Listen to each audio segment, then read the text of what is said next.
Good morning. Happy Friday. How are we doing? Dukasoft, welcome on in. Icy April Dawn, you were just pipped at the post, as they say. Yeah. So Dukasoft has just been made aware that the calendar switch is now on a randomizer. Yeah, so it might be on the one that you don't like, and then when you try and switch, it may or may not switch. And as we just found out, Dukasoft tried to get rid of the iOS look.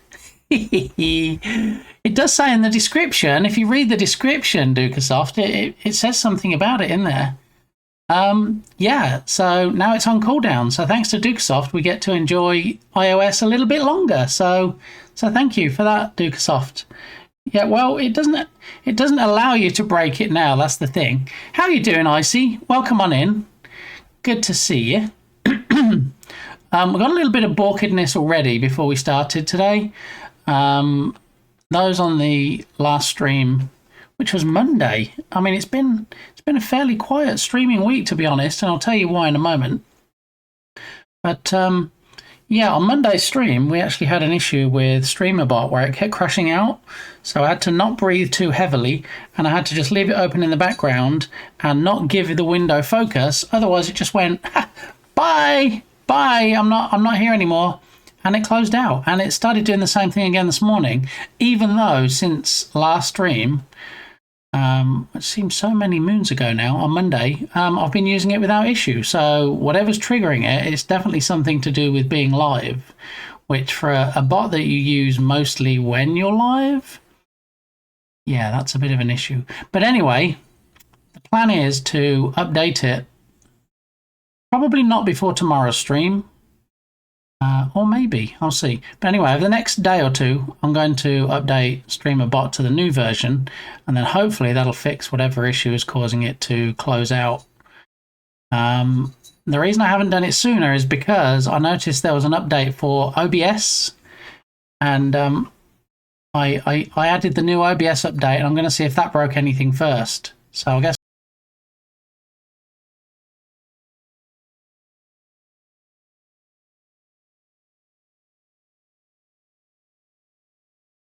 I get that you're mad, Dukasoft. I get that you're angry that, you know, I'm talking trash and putting things on randomizers, that you're used to being able to just switch. But, you know, read the small print. It's right there. It says it may or may not change it. So, yeah, there we go. So, yes, updated to the latest OBS 32, and I hear that some plugins don't necessarily work like they did or even still work. So we're probably going to give the redemptions a bit of a hammering today just to make sure they all work and that any issues I see are caused by OBS. Because what I don't want to do is, hey, let's update OBS. Hey, now before we've even done any testing, let's update StreamerBot. Now we have one of the redemptions not working. What is it? Is it because of a plugin in OBS or is it because of StreamerBot? So still a bit weak after Tuesday, neck operation, but I decided to draw sketch a bit along while you're jam deving. Hope everyone is well. I hope you're well, Icy. Hopefully your recovery from your neck operation is not too long. I'm hoping you've got some good meds to help you on that journey. And if there's anything we can do to ease that journey, make things better for you, then please do let us know. All right, so why was there such a big gap between me streaming? Let me tell you, Monday, obviously we had the usual stream. Tuesday was a year since we lost our daughter. For those that didn't know, it was exactly a year, so that was quite an emotional day. So I couldn't bump any other streams to that day. Wednesday was Mrs. Gamey's birthday, so you know I didn't really want to sit at my desk streaming since she had the day off. I thought it might tiny little bit rude to sit here streaming while she's got the day off and she's like sitting on the sofa and like, are you nearly done yet? Are you finished? So that's why I didn't stream Wednesday. And Thursday, nay, yesterday, if you will, Firefighter Gamey was moving into the new house that she bought, and she needed help with moving. So I was lifting some very heavy things and doing lots of driving, and yeah, it was quite a day. But she's in. I won't say she's settled, because you know what it's like when you move. Everything's in boxes still at the moment. But yeah, she's a good way forward to getting where she needs to be. So that's that. And what's she doing today? What did she do on the first full day in her house? She went and bought a dog, which is not strictly true. She actually went to the shelter, dog pound, a few days ago and found a dog that she wanted. They said they don't normally keep them, like, because she wasn't moving into a house, because there were exceptional circumstances. They said they would hold on to the dog until today. So she's jetted off to the shelter this morning. Going to be picking up Mercedes, that she's going to shorten to Mercy, and yeah, she should have a new pupper in her new house very shortly. No Short Day and Happy Day, so close to each other. Have a retro. You got that, did you? I see. Yeah. Yeah, and how is it? How can you not take that kind of a little bit personally, given that, you know, it was her decision to choose that day? Yeah, it's, I don't know, it's a difficult one. But there it is. So last year, not long after it happened, we did the charity fundraising for AFSP, American Foundation for Suicide Prevention. They're actually having another walk tomorrow, 7 p.m. tomorrow. So we might be going on that. It's just just to raise awareness. It's a walk around a local park. A bunch of people get together, and yeah, do the thing. Mercedes barks. Well, that's the funny thing. Mercedes doesn't bark. So we went to the shelter to see her after Firefighter Gamey had already been on her own. Had a look around, found one that she liked, played with her, gave her treats, all the good stuff. And yeah, she didn't bark. And then we went to see her because Firefighter Gamey said, "Come on, I want you to meet her before she comes to my house." So we went to the shelter and we met her and we played with her and stuff. No barking. All the other dogs barking like their life depended on it, but she was just not a peep out of her. So maybe she's just a dog that doesn't bark much. Maybe because of her history, she doesn't want to bark because she might get in trouble or something. I don't know. That's one of the things when you go to the shelter, isn't it? You never really know the history of the animal. You never really know what you're getting. The shelter tells you as much as they know, which quite often isn't much at all. And yeah, when we were there, Mrs. Gamey fell in love with a bulldog, this lolloping thing that kind of just flopped on the floor and was like bouncing around and stuff, and like, no more animals, no, no, no. So we still have Iggy, of course, the black lab mix. We still have Milo, Jersey cow, dairy cow as we call him. We still have Cheeto, the kitty. I'm like, no more animals. So that was that. So I think you're pretty much up to date on my shenanigans now. So that's why I couldn't stream on Tuesday, Wednesday, Thursday, and Monday, Friday, Saturday were the only days I could muster this week. Let me put them outside. I'm just going to mute the mic.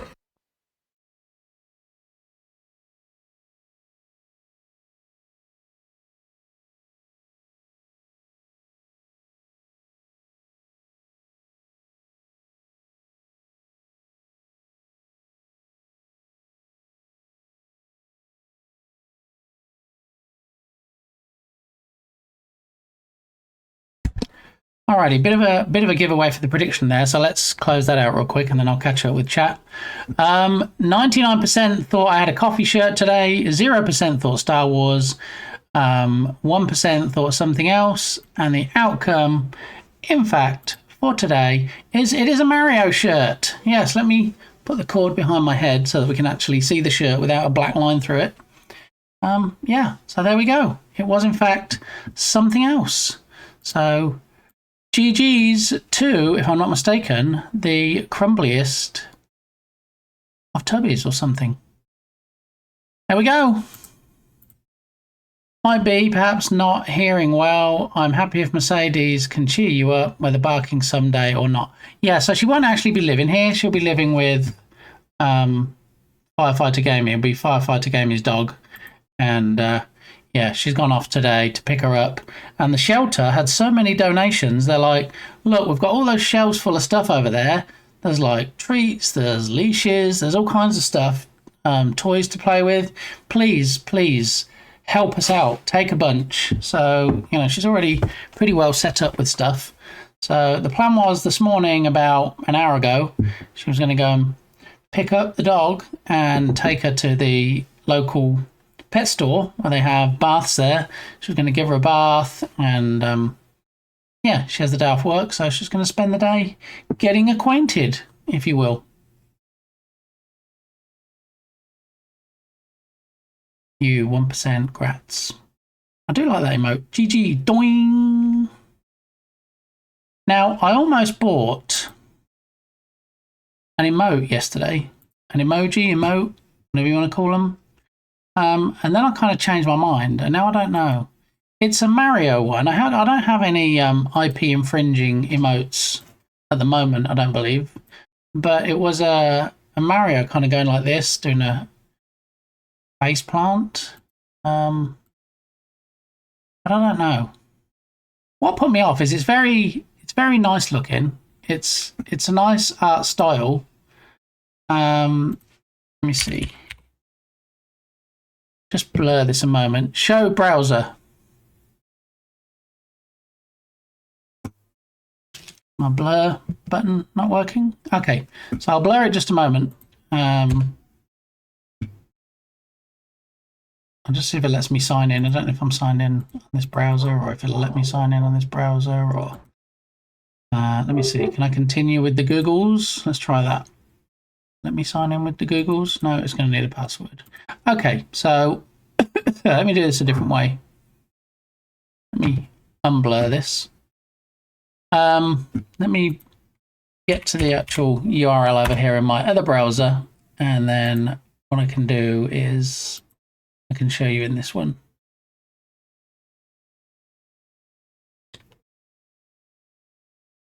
What are you doing, browser? Why are you bouncing and doing 58 redirects? Let's not do that. Recent finds. Here we go. All right, so I think it should be this one.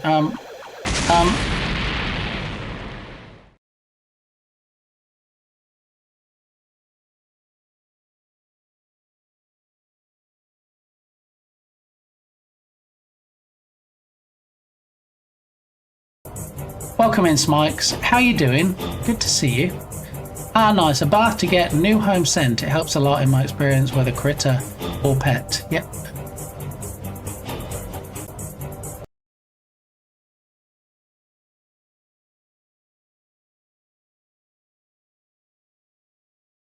Thank you, Dukesoft. I don't know what the dog level's flatulence is like, but or the dog's flatulence level even. Put those words in the right order.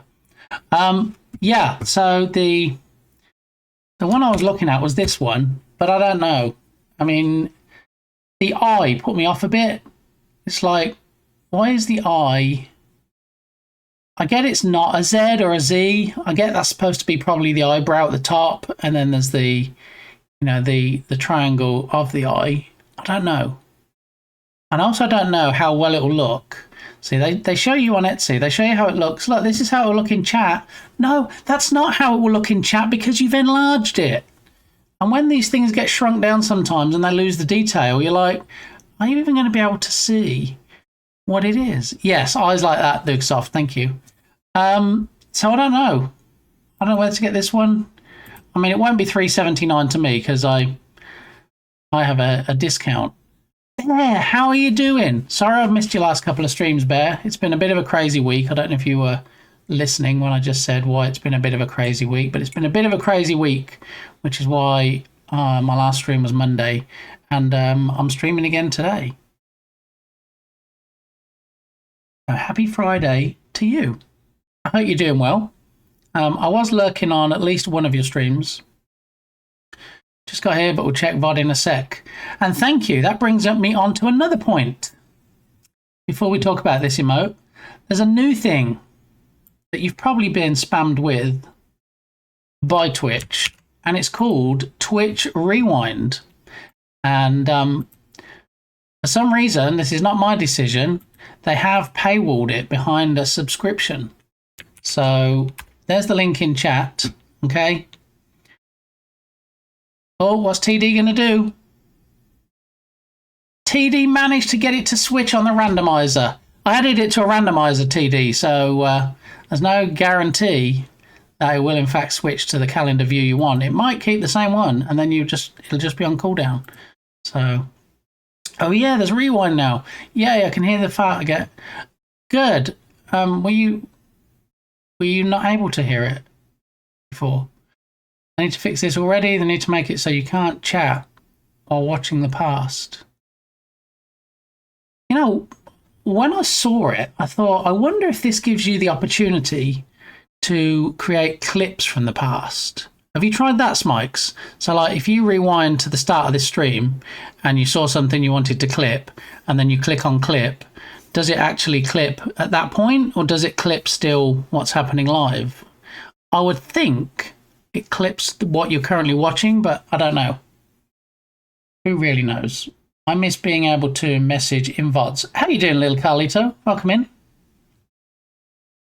Yeah, I agree with this. You can clip from VODs, right? I mean, you can go to VODs after stream and clip bits, but I don't know with the new rewind feature. 90 days. Soon be there, Ice Bear Bear. You can clip from VODs, yeah. So after a stream, you can go back and be like, oh, I want this bit. But I'm talking about when I'm still live.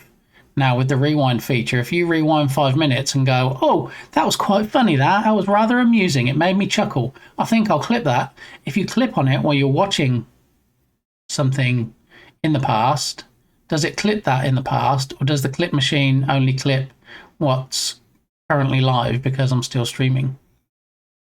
I don't know.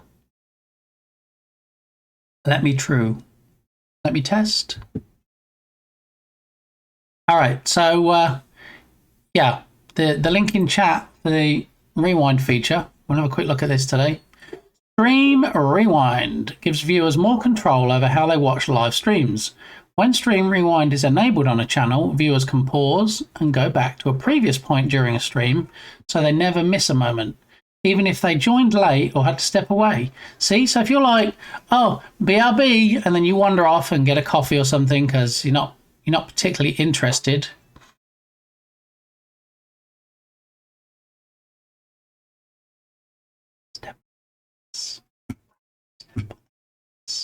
Make sure you delete that. All right, let's have a look and see. I'm assuming this is a historical clip from today. So let's have a quick look.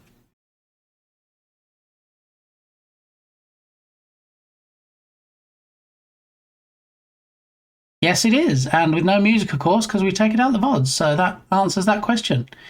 Thank you, Mr. Smikesy. We appreciate that. Let's delete and appreciate the test. Thank you. Answers that question, which I don't believe they answer in this documentation. So let's have a look.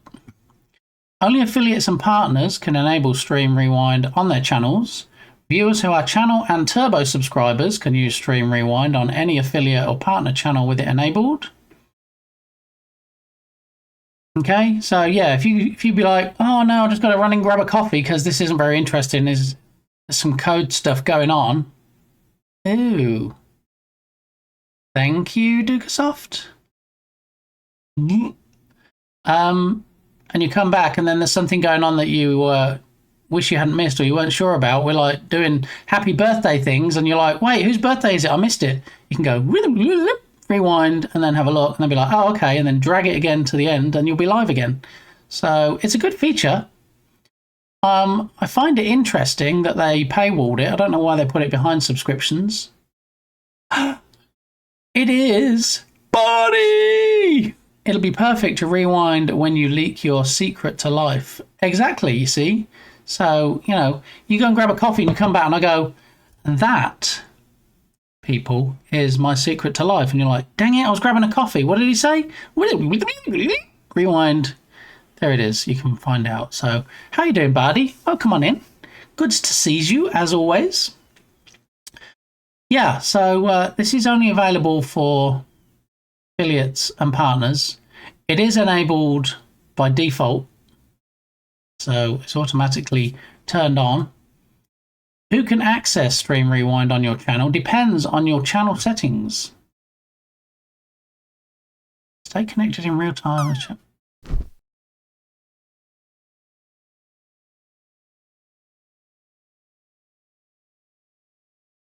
Or show your env keys by mistake. That literally was what I meant.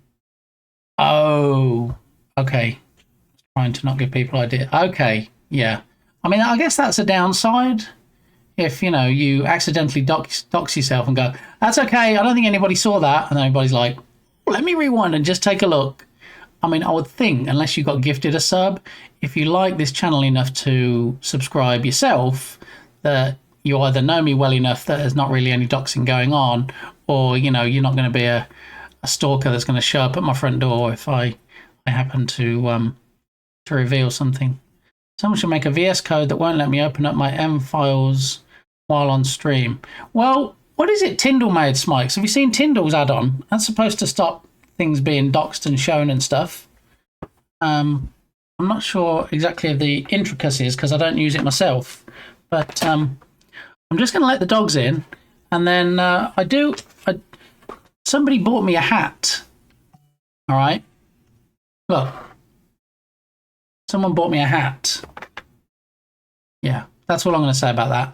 Anyway, yes, that one. Thank you. There's the link to Tyndall stuff. All right, I'm going to let the dogs in. I'm just going to mute the mic. I'll be.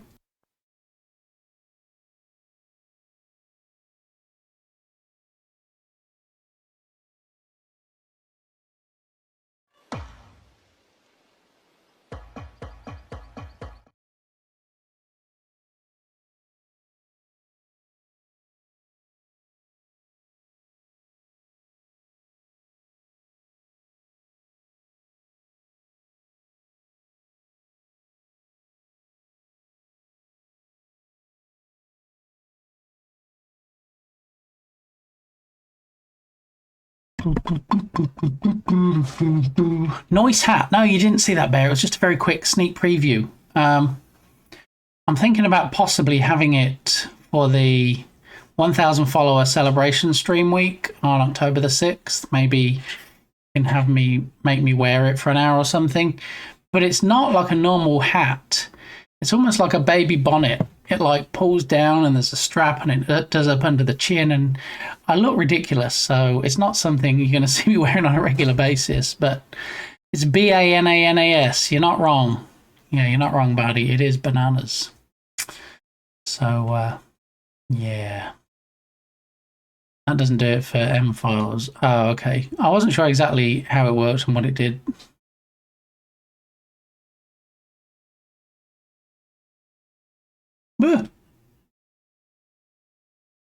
Oh man, just caught my coffee cup in it. Dang it. Well, you saw it, Bear. I'm Mario shirting today, which is completely unrelated to my hat, which Firefighter Gamey bought for me. Said, hey, here you go. Here's something video game related. You should wear this on your stream.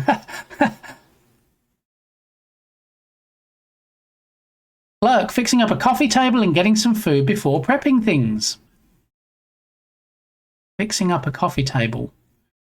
Did you buy a new coffee table from IKEA or somewhere, buddy, and you're going to assemble something that's flat packed? Because that's always fun, you know. You haven't done it properly if you don't have any bits left over, I find. That's usually what happens. Tyndall is open for suggestions. Ooh, there we go. Maybe at some point today we might see Tyndall. Tyndall, of course, was the most recent winner in the giveaways channel on my Discord server. No less. Yeah. Yeah, so there are weekly giveaways on my Discord server in the, what's the channel called again? Giveaways. You can actually win something. And then if I remember to close out the giveaway eventually, then I pick a random winner with spinning a wheel and stuff. It's all kinds of fun. If you're not over there already, I highly encourage you to join.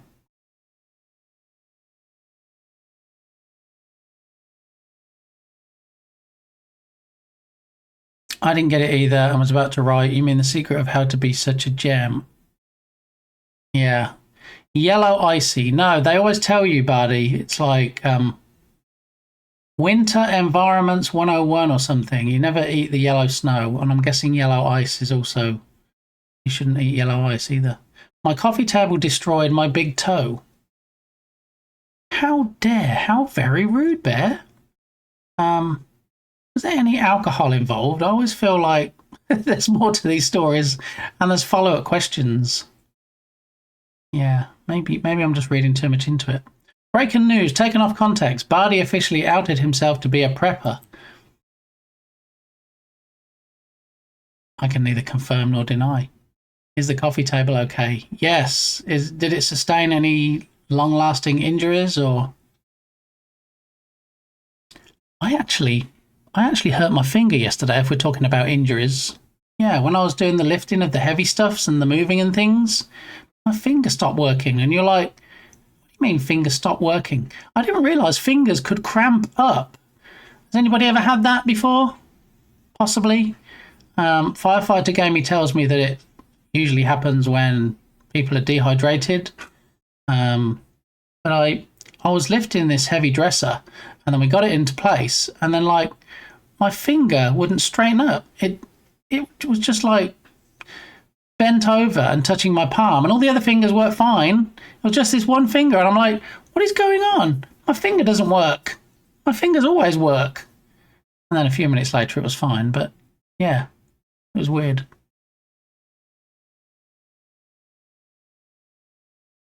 I'm not even sure it noticed.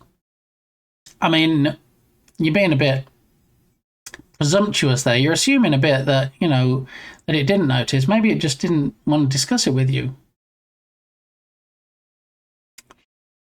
I don't know. Did you take revenge? I would, but it's brand new. I'm pretty sure it can take me in a fight. Finger cramp when flying drones is always fun. Is it, Dukasoft? Is it fun? When are we going to see some more drone footage, or is that going to be the next reason? Oh, yeah, I was going to stream. I was going to put some new footage up, but I had a poorly finger. I'm sorry. Yeah, that'll be why. Yeah. He's a tease, is what he is. That's why we have a specific command for Dukasoft. He's promising these things. Anyway, where were we on Stream Rewind? So depending on your channel settings, if you have subscriber ad-free viewing disabled, okay, so if Twitch allows it, so that if people are generous enough to subscribe to your channel, you can still show them ads. You're like, thanks for subscribing to me. I know a lot of other channels have it so that you don't get ads anymore, and they're like, yay, welcome to the ad-free viewing, but Twitch allows me to enable ads. So, I like you and stuff, and I like you giving me money, but I'm still going to show you ads and try and make even more money. Don't be that person. But if you do have ad-free viewing disabled for subscribers, then only Turbo subscribers can use Rewind. Okay? So if you still show your subscribers ads, then they won't be able to use it. All right? Just putting that out there. Steve, how you done diddling? I've mostly been lurking on your streams because things have been crazy this week. Over or underused, that finger can happen.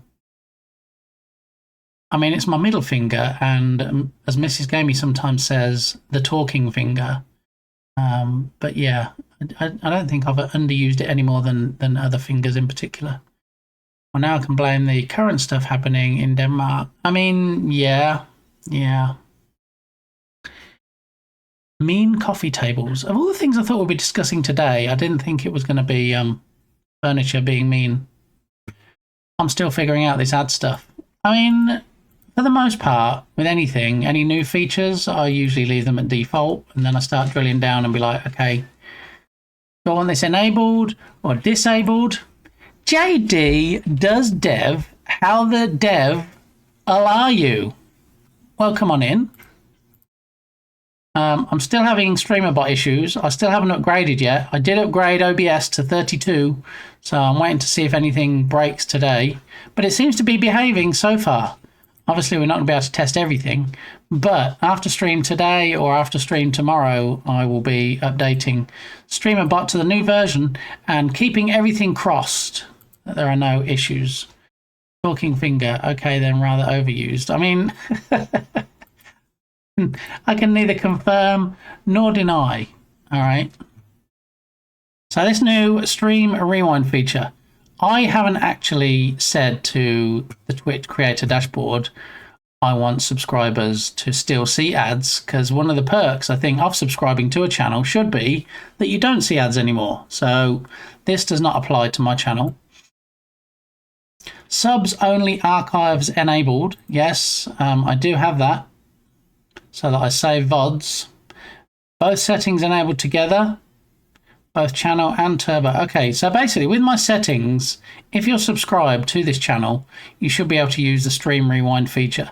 That means if you miss something, if I say something, instead of saying, sorry, what did you say? Say that again. You can just drag the little slider back a bit and watch me saying it again. And drag the little slider back a bit and you can watch me saying it again. And drag the little slider... Oh, so funny. I am so funny.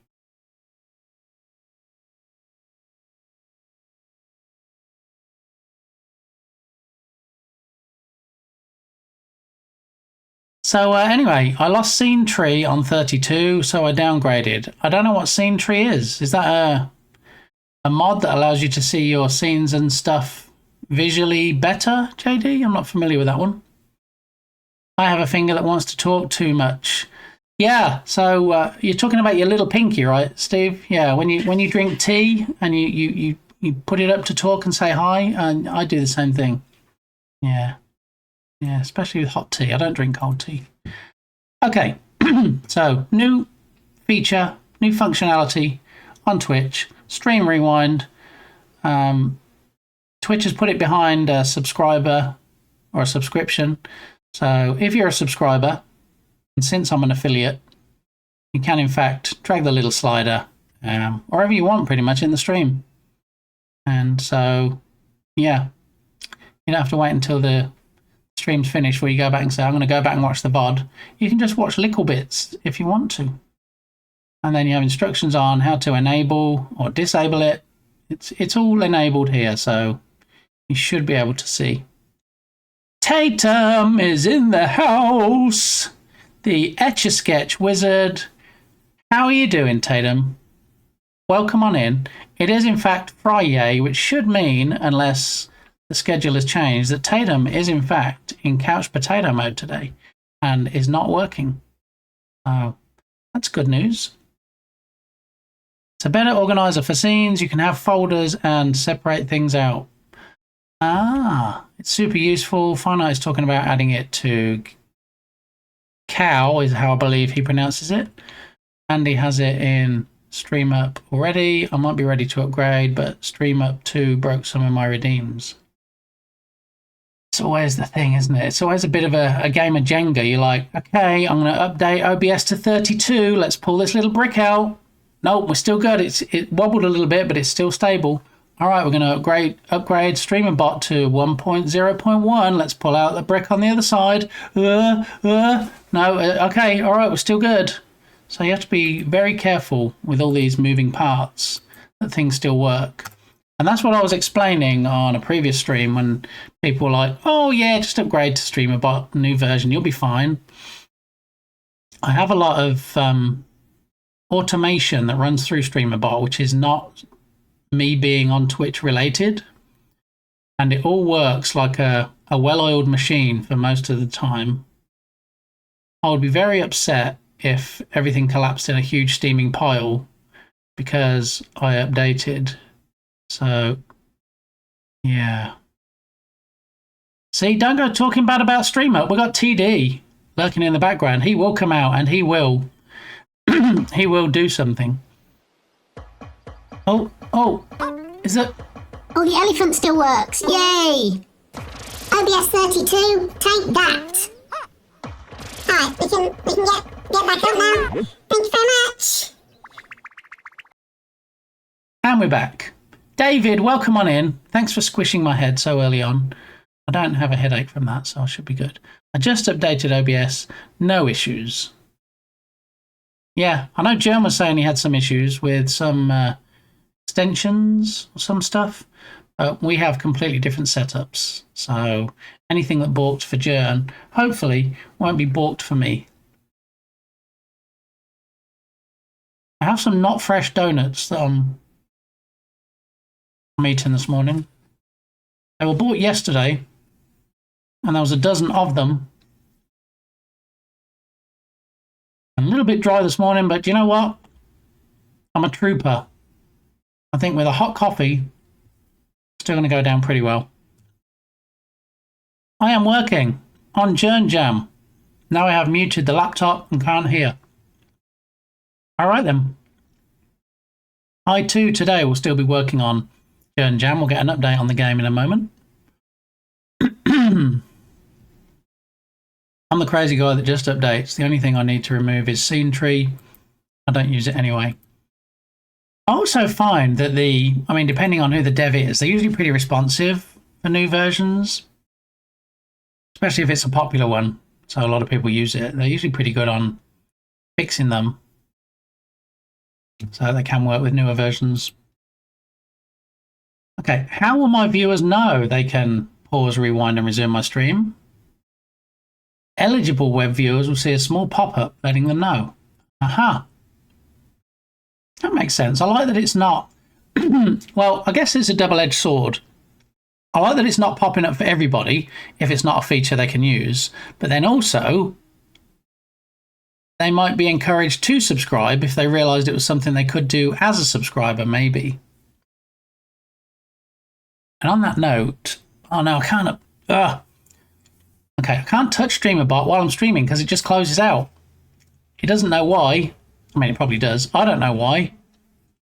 But it just does. So I'm hoping once I update my StreamerBot, it won't keep doing that.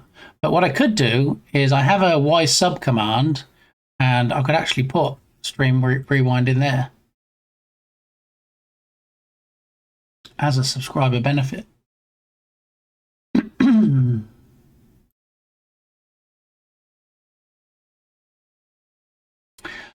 Okay. So let me look through my little list here.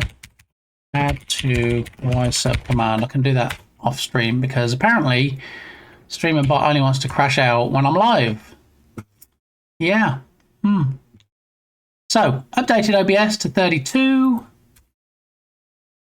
Need to check today mostly if anything's balked. I think I'll be okay.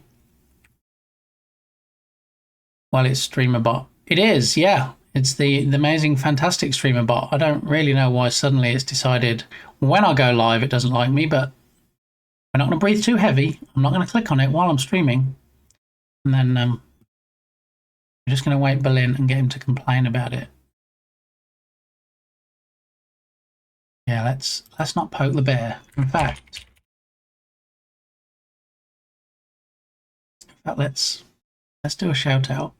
Now, one of the things that Berlin used to enjoy doing, and JD on occasion, is come to my stream before I actually start streaming and try to get first. But I finally managed to get my act together and prevent that from happening. So Berlin swung by this morning, probably about an hour or so before the stream started, and typed first in my chat, thinking it would say, GG, yay, you got first, well done, but it didn't. Didn't say anything. Didn't even give him a reply. I feel like maybe I might want to put something in there that says, thanks for trying to get first, but you might want to wait till I'm live, or something like that. So yeah, that's no longer, hopefully, an option. All right, so I'm going to add stream rewind to the Y sub command.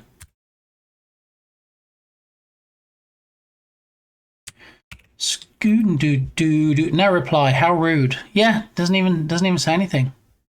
Oh, Hypnotic has that too. Smart.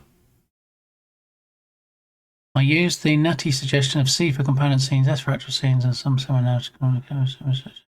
Yeah, I do something similar to that. It's a bit more wordy than just an initial, but yeah, I have square brackets at the start of things. So it'll say scene, it'll say nested, it'll say media source, so that when I'm looking through, especially if I'm using something like source copy, it allows me easier to determine what I need to move. What does Hypnotic have, David? Then make it do a 4-hour timeout.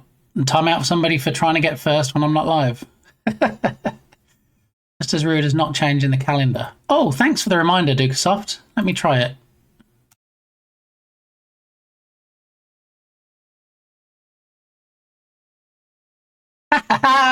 It worked, Dukesoft. Look at that. I just need the one letter to keep them separated, but that's me. I'm not you, obviously. I mean, some people say that I am you.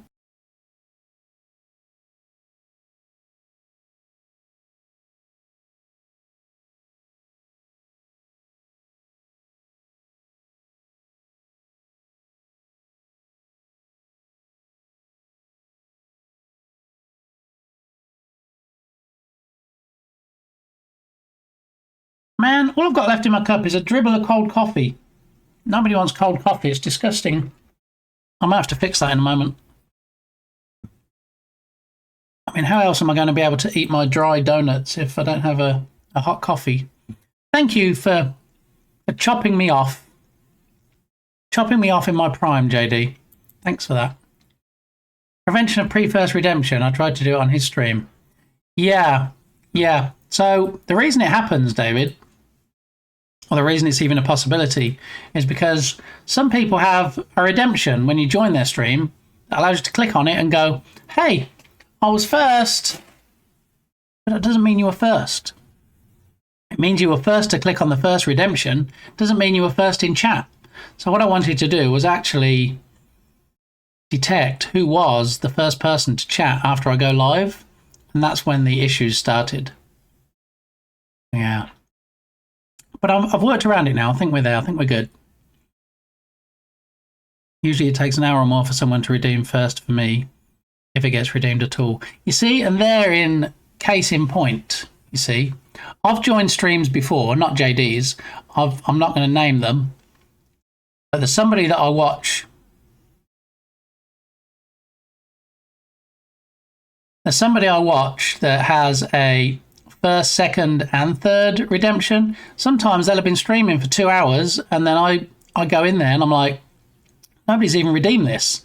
So it's definitely not an indication that nobody has ever been in there and chatted. All right. It's just an indication that nobody went and clicked on the redemption.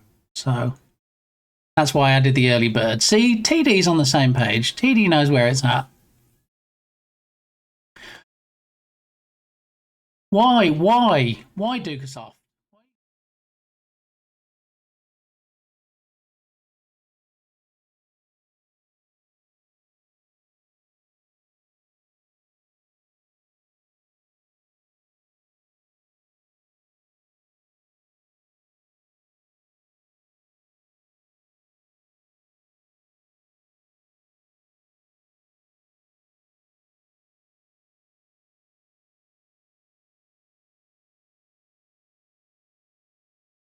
Bar ain't gonna fix itself. Yeah, no, I would take a lot of convincing, Icy, that was good. And it's not an indication that nobody loves you, JD. 35 days, Tatum, so close. That's like just over a month, right? Who told you that lie? Exactly. Yeah. See, because that just proves my point. We know lots of people love JD, but if new people show up and they're not really big into doing redeems, they might have been chatting in chat for like an hour and then they disappear. And then, there might have been a whole bunch of people chatting. And then, somebody joins the stream and it seems like chat's a bit quiet. And then they go in and they see that the first redemption hasn't been used. And they're like, has anybody even been here today? I think it should go, JD. I think you should get rid of the first. What is it? Resist the redeem or something that Jern had on his stream. He took his first out. But now what he has to do is he has to make a decision when he starts. Let me have a look. Let me see.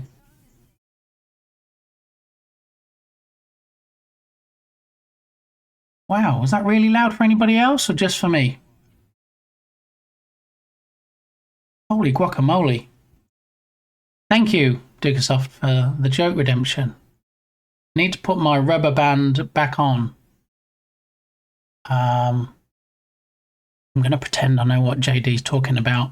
Okay, JD, good job. I was wondering when you'd go and do that. So volume was fine here, not too loud here. Okay, it seemed very loud and it also seemed doubled. Maybe I just need to set it to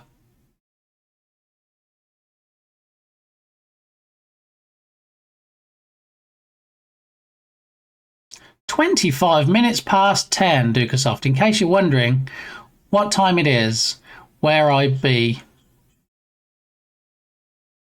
There is a burb. There is. Look, perched on the edge. At the bottom. No, not at the bottom. At the top.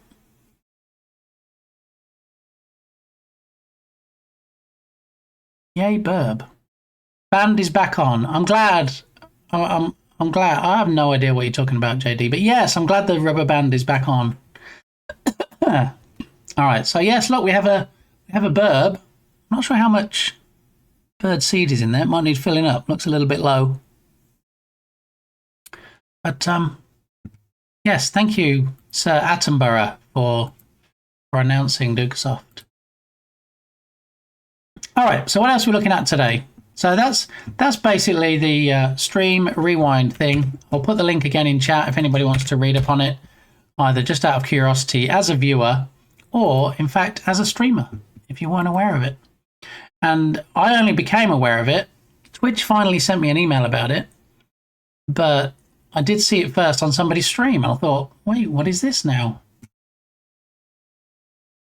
I do believe it was, in fact, Nerdwino's stream, since I'm a subscriber on Nerdwino's stream. That was where I saw the stream rewind thing come up initially. I experienced it last night. It is neat. Excellent, David. Yeah. Like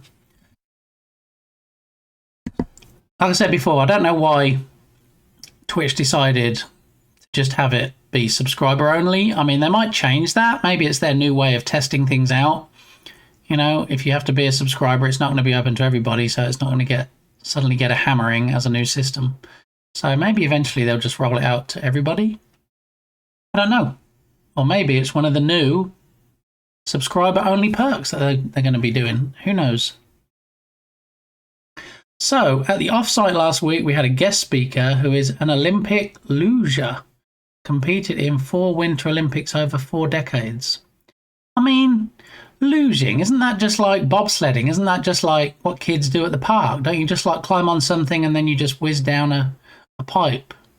Doesn't seem like there's... I mean, obviously there's clearly a skill involved, or it wouldn't be a Winter Olympic sport. And I'm just joshing, but you know, compared to some of the other skillful Olympic events, not sure I'll ever use it. I mean, I'm not sure I'll ever use it, to be honest. But, you know, it's nice. I think it's like an insurance policy. It's nice to know that it's there if you do need it, but you're not going to use it on the daily. Oh, you kept the iOS one. Thanks, Dugasoft. GG's. He said something about how he got over negative self-talk by wearing... Oh, so at the offsite last week, we had a guest speaker who is an Olympic luger, competing for Winter over 4 decades. He said something about how he got over negative self-talk by wearing a rubber band, and every time he had a bad thought or said something bad about himself,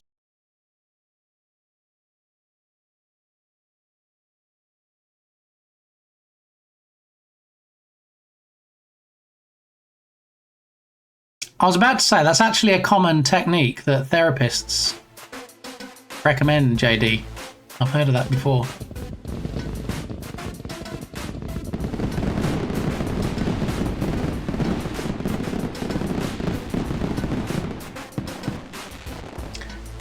Do you know you've only got 4 more days, Dukasoft, until we hit Spoopy month? And then you won't see dancing robots with the hype command or the hype redemption for 31 days. Any guesses as to what you might see dancing at the bottom of the screen during Spoopy month? Automagically? I'll give you one guess. I totally forgot that band and then be even more negative about myself because I haven't forgotten to use it. Yeah. No, not me dancing. No. I don't think me dancing would be very indicative of Spoopy month. I mean, me being in the corner of the screen is probably scary enough year round. Well, my therapist never recommended it. It was an Olympic athlete. I mean, you know, I think in those cases where it's something that might benefit somebody, I don't really care if it comes from your second cousin twice removed. You know, as long as if you get told or if you get something suggested to you and it's something that can benefit you, then I think as long as the message gets through, that's the important message. Probably Skelly's. David wins the well, you win nothing really apart from bragging rights for guessing what's going to be dancing at the bottom of the screen during Spoopy month. Trumpet Skellies. No, I don't think they have trumpets, but yeah. In fact, I can't even demonstrate it now because as soon as I click on StreamerBot, it's going to close out. Yeah, so I can't even demo it for you, but I have tested it, and the dancing Skelly Bobs do come on and do their thing, and it's different music as well, so that'll be different.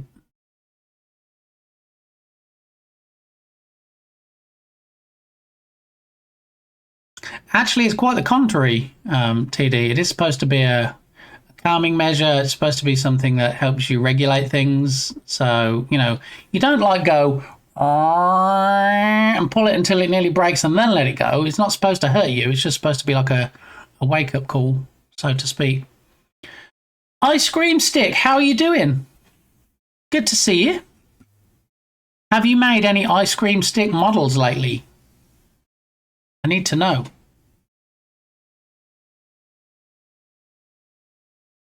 This guy. I can't hear you over the sound of my broken stream. Yeah. Well, I can't really talk much about broken streams today because StreamerBot is just sitting quietly in the background. As soon as I try and bring him out of the hedge, Homer style, he goes, I'm out, and then he closes out. So I'm not touching StreamerBot right now. I'll let it sit in the background and do its thing and all the good stuffs, but yeah, I'm not doing anything beyond that.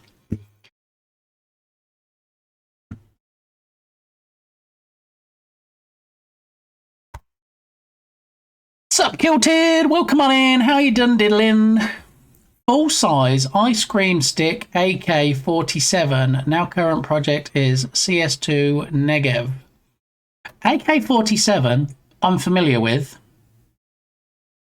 CS2 Negev, I have no idea what that is. Is that another weapon of some kind? I'm not entirely sure, and I'm not going to pretend to know either. Yay, tech stuff. Gotta love tech stuff. Another weapon, okay. Alrighty. So, can I turn it on and off on my channel? Yep, it's a toggle. Just do the thing. Turn it off if you don't want people to have the ability. But I don't know why you would turn it off. If it's a subscriber perk, if it's something that people potentially might use, why would you disable it? Especially if it's a Twitch-wide thing where people go to other channels that they're subscribed to and they can use it, and they come to your channel and they're subscribed and they're like, hey, let me just wait, what? Why can't I rewind on this channel? I wouldn't recommend disabling it, to be honest. I am well. Very well might be a push, given that yesterday I was helping Firefighter Gamey move and lift heavy things, and it was a very long day, and I was very achy. And today my back is like, if you make one wrong move, that's it. You're going to be supine, I believe is the word, for a week. I'm being very nice to my back today and trying not to move too much. I started working at a new job in new company 5 days ago as senior software architect. Microsoft.NET stack. That sounds like a bit of a fancy pants job there. So does that mean presumably less time for making models out of ice cream sticks? Or is it a means to an end? Have you got the new job to make even more money, to buy even more ice cream sticks, to make even more models? That could be a thing. Yeah.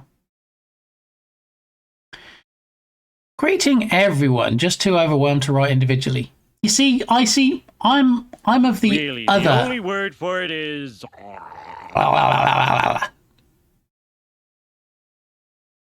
See, it said ice cream in the message, so I think that's why Homer came on and drawled. Yeah, I don't like that, Icy. That I don't know. That might be just a me thing. But if I'm in a chat, say like I join Berlin's chat, Science Streams, okay? And I go, hi Berlin. And then people come in and they're like, hi Bit Gamey, hi Lee, hi, as Tatum says it, Bit Lily Lily Lily Lily Lily Lily. Okay, I reply to those messages individually because I think people deserve that. What I don't want to do is I don't want to come in, so 3 people say hi and I go, oh hi, at this person, at this person, at this person. I usually ignore those messages, to be honest, because I'm like, excuse me, I think without being narcissistic, I think I'm important enough to have my own message, my own reply. I don't want to be lumped in with 5 or 6 other people just because you want to come in and say hi to everybody. That could just be me. Who knows?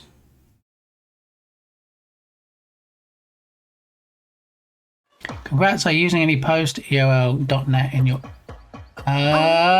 Oh, man. Body White, why you gotta squash me down?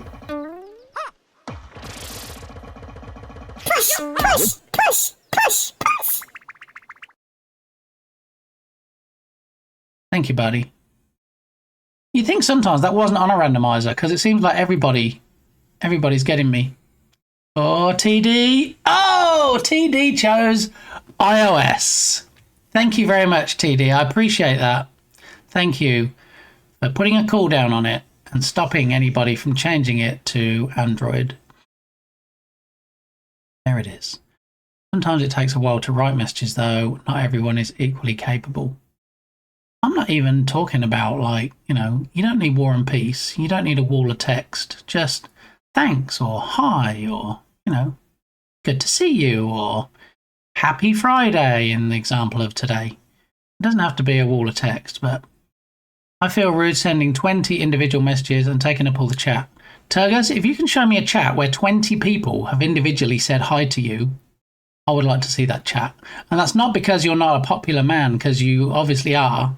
But I think generally when you join chats, even somebody like Berlin's chat where there's like hundreds of people, triple-digit viewers, I've never seen anybody join unless it's a raid, and then everybody goes hi, hi, hi, hi, hi, hi, hi, hi, hi, hi, hi, hi, hi, hi, and you got 20 people in there. Many years, .NET framework based things, now .NET 9, 10, etc. Can I treat you with some .NET Framework 4.5.2? But hi at person and hello at other, etc. But hi at person at other at thing is easier, maybe.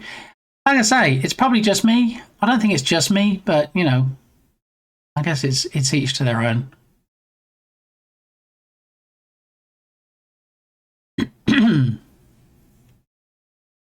See, everybody's saying individual highs now, and I like that because that means you're giving that person individual attention instead of, hang on a minute, let me add your name to this list of names I'm just tagging in one message.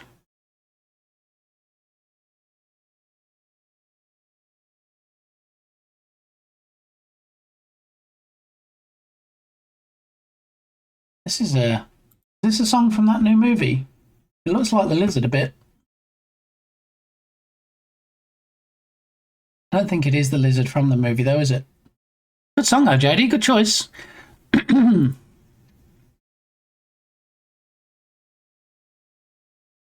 Blah blah blah blah blah blah blah blah blah blah blah blah blah blah blah blah blah blah blah blah. Icy didn't say hi. Do I not say hi to them? You see, if everybody waited until someone said hi to them before they said hi, nobody'd ever say hi. Am I right? I'm right. So when I join a chat, if I see somebody that I follow, that I subscribe to, that's a friendo, I'm going to say hi. I'm not just going to join a chat and, oh, look, there's 20 names I recognise. Let me just say hi to everybody. Hello, nice person feels ominous for some reason, and I don't know why. Because it's Bardaki, probably. You know, there's some underlying thing or some joke in there somewhere.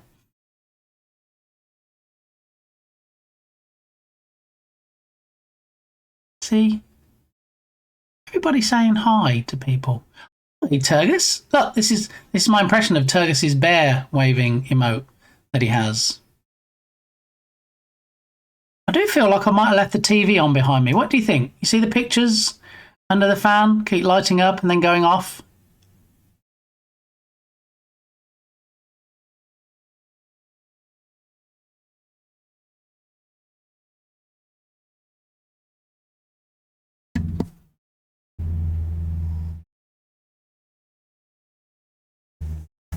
It's Mario shirt today, buddy. Yeah. That isn't your RGB bedroom? No, that is not my RGB bedroom. I will be moving. Since Firefighter Gamey moved out into a new house yesterday, there is now a bedroom, or a room if you will, that is free. So Mrs. Gamey is going to do her thing and get it all sorted out. And then I'm going to have a day where I try and move everything across into said room at the back of the house, which is where the Brightspeed internet hardware is, which means I can probably plug my PC hardwired into the stuff, which means I might actually get somewhere close to 1 gig speed. Yeah. And then, of course, it's like, well, now you've got that mega speed. Should you stream in 2K? I know Nerdwino does it. I know Belint does it. I don't know, though. I don't know. I don't know if I want to do that. I think probably seeing me this level of detail is probably good enough. But will you achieve plash speed? I don't know what plash speed is. Yeah. I'm not sure how to... What? We were just talking about the mighty Belint, and he appeared. How you doing, besto friendo? I'd love to see you in 2K. Yeah, I don't know if I need that level of detail. Plus, as we saw from when you changed, it does affect redemptions. You quite literally have to change your screen resolution. So... 41 months, Belint. That's nearly 42 months. Thank you so much. That's a lot of babies, a lot of Twitch babies right there. Thank you very much. Appreciated. And now, Belint, you see, now you're a continued subscriber, you can use the stream rewind feature that we were just looking at because Twitch put it behind a paywall. So, yeah. GG's. All the friendos in today. Okay, so I think we've probably talked about stream rewind enough. In short, if you're a subscriber, you can now rewind my stream live if you missed something or if there was something you wanted to clip and you couldn't get back far enough with the clip machine. Yeah. I went turbo and I have a rewind feature now on all streams. That's not really how it works, David. It depends on their settings, as we saw earlier. Depends on these settings that the streamer has set up. Depends on whether they've got it enabled or disabled. So you definitely have the opportunity to use it if the streamer decides to enable it.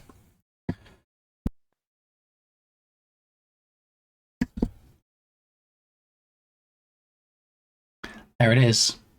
I did a paywall because the code to ensure non-payers get ads is difficult.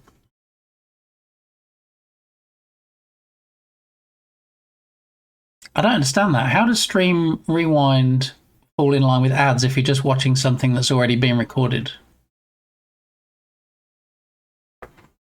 That does make sense because, you know, obviously if you're a subscriber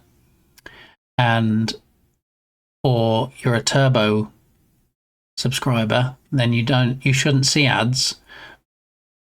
If you rewind while there's an ad, then hit go live, you can bypass the ad. So they didn't want anybody rewinding that can see ads.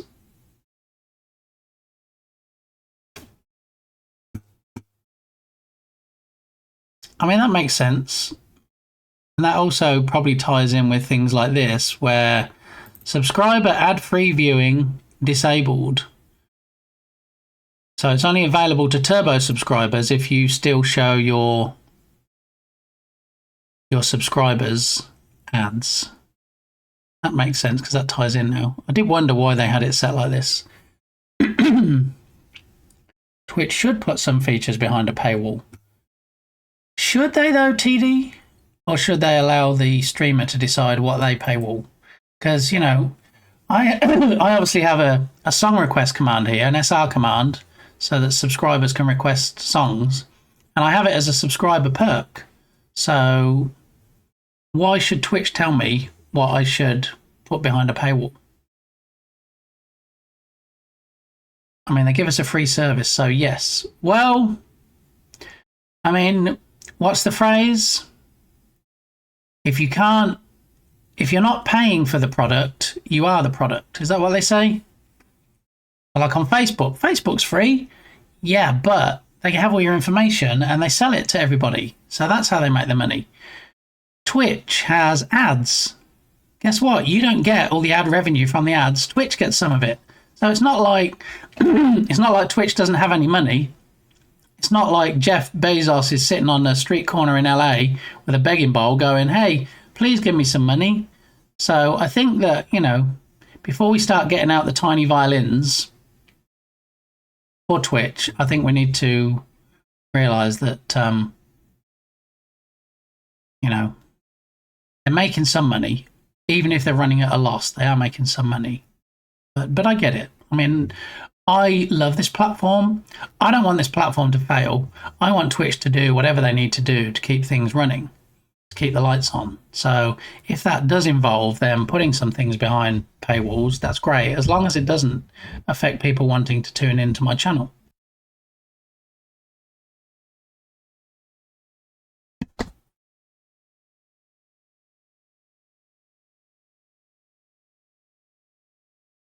I mean, first time I subscribe to a channel and I see ads, I'm immediately unsubscribing.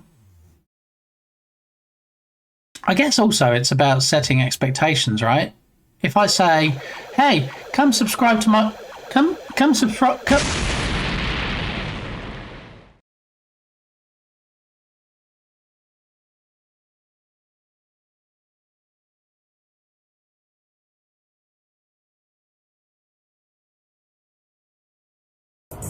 Welcome in, Strom. Good to see you. Even though you did just blow me off the screen. Yeah, I think people have become accustomed to it being an automatic feature, that if you subscribe to a channel you don't see ads. But also, like I said earlier, they do have it in the dashboard where you can still enable ads for subscribers. And I feel like at that point, you'd probably have to be pretty big, right? For people to want to subscribe and still be happy to see ads. I personally wouldn't want to do that, so that's why I don't do that. I mean, they give us a free service, so yes. Usually using their platform. Some powerful streamers provide ads to subs. Yeah, so I think you know, if you get to the size where you feel like you're still going to show your subscribers ads and they will still subscribe, I guess that's one thing, but Are you saying you're making the friendship contract a paid thing too? I'll withhold the exact words on my mind since we're in big games. Thank you, Kilted. I appreciate your restraint.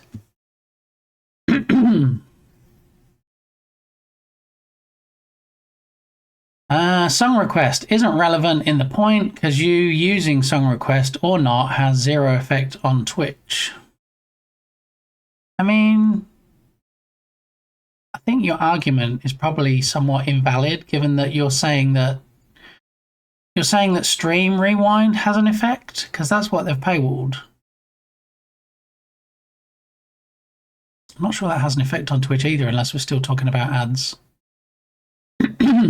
Twitch is bleeding money. Amazon is okay.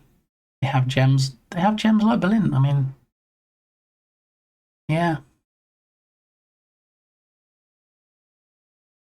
But I can't use MasterCard to pay for you, so you are clearly what that ad always talks about. If you made it ad viewing for subs here, I'd still support you. I know you would, Berlin, because you're a decent chap. But because you're a decent chap, and because I don't want my viewers or subscribers to feel ripped off, I wouldn't do that. Sorry, Bit, couldn't remember what that one did. I'm happy for anybody to use the redemption Strom, even if it's a reminder to tell you. I try and put some text into each of the redemptions. It's one of my pet peeves when you go to somebody's stream and you're like, oh, I wonder what this does. Sorry, buddy. I wonder what this does. And then you click on it. Absolutely no text whatsoever. Nothing that indicates what it does other than maybe a tiny name that they've called it and you're just supposed to guess. And maybe it's not laziness on their part. Maybe it's the element of surprise. Maybe they want you to click on it and not really know what it does. But I try and put as much text as I think I can get away with to give you some idea of what you're getting when you're spending your points. Because do you know what? I go to some streams. Hello, Steve. Okay. All right. You're squashing me today. I get it. Crush my blocks.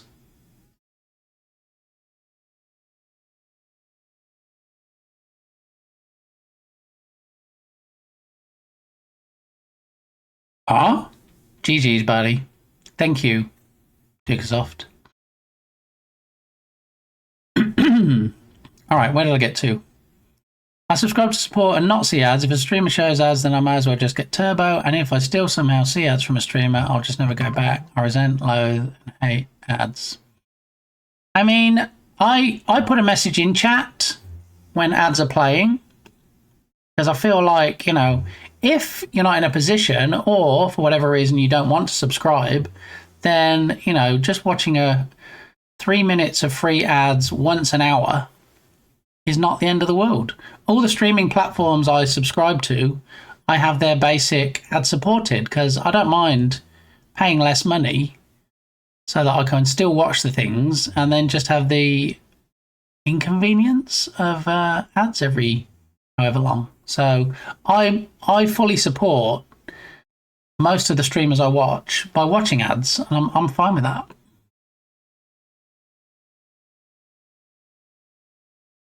Yeah, because I genuinely feel devastated if someone might think I ignore them only because I'm slow and have a pea brain, but don't worry, I'll cope and find such a trigger meant as banter funny. Okay, good.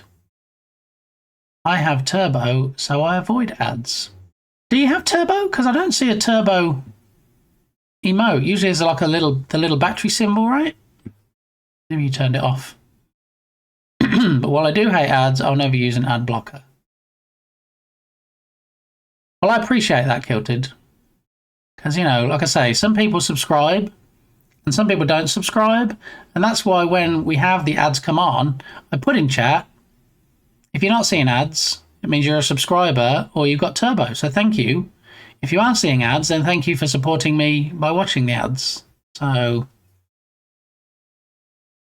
Harry, how you doing? Harry or Cat? Hello. Welcome on in. Yes, they have to maintain it and pay for it. Speaking of gems, follow. Oh, brilliant. Speaking of followers, I have my 1,000 follower celebration stream week beginning on October the 6th. So it's coming up thick and fast in about 10-ish days. where we're going to be doing some crazy stuff for the week. So hopefully, if you are following already, you have notifications enabled so you know when that happens. Most people can't read. I mean, there is that. Some people can't read, and I'm happy for them just to click on redemptions then if they can't or won't read the text I put in there.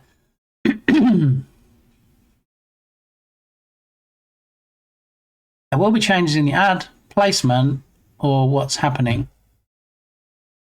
Well, we just kind of got on to talking about ads a bit because there's a new stream rewind feature, Harry, that is Twitch put behind a paywall, as in it's subscriber only. So it allows you, if you're a subscriber to a channel, to be able to rewind it somewhat if you miss something. Or yeah, you see, Harry is a subscriber to the channel, so Harry will be able to use the rewind feature, and pretty much like you're watching a YouTube video, you can just like scrub back and watch something you may have missed and then drag the slider all the way to the end again when you want to get back to the live portion. I guess the only downside really is that you might scrub back and watch something and then miss something important and not realize what you missed because you were scrubbing back, and then you have to scrub back again to see what you missed, and you're in a scrubception then. FedEx just pulled up outside opposite my house, probably to deliver something to my neighbours, but the dogs are probably going to bark any minute because there's activity outside my window, so just a heads up. You can hide it. You can choose what chat icon you show. Yes, which was why I said, oh, the FedEx truck. There he is. I think he's about to leave. I think you might have just caught him in time. I hear his engine starting up. Allegedly. Maybe. He's just taking an early lunch. Who knows? I support you with sub and others with turbo. And I appreciate that support, JD. And like I say, nobody's going to turn down a sub and go, no, you know what? I'm going to turn off subs. I don't want anybody to sub to me, okay? No. There it is. He's still delivering. He's taking more packages up their driveway that you can't see because the back of his truck is just out of picture there. But yeah, I'm never going to say to people, don't throw bit, don't subscribe. There he is. I wonder if he knows he's famous today. I wonder if he knows he's on Twitch. All right, he's gone now. Okay, he's gone. All right. I'm never going to turn around to Dukasoft and say, hey, Dukasoft, don't use blurps because that gives me bits. I'm not going to say that. I'm not going to encourage people to do that. I'm going to say, okay, if you want to use blurps, if you are a subscriber, you get 75% off when you use them.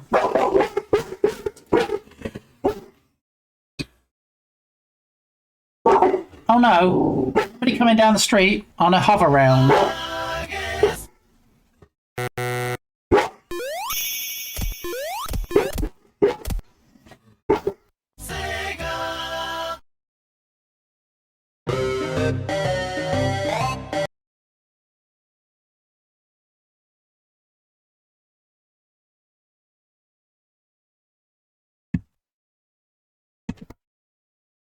If people could just stop, I don't know, appearing outside my window and walking down my street when I'm streaming, that would be good. Maybe I need something on the mailbox that says, please don't walk past this point during these hours. I don't know. I don't know what the answer is. But we did talk about me moving into a new location for streaming.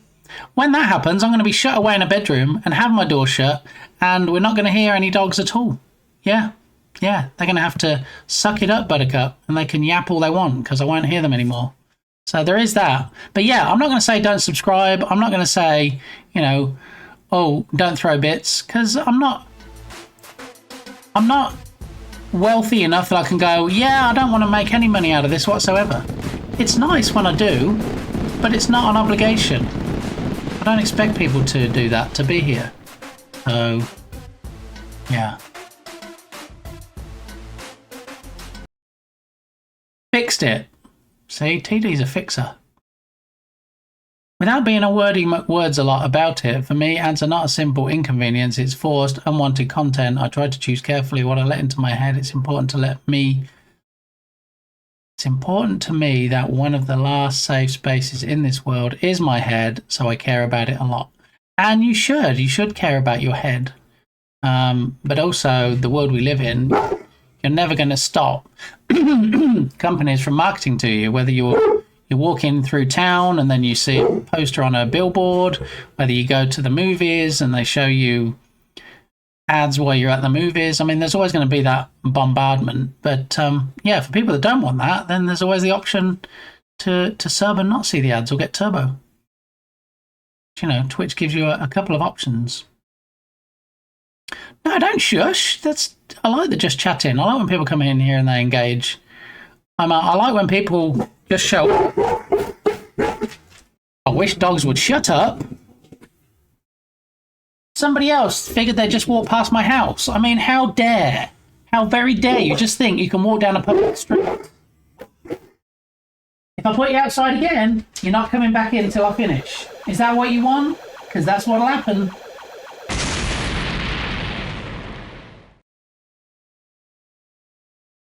Nice try, buddy. Okay, so yeah, one of the positives to me moving location is I get rid of these barking dogs behind me. Huzzah!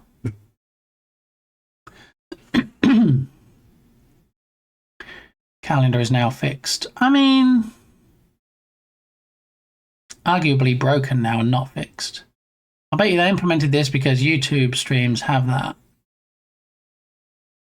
YouTube streams have where you can scrub back in a live video. I don't really watch much live, if anything, on YouTube, so I wasn't aware of that functionality. Ah, yes, probably never going to use it for exactly that reason. FOMO is too big with me.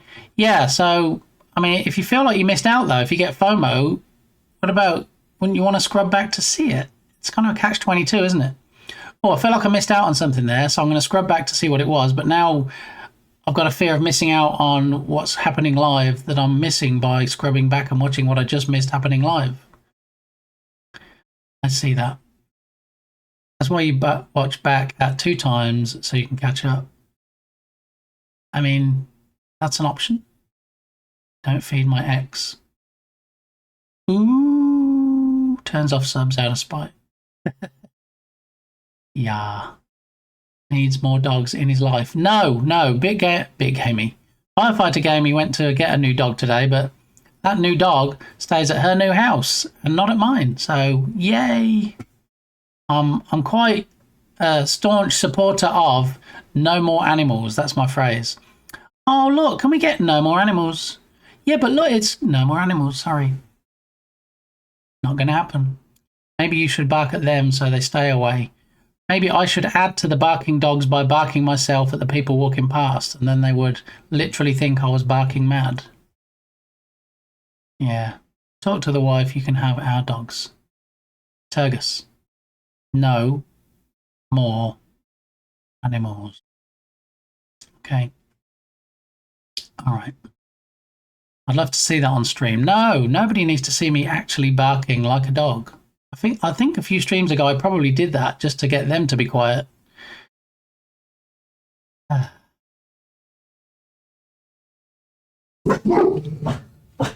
It's put outside by a bit gamey. They're going outside any minute if they keep this up. I'll tell you what. Can we get a third calendar icon? 50% of each.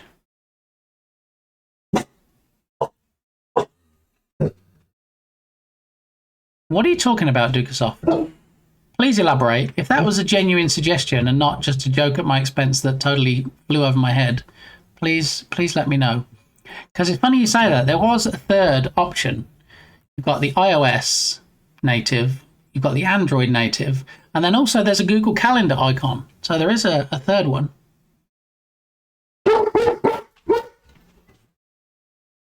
There we go. Now it's set properly. Let me put them out. I'm going to grab a coffee and let's leave them outside. I'll be back in about 2.5 minutes. Okay, if you can hear me, I'll be right back. Bye.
Okay, I think I get what you're getting at, Dukasoft. You're saying have a third option. And currently, it's 50% Android, 50% iOS, so it's half and half whether you'll get one of those.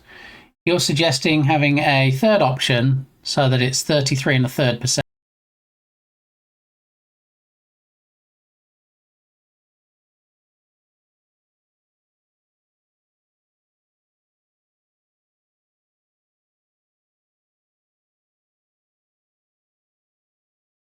How dare indeed. Height of disrespect. Disrespect that I skipped a TTS. That is Balint's brand is based around the Barbie movie, allegedly. So yeah. Truly he eats my points, thinks it's funny. I mean, I'm not gonna lie, it is a little bit funny. You know, it's funny when you put it in. And, you know, sometimes I let one, maybe 1.5 of them go. But, yeah, when it kind of takes away TTS from all the other party people because you've blown it up with Ken lyrics, then, yeah, sometimes I do the skippy skip. But I also think the skippy skip is quite funny too. Stop it. Get some help. Clayman liked it. And if Clayman likes it, then that's fine with me. Let's do a shout out for Clayman_dev. Okay. There we go. Alrighty. No, an icon that is half of iOS and half of Android. Oh. Is that actually what you meant, Dukasoft? Okay. All right. Okay. I totally didn't get that. Thank you, Kilted, for explaining that to my brain, because my brain was not braining. I was like, yeah, 50% that and 50% that. That's what it is now. Where is the third option? Yeah, so I like the idea of that. Yes. I'm going to take that, and I will take that under advisement, as they say. I'm just trying to think how easy that would be. And also, what are we saying? A split straight down the middle? A split across the middle? I'm guessing halfway down the middle, so the left half is one and the right half is another. Diagonal. Oh, you don't believe in me doing things easily, do you?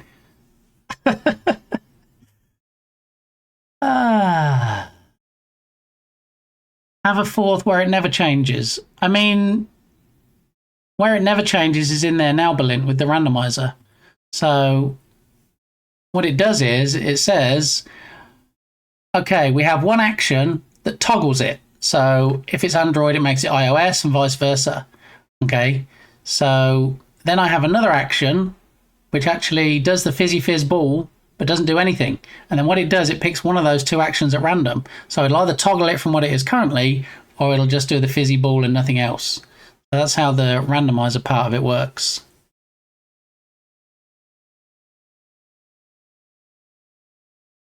Did I miss Avicii? Oh no, this is Avicii. I don't know this song. I know one of the other Avicii songs, but I don't recognise this one. Kilted to the rescue. There we go. Had to be translated for me. You know, like when you go to ChatGPT and you go, explain it to me like I'm 6. I said, Kilted, explain it to me like I'm 6. And there we go. I understood it. Not quite 45. Fifth, where it's Balint's face.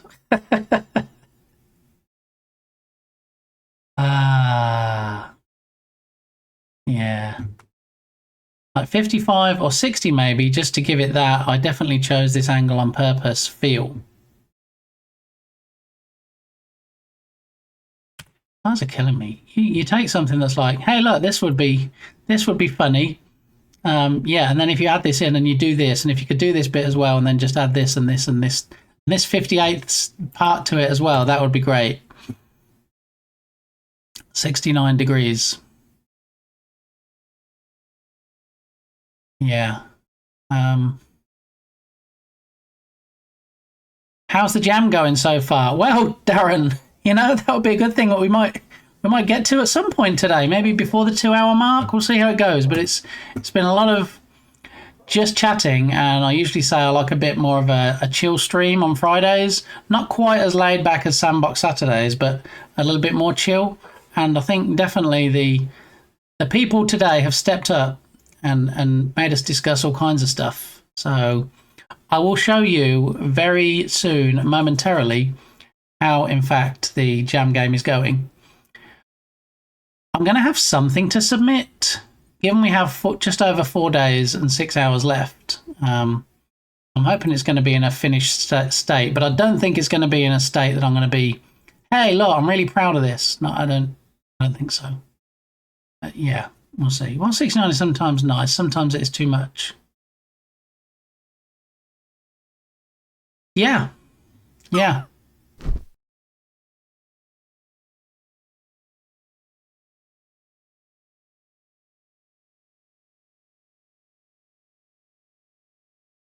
Oh! Nice landing, Tubby.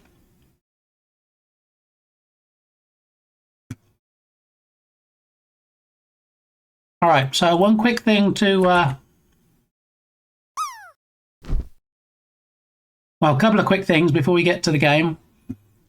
Cinti Studios, I've been waiting for them to have a Humble Bundle out for a while. And eventually, I'm going to say I wasn't too far off predicting when it would happen. They did, in fact, launch one. And because I'm very nice and I don't want to put a whole wall of text as far as a humongous link goes, I did actually create a short link for it. Look, Cinti Bundle 5. All right, and what Cinti Bundle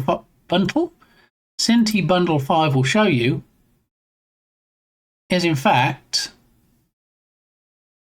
this page here, Software Bundle.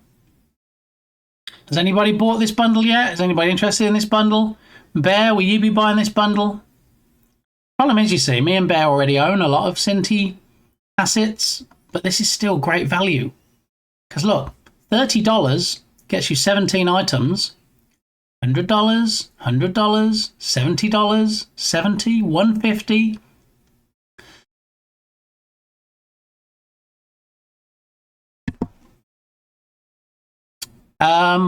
I don't know the answer to that, JD. Is it Godot friendly? Is this the bundle you spoke about the other day? It's a bundle I was waiting on happening the other day, but it hadn't actually happened at that point. It actually launched between my last stream on Monday this week and my stream today, so I wouldn't have referred to this bundle specifically and the actual content because it hadn't launched by then.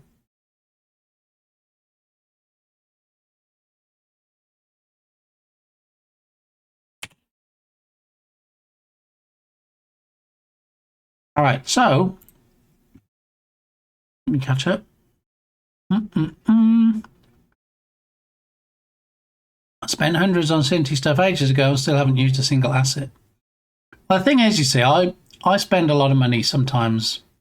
I try not to spend a lot of money. But in the past, I've spent a lot of money. And as I've said before, you might not have an immediate requirement. You might not even have a project you can think that you would use it in. But if it's such a good deal, you can add it to your asset arsenal, as you will. And it's nice just to have those things in your back pocket. I see what you're doing, JD. I see exactly what you're doing.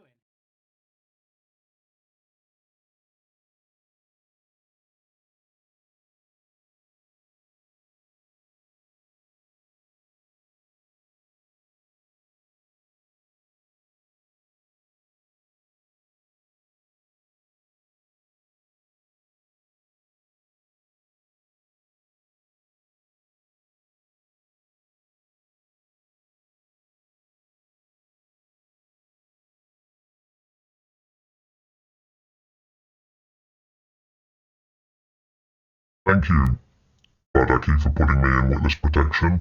I am in fact Fit Smaney. You might think that you were here watching Big Gamey, but for reasons I can't get into, Big Gamey went into witness protection. So I know you can, but Salty is a bad luck on you and Fit Smaney. Yeah, so Fit Smaney obviously can't skip songs because that would be down to the streamer to do. and the streamer is obviously not here right now, so Bits maybe sounds like he wants to eat carrots and take a nap. Well, maybe he does. I can't tell you too much about him because he's blurred out and his voice has been changed and name has been changed. So, yeah, there you go. Claimer, and how you doing? Welcome on in. Good to see you. How is your fantastically amazing game going called Epic Hero Game? There's all the stuffs. Actually, I don't think we did a Bardi stuffs, did we? There we go. All the stuffs in chat. While you're over on the Steam store, get those games onto your wish list. All right.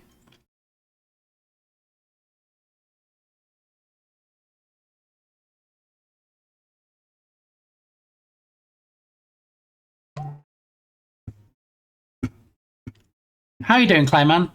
How's your job going? Still fantastically well, I trust?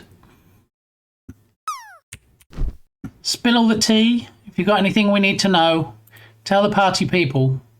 We're all here and we're all interested. Bum,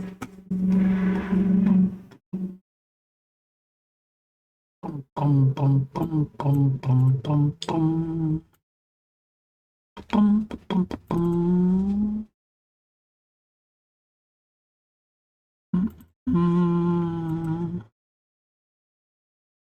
Ba, ba, ba, ba, ba, ba, ba.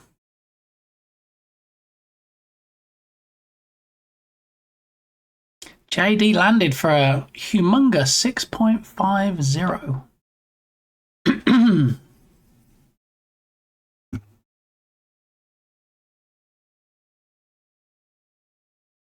Alrighty, what is going on with my...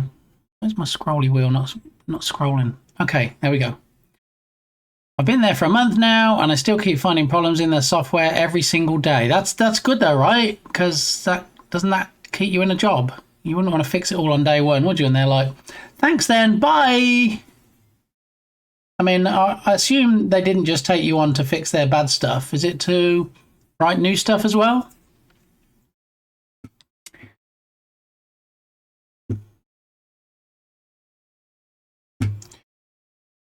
All right, so yes, this is the bundle.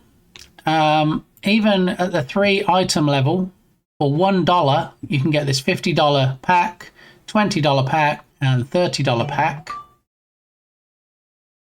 So that seems to me like it might be $100 right there. With my basic math skills. So yeah, and you get up to the $8 item bundle, where you get some more stuffs, including a $200 Street Racer pack, a $100 mech pack, $55 biome pack. I mean, going all right, Clayman. Yeah. It's we haven't got to the game dev portion of the stream yet, but you know, I feel like this is like one of the journey intros. We'll get there, but we're not quite there yet. But you know, at some point before the end of the stream, hopefully, given that we've only got 4 days, 6 hours left and some change to submit the Journ Jam game, I should probably work on it some point soon. Yeah, time is flying. In fact, it is. Yeah, whizzing by. Especially when you're doing a Journ Jam or doing a Jam Gam. Should just stop talking. When you're doing a game jam, time flies all too quickly. But at the top tier, okay, so you'd be like, yeah, but I'm just going to pay $20 for these 8 items. But if you go to the next one up and get the top tier at $30, you also get a $10 Cinti store coupon. So effectively, you could argue that you're getting it for $20. And then it includes a whole bunch of stuffs, including one of their animation packages, a casino that's usually $150, one of their newest UI packs, their Apocalypse HUD, usually $100, Kaiju, so you can create your own Rampage remake, Horror Carnival. I have their Horror Mansion pack, I don't have the Horror Carnival. So the fact I can spend $30 and get what are we saying? 1,000 and something somewhere? $1,074 value. That's crazy stuff, right? So, yeah, I did actually create a shortcut that I pasted earlier, which is since Vamanost. I'm going to paste it again and then pin it to the top of chat while we have a quick look. I'll stick it at the top of chat for 5 minutes.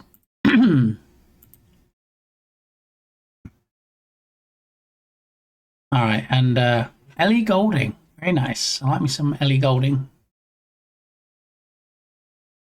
Especially when you are throwing a clock. I mean, that's literal time flying right there. Yeah. Yeah. All I can hear at the moment is dogs scratching at the back door trying to get in. Are they going to get in? No, they're not, because I'm going to go boop. And now I can't hear anything apart from very loud music in my ears and no more dogs scratching. They're fine outside. The weather's not even going to get to 85 today. It's going to be low 80s. Hasn't even reached that yet. And remember, we did update the weather command.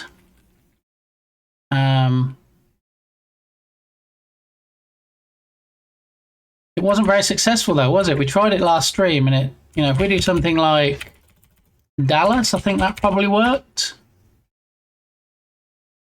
There we go. We get Dallas. We can get some of the major places, but yeah, 82 currently.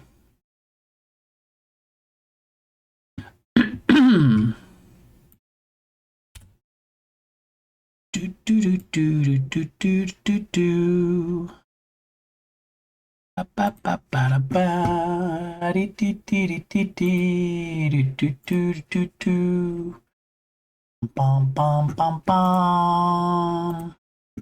right, so there's the link at the top of chat. This is the bundle. That is an affiliate link, so I might get a few pennies if you use that link and make a purchase. Won't cost you any more, but it might give me a couple of pennies. So thank you if you do click through on that link at the top of chat and you do purchase bundle. No weather. Glasgow, Scotland. Yeah, I need to look into the weather API. It's on my list. Sometimes you have to kind of, yeah, there you go. Just put Scotland in and then it does its thing. And there we go. Bit cloudy today up in Edinburgh. Ooh, I do need the Simple Zombies pack. I thought that's what you were using. Were you not using that already, Bear? I thought for sure you had that.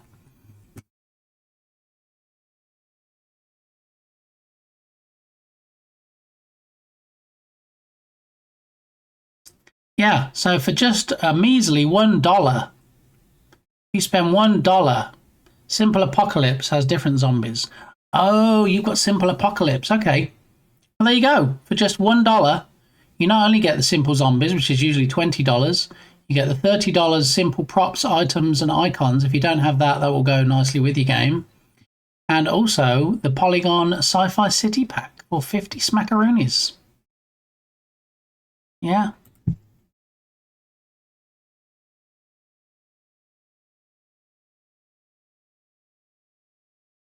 So you just got to know how to work the system, Dukesoft. There it is. There you go. 18 miles per hour might be a little bit windy today. I wanted to make that joke, but wasn't sure if inappropriate. No, I actually sent the news story for that Harrier Cat to Dukesoft, and I said I'd like him to account for his whereabouts. I have the other two, but still worth $1. Absolutely. Yeah.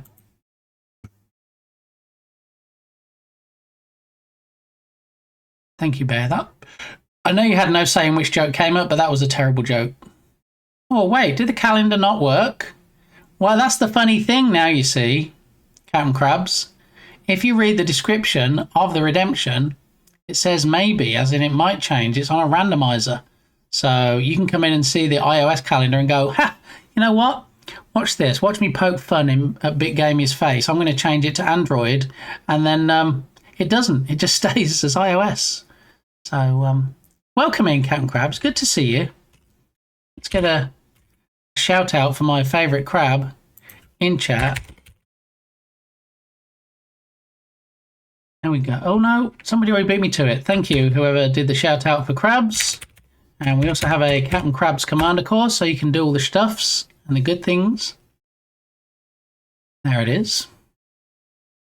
Yeah, so, hey Bear, you know you're never going to live this down, right? And I'm going to mention it every time. But anyway, hopefully it never gets old. Bear, if you are going to get this bundle, please remember to check out, okay? Don't just add it to your cart. Check out before the offer ends. As you don't. Might cost you. There you go. Make sure to check out. There it is. Because if we actually look at the software bundles, it doesn't tell you on this screen how much longer there is to go. But if you look at the main software bundles list, we can see here 17 days left. Now, if I was going to make another prediction, if I was of the predicting type, I would say this will probably be extended. Don't not buy it based on it possibly being extended, because it possibly might not be. But previous Cinti bundles, I believe, have either been extended or they've been brought back as a replay or something if you did miss it. So, you know, don't cry too hard if you don't get to it in the next 17 days, because it may possibly, allegedly, be back. Never gets old. Okay, that's good.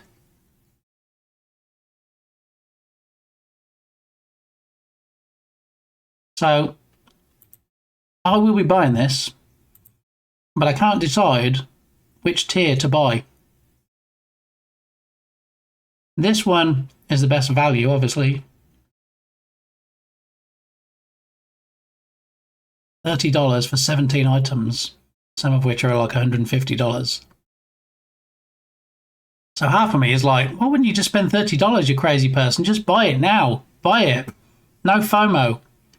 But then the other half of me is like, I wouldn't get the $3 bundle, because I'm not working on any games that have a simple aesthetic at the moment, and I already have a lot of simple assets from Cinti, whether it's from the Cinti store or whether it's from the Unity asset store.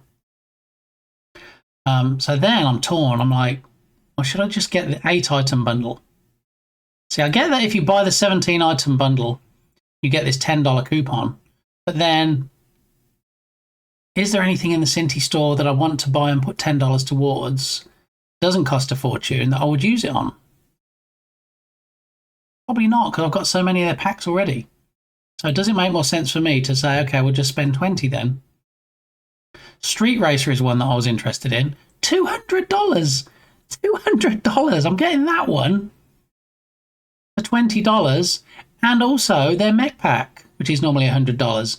And this one for $55, this one for $50, $20, $20, $20, $30.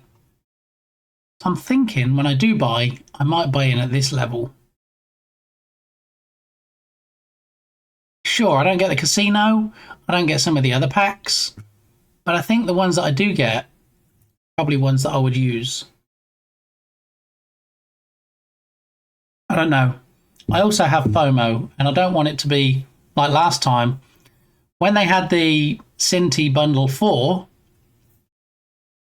I regretted not getting a higher tier, because one of the packs I was interested in was Polygon Kids, and I didn't get it. I actually got a lower tier, and I was kicking myself afterwards because I realised that I did want the Polygon Kids, and the Polygon Kids is quite expensive. I think it's either 100 or 150 maybe. And I was kicking myself that I didn't go and get it. So I don't want to be kicking myself when this closes and say, you know what, dang it, now I want to do a casino game and I don't have the casino bundle. I don't know. Do I suck it up, Buttercup, and just get the $30 one and, you know, not have the FOMO? Or do I get the $20 one and then later think, I really wish I didn't have to live a life of asset regret now because I didn't get the higher tier? I don't know. I added a calendar in 16 days reminder in case I forget. Reminder should be in there somewhere. Yeah. I mean, I get that, you know, some people are like, yeah, I want to get the higher tier, but, you know, I've got to wait till my paycheck comes in, or I've got to wait until I get money from such and such. I totally get that. You know, I'm in the same boat. Otherwise, I would just like jump in and go, hey, I'm going to get the $30 one, job done. But, you know, I'm not a man of many riches. I don't have a money tree in the backyard. Well, it'd be nice if I did. But, you know, I have to pick and choose my purchases. So, I don't know. $20 or $30. I think what I need to do is actually have them open in different windows, and then I have the $30 one open in here. See, if I get the $20 one, I'm going to miss out on getting Horror Carnival. And I've wanted for the longest time, and I don't often mention it, to do kind of a Horror Carnival type game where there's a ghost train and there's like a haunted carousel and all that kind of stuff. And I feel like this would allow me to do that. Like I said before, I have their Horror Mansion pack, which is like, funnily enough, a horror mansion. And it has like a lot of horror props in there, but not carnival stuff like this. Sorry, Ellie, just hold on a minute. Well, actually, you got 10 seconds. You can sing the last 10 seconds.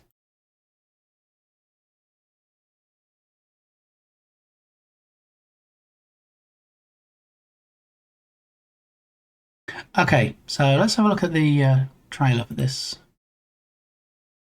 Let's open it on YouTube so we'll get a little bit of a bigger picture.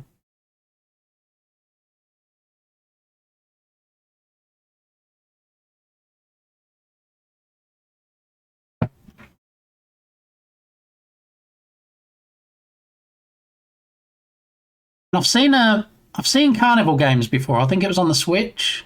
Might even have been on the Wii. Never like a horror carnival games.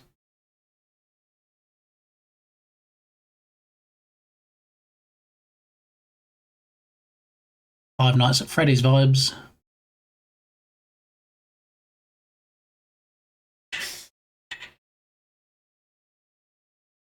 See, as well as being good at creating 3D models, Cinti are also good at staging scenes. When you look at their example scenes.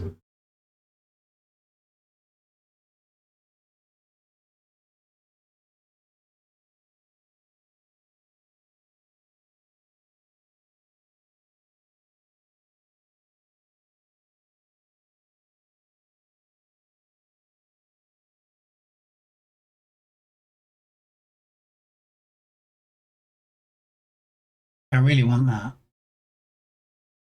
Really, really want that. Calendar is broken at this time. Please try again later. Yeah, calendar's broken. As you can see, it's showing Android, so it's definitely broken at the moment. We'll set a reminder. Set a calendar reminder for when the calendar's not broken. Calendar is fixed. No, it's not though, is it? Not fixed because, you know, it should be showing something different. And I can't revert it because it's now on cooldown. Why? Why?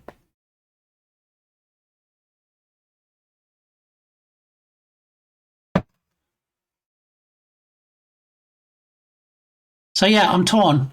I don't know which pack I'm going to get. I'm going to leave those two tabs open. Anyway, look at this. Look. Any no prizes, but any guesses as to what we're about to watch? Given the title of the video shown at the top, what do you think is going to happen in the next 24 seconds when I hit this play button? I have a request for something when a specific number of bits are cheered, if that's okay. That's fine. Just tell me. Spill the tea, Bear. You know, I'm all about the suggestions and hearing what people want.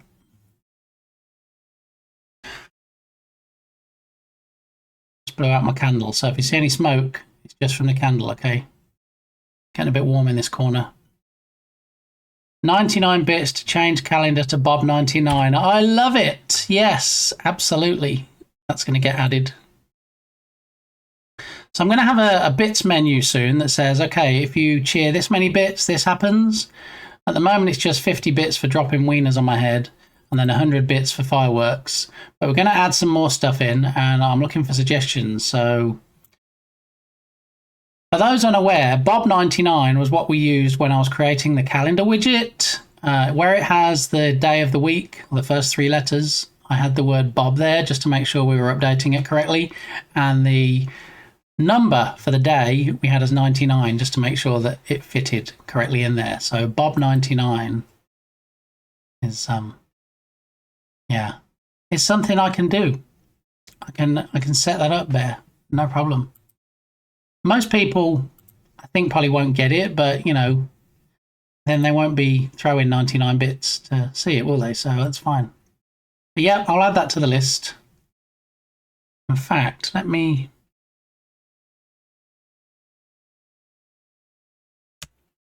actually have one of my text files open here somewhere. It has the bits. Here we go, bits rewards. So 25 Christmas related question mark. 50 is currently hot dogs. 69 I thought maybe something to do with Borat and sexy time or something. 100 is fireworks. 309 will be something birthday related. 404 something to do with bits not found. Maybe it makes me vanish or something. And then what did we just say? 99, didn't we? So that will go before 100. 99. Change calendar to Bob99. All right, it's on my list. And I just Googled what Bob99 means. If it means anything other than what I just said, Harry or Cat, then I can only assume it is not wholesome. So we'll probably leave it at that. But anyway, what we're looking at here is a view from the dash cam in my car. Okay. And I was out driving on one of the days. Hey, was this? Wednesday, I believe, when we had some biblical rain and it was hammering down. And despite the fact that driving conditions were not the best, some people don't know how to drive in said conditions. And I predict flying cow. Not in fact a flying cow. This is not a Twister moment. Although you'll see in a moment the word Twister could be related to it. So this car here, see this car in the middle lane? This car in front of me in the middle for diddle lane? Shouldn't be in the middle lane anyway, because, you know, lane discipline. You should be over here in front of me. But anyway, I don't think this is karma because they were in the wrong lane. Here is what happened. Are we ready? Are we ready? Are we buckled up? Because I actually got the memory card out of my dash cam, put it in my PC, loaded in the humongous file because they're 5-minute files that it creates on the dash cam, and cropped out this 24 seconds just for you. So, frogs, because you said biblical rain? No, it is not a frog moment. No. Although, something might possibly jump. Are we ready? Here we go. There's no audio. I took the audio out of it. So that's why the speaker icon down here is grayed out. But I think you'll see what happens if you watch this middle car. All right, and here we go. Keep watching. Keep watching. And there he goes. Whoa! Completely spun out and slid off the road. You can even see the tire marks where it went off. Yeah. So maybe slow down in the wet and that won't happen. Yikes indeed, Tatum. In all my years of driving, I've never seen anybody spin out in front of me like that before. So for those that missed it, would like to see it again. Nobody was injured, okay? I'm just going to say, on the audio, we did say, okay, it didn't flip. They're okay. It just spun around. They're just going to be shook up. So it wasn't a moment where we had to pull over, and Firefighter Gamey was with me. So, you know, had we needed to administer any first aid, we could have. But the car literally spun around in the wet and ended up on the grass. So, yeah, it wasn't... I didn't feel bad just carrying on driving because, you know, nobody was harmed. Slippery when wet, exactly. I mean, and it makes me laugh sometimes that people need telling that. It needs a road sign to say that. So let's watch it one more time. Okay, here we go. Keep your eyes on the prize. Black car in the middle lane in front of me. Here we go.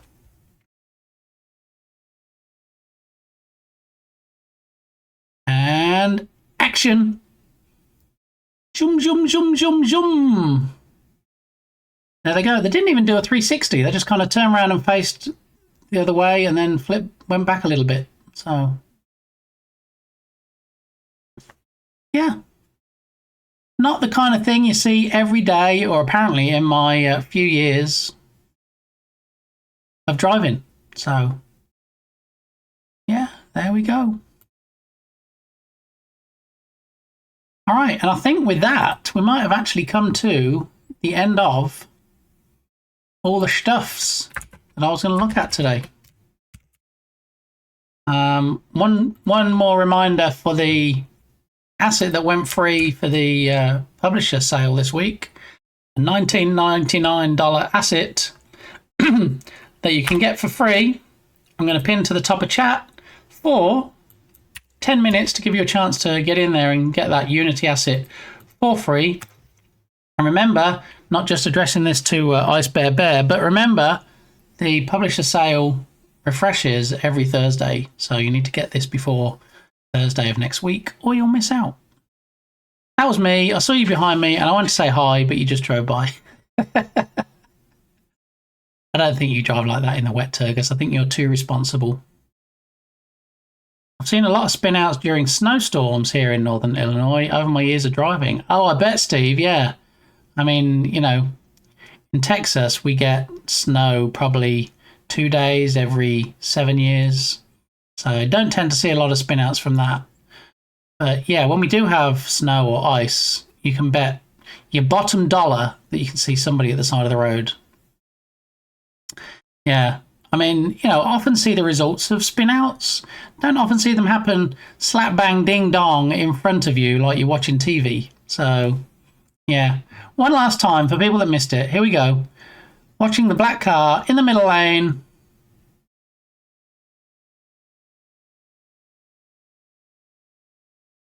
Here we go. Around the corner. Oh, no, I think I'll go over here instead. Here we go.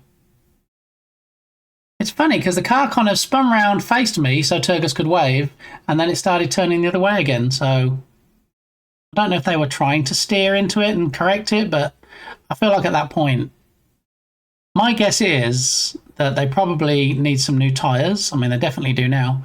They needed some new tyres. They probably shouldn't have been driving the speed they were driving in the wet. And they probably, something might have spooked them and they might have like turned the wheel quickly or something because they weren't going around a sharp bend. They weren't even overtaking somebody. They were just driving along in the middle lane. And then before you know it, maybe they were just not focusing on driving. Maybe they were looking at their phone and looked up and thought, oh. Before they knew it, they were at the side. So now I want to guess what town you're in, but don't want to dox you. No, let's not have any doxing today. I mean, Steve doxes himself quite often on his stream. So, yeah, maybe drop Steve a follow.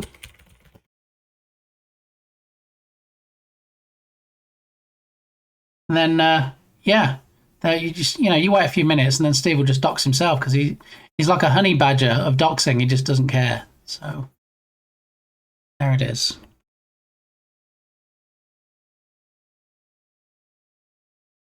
All right, I have my my next shout out for my favourite goose lined up, ready to go. But before we do that, we can close out this one. We'll leave open those two. And let's see how the game is getting on. Let's get an update on the game now with a permanent title of Flutterblocks. Show Unity. Alrighty, so now. Here we go. Can we... Oh, we'll just leave the gizmos on. Yeah, so this is the grid that we have.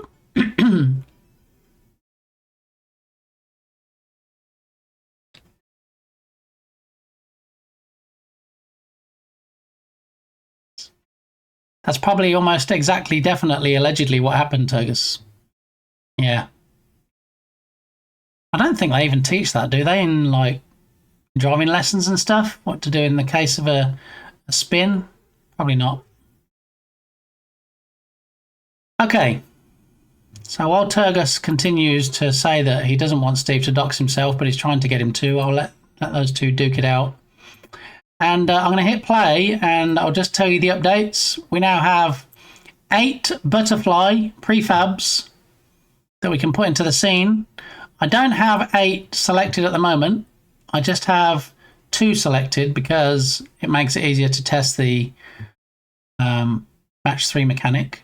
But we can add them in, and I'll show you those. I had an issue where originally the blocks were dropping when other blocks got destroyed underneath them when there was a match, but then that stopped working. I figured out why, and I managed to fix it, so that's working again now.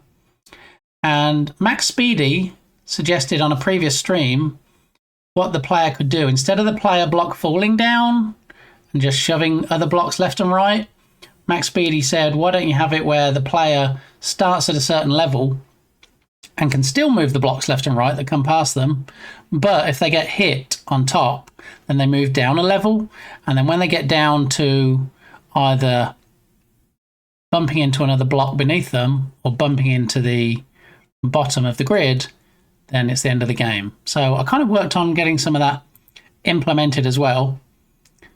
So what you'll be able to see is if I play it maximized,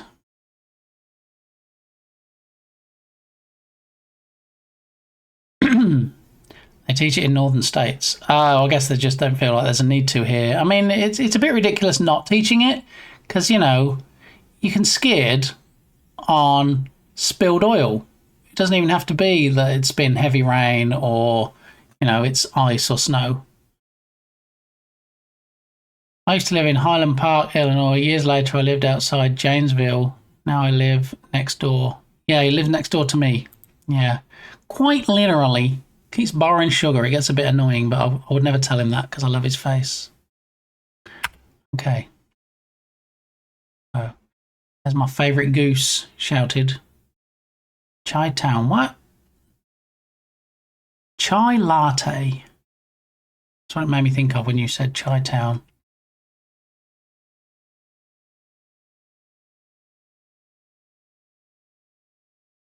Okay. So I implemented the movement that was suggested by Max Speedy as well. So when I hit play, what we can see now, there we go, there's some geese. Turtle goose. When I hit play, we're still working on the audio stuffs. Second favourite, how you doing? Good to see you. I lived in Highland Park many years ago when I was in the Navy. In the Navy, blah, blah, blah, blah, Southern Seas in the Navy. I remember that song. Chi-Town is a nickname for Chicago. Highland Park is a suburb of Chicago. Great Lakes, what? Do. Voice of an angle. Ah, that's why you're my first favourite, really, even though you call yourself second favourite.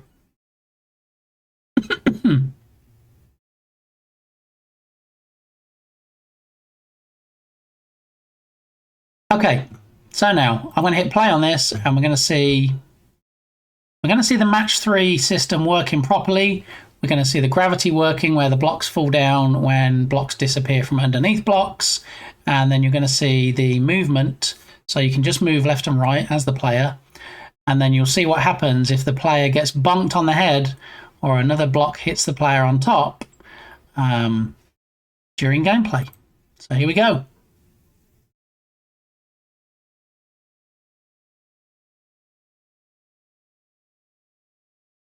Possibly, allegedly.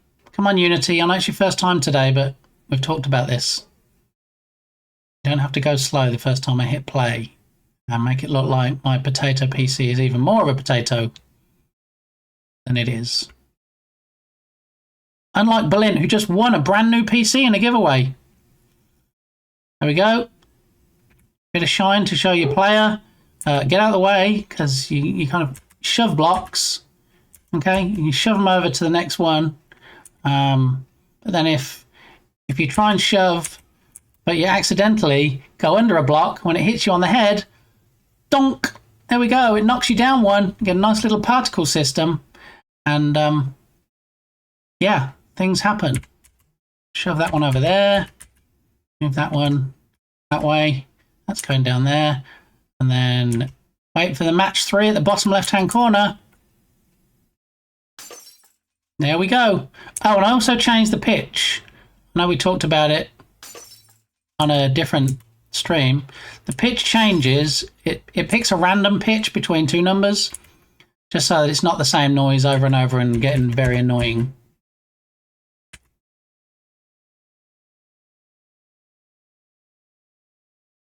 Yeah, I need a sound effect when you get bonked on the head. I don't have a sound effect. So what it does, it bonks you and drops you down a level, and also it destroys the block that's falling. So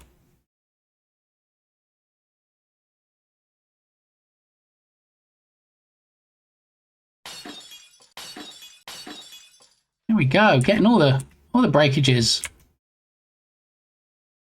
If you're quick enough, you can actually push a block a couple of columns over. I like this one here. Oh, no, I got donked. Never mind. If I go the other side of this and you push twice, you can actually do that.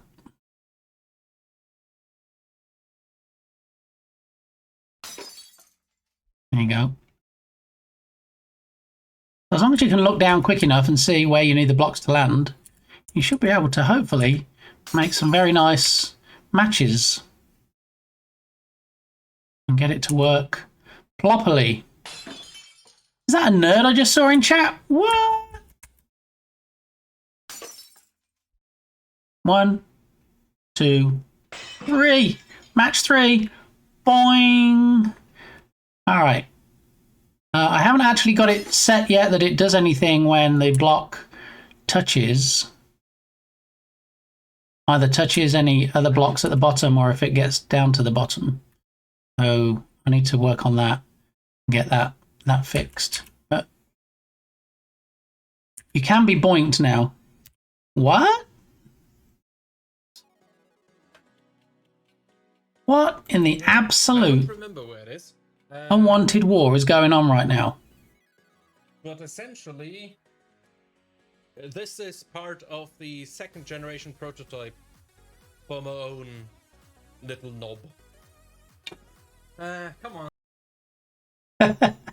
From your own little knob. Buddy, how you doing? Why does my notification say that you went live 29 minutes ago?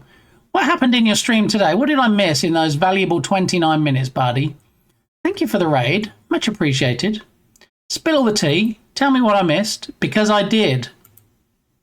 That's why. You see, my notification's correct on my phone. On my little Twitch app, it goes, hey, somebody that you watch and you have notifications enabled for went live.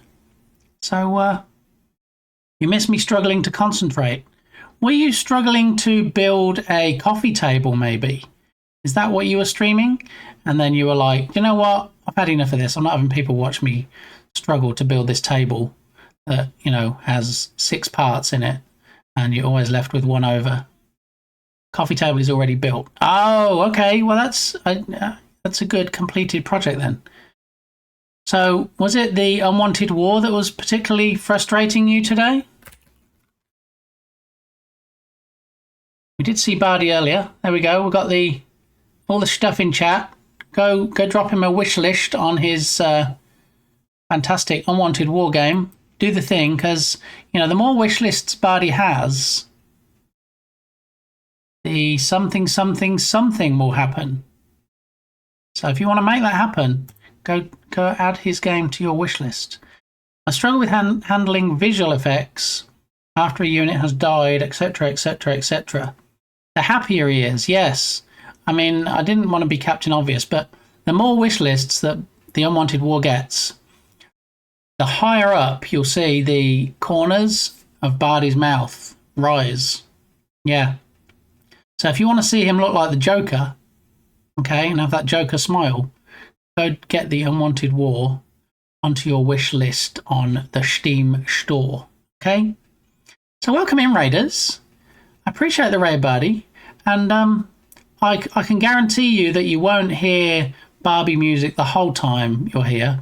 Sometimes you'll see some Unity game dev, like you can see at the moment, because I'm working on the Journ Jam. Man versus Nature is the theme, as you can see at the bottom. And I have just over 4 days left to get this finished and submitted.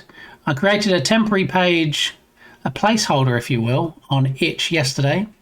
The game is called Flutter Blocks and involves you releasing butterflies from glass boxes by playing a match 3 game as the blocks fall down the screen. And as this white player cube, which we've got to put a face and some arrows on, you can move left and right and shove the blocks that are falling into different columns so that you can, in fact, make a match 3. All right, so we take this block here and shove it over a couple of times, then that's a match 3 right there. It's automatically going to happen because there's going to be 3 matched. And then, there we go. There is, in fact, a match 3. And the blocks smash and the butterflies are released. Huzzah! All right, so, and then the butterflies flutter around for a bit before disappearing.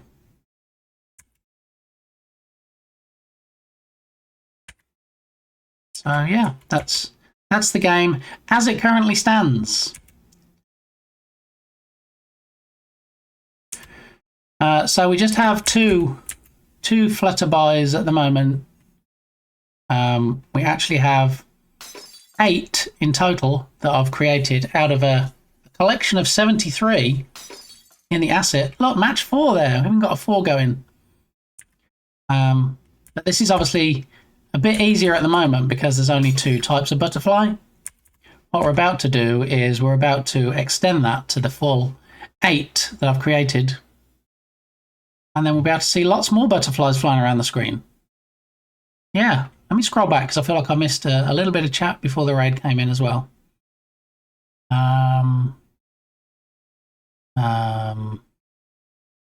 I saw that. Once told a girl that I was from Chicago when I was living in California, and she freaked out at me when she found out it was the suburbs of Chicago.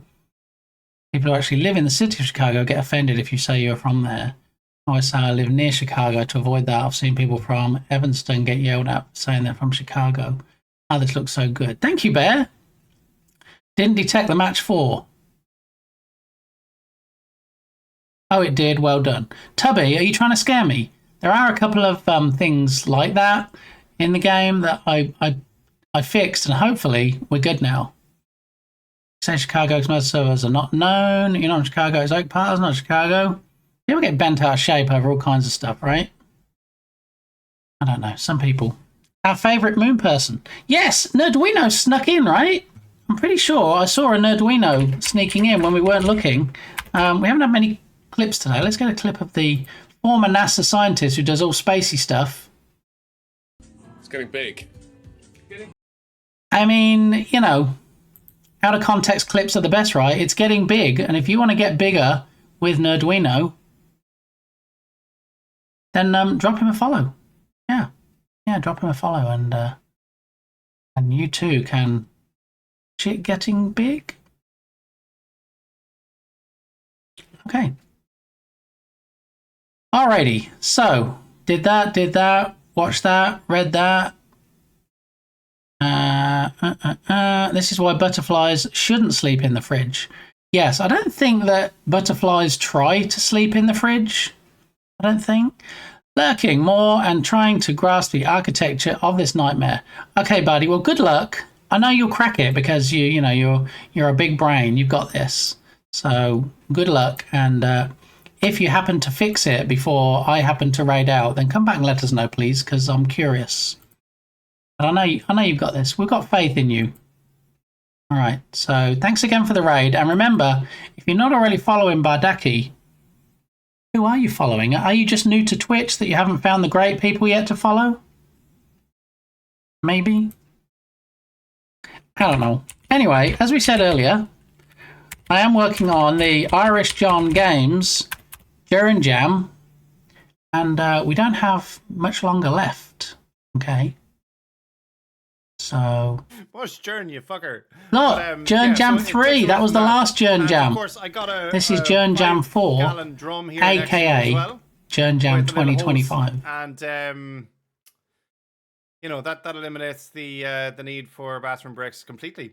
Honestly, get it? It's a joke. It's a joke. But and who, you might ask, is, or in fact, is there a co-host for this year's Jern Jam? And in fact, there is. And it is the legend, if you will, that is in fact Science Streams. Balint, no less. How are you really pushing forward? There he is, look, on the panel at the TwitchCon, and look at the other end of the panel, wearing the baseball cap, is Nerdwino. What? Wonderful. Yeah, absolutely. If I had one piece of advice, it's pit chat against each other. Next question. Hi. You will have your particular niches within science. I know this. There we go. And there's going to be more panels this TwitchCon. In fact, it's next month in the Diegoist of Sands or something. So, yeah, if you can't actually be there to attend the panels, some of them are probably going to be streamed. Some of them might be recorded and played after the TwitchCon by people just using their phones. But, yeah, if we can publicise any of the friendos that are on any of the panels, we will do that. And that's the paleontology guy too, right? Yes, in fact, that is Danny from the Paleontologizing channel. So let me see.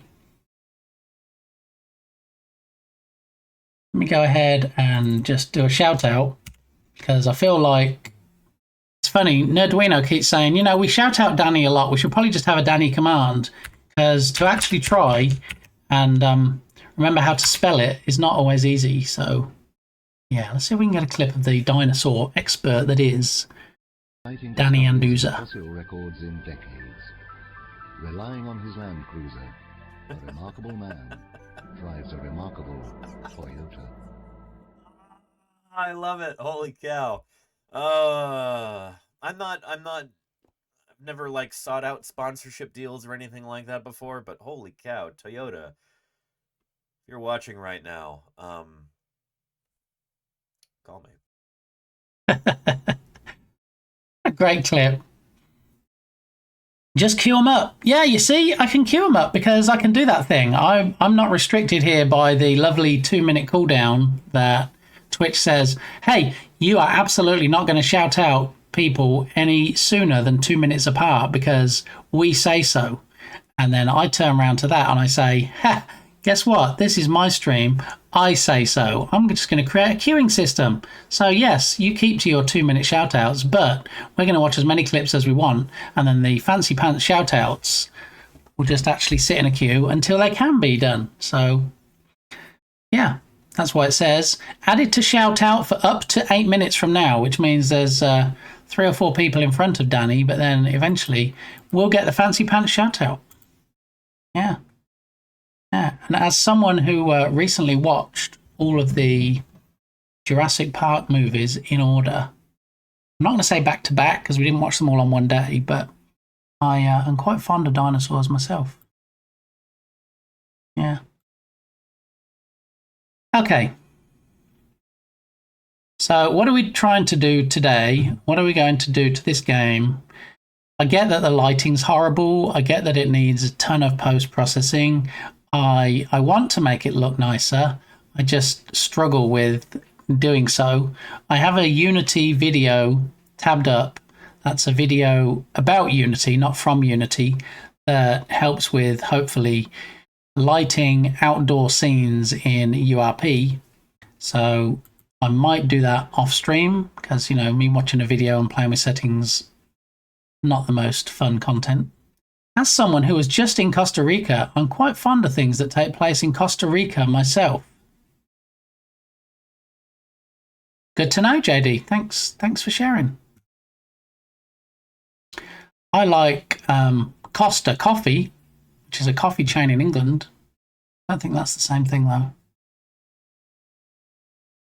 Okay, so first things first, let's extend out these prefabs so we can pick from all 8 of the prefabs. So instead of having 2 slots in the array, we want 8 slots, but we don't want them filled with B1 and then 7 B2s. That wouldn't really work.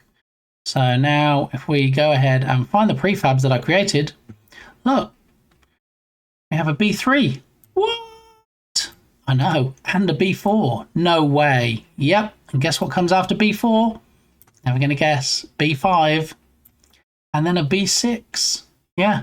Wouldn't it be funny, though, if we actually had a B7 and a B8 to fill all the slots in? So they actually went 1 through 8.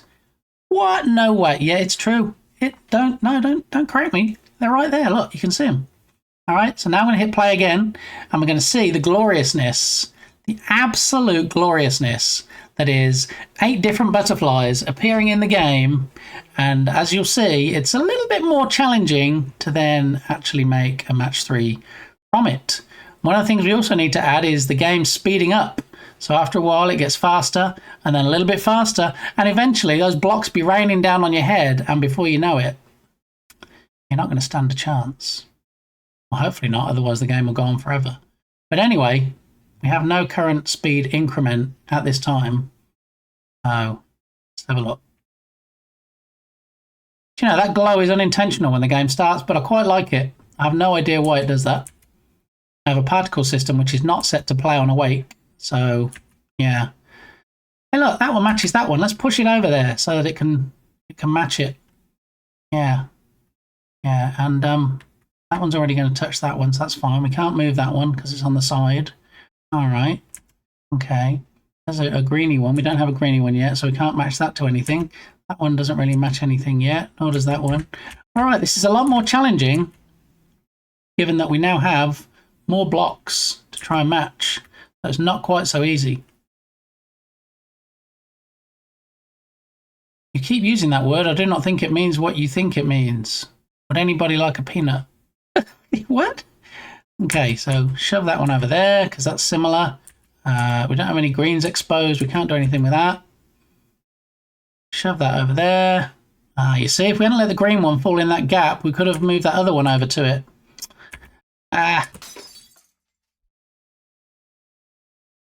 Oh, we made a match. Okay. Didn't see the match we made, but we made a match. I wonder, you know, I think what we might need to do is to introduce more butterflies over time. As well as possibly making it faster? I don't know. But this is just a bit too hard, isn't it? With 8 prefabs, even with this many blocks, to try and get the matches. Oh, maybe if we start off with 2 or 3 types and let someone get some matches and kind of get used to the game. And then we can go ahead and put other stuff in. Otherwise, it might be a bit too challenging. Maybe 8 is just too many.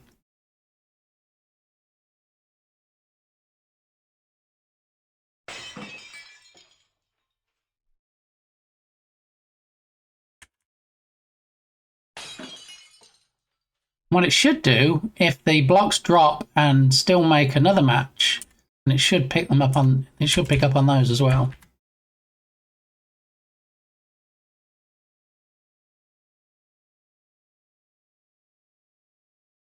So since there's no penalty other than dropping down a level, when a block hits you on top, if a block's coming down in a row that you can't do anything about, like it's coming down on one of the edges, like this orange one, and you don't want it to land, you could sacrifice yourself and just take out that block.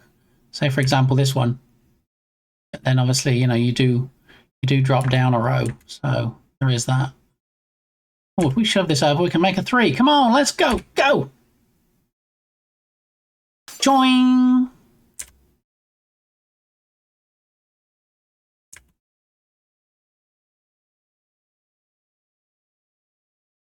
I'll take the hit for that one because oh, there we go. We got another one. And the problem is then I can't actually go any further. So the higher these get, the more restricted I am at being able to move. Oh, there we go.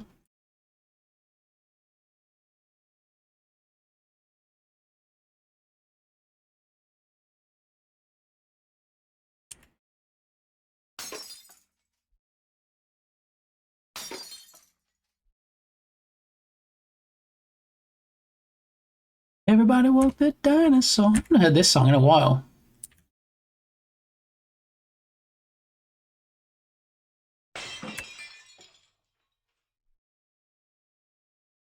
Yeah, I don't know if speeding up is the right thing, or at least use it in conjunction with an increasing of blocks. So now I'm torn whether I need to have levels or not, and how much longer it's going to take me to add levels. So you could have like level 1, okay, there's just going to be 2 types of block. And then you need to reach a certain score, or there'll be a certain number of blocks that fall until the level's finished. And then each level you get more blocks or more butterflies added. I don't know. But also I haven't got it set yet where, as you can see, the right hand column is up to the top of the screen now. I haven't got anything to stop that or to end the game when that happens.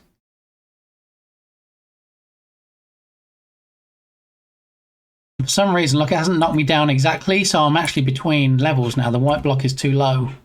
We need to check on why that's happening. Join. It's kind of game over at this point. And now we just left to sit here and see if it can actually form its own match 3s by just dropping the random blocks in.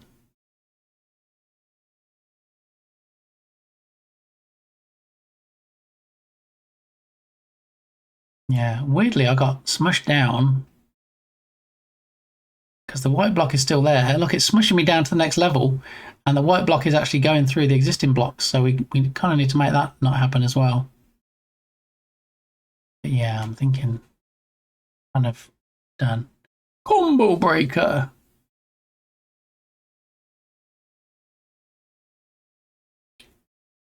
Would be cool if you could side swipe that one off the wall.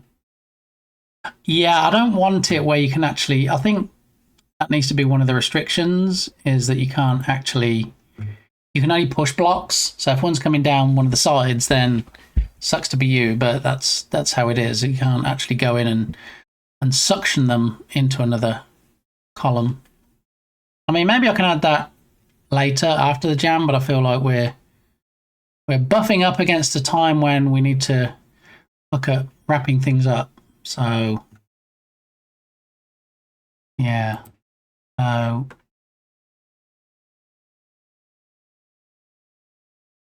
don't know. You see, now I'm torn because I have the 8 butterflies. So because I'm on a time crunch, do I say, okay, well, we're not going to do levels at this point?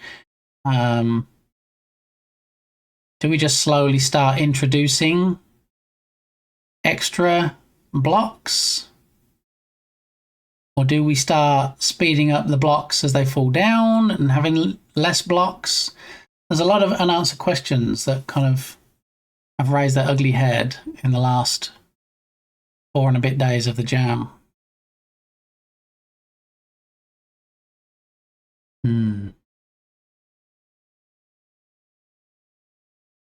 do like the idea of maybe speeding it up slightly, but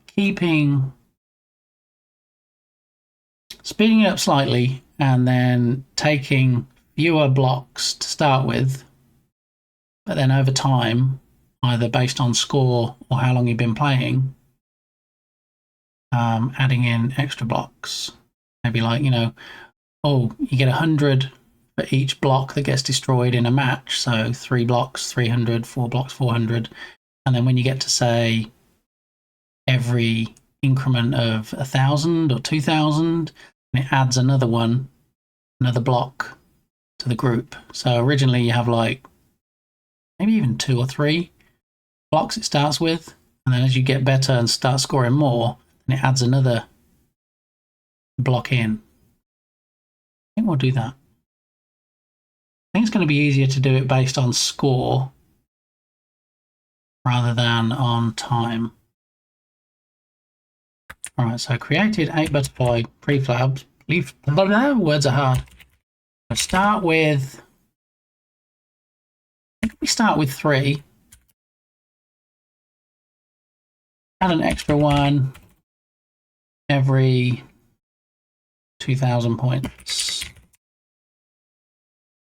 We can play with these numbers later on. We fixed the issue of blocks not dropping after matches. We did that. Implemented the player movement.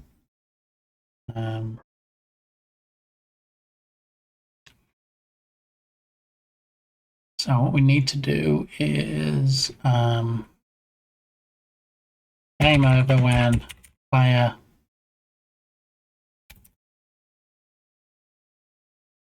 knocked down and a block is beneath. Or probably when a player gets knocked down and a collider is beneath. Because any collider, even if it's the bottom of the grid, I think you'd have to be pretty bad at it to end up getting knocked down to the bottom of the grid before the grid is filled at the bottom with cubes, but it's possible. Alright, so game over when player gets knocked down and a collider is beneath them. Alright, so what I'd like to do next is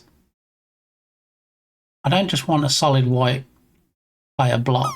I said before about putting a face on it, like a sprite face, and if we can fit it, adding on a couple of arrows as well, so arrows that point left and right, just to show you which direction you can move in, so that when people are going, well wait, I want to move up and down, it'll say in the instructions that you can only move left and right, but you know, when the people play a game and read the instructions, not very often. So yeah.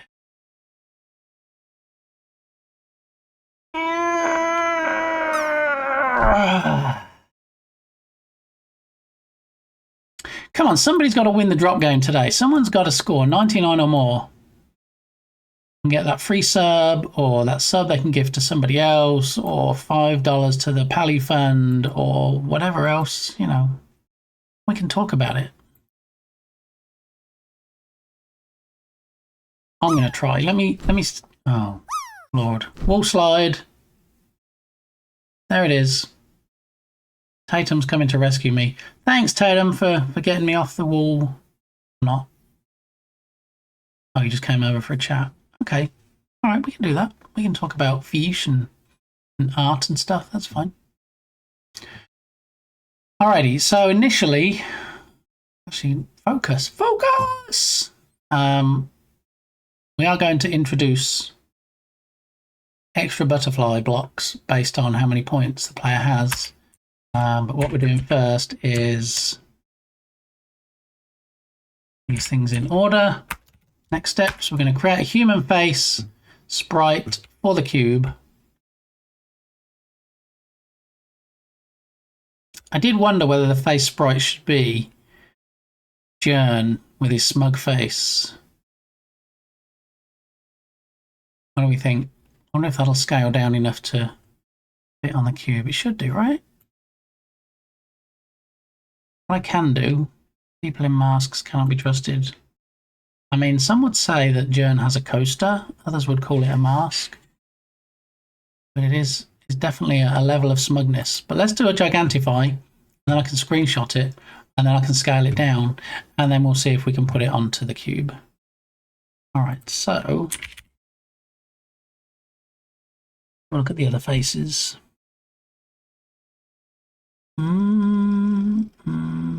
No, I think the smug one's the winner. 35 days, Tatum, just over a month away. I hope you've got your costume sorted out and ready to go. I did think a good costume, I mean, for a Halloween party, not to go out and scare the kids, although that might be an added bonus, is I see Black Phone 2, is it? It's coming out soon. And the guy in that has a white mask or a white painted face or something, but some kind of mask type thing, and that looks pretty scary. I thought that might be good, but yeah, I don't want any angry parents because I made the kids pee themselves or something. Yeah. Anyway, smugness. Let's get some smugness up in here. Actually, when you do a Gigantify emote, it does already show you a gigantic version of it before you even actually do it. But I'm still going to do it anyway.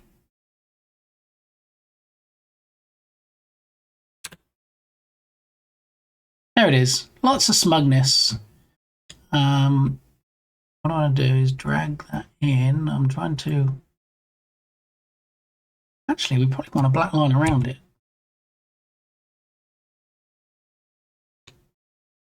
Yeah, so I think if we drag that out just a little bit more.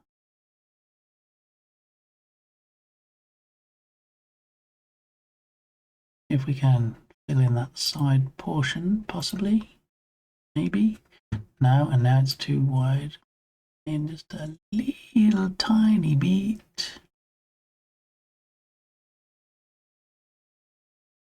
All right, it's a lot bigger, so it's easier to work with. And then drag that across. Drag it. There we go. 116 by 116. Perfect. All right, so now we can do File, Save As. And we're going to save it as a smugface.png. And where are we going to save it? We're in fact going to save it in the right folder, which is going to be Assets. It's going to be Lizard. Thank you for the lizard there, which of course is the in the trailer for the upcoming movie called Hoppers, I do believe. Smugface.png. Okay, so we'll put it in BGUI because that's where all the 2D stuff is. I'm going to save it in there. Close that out. I am going to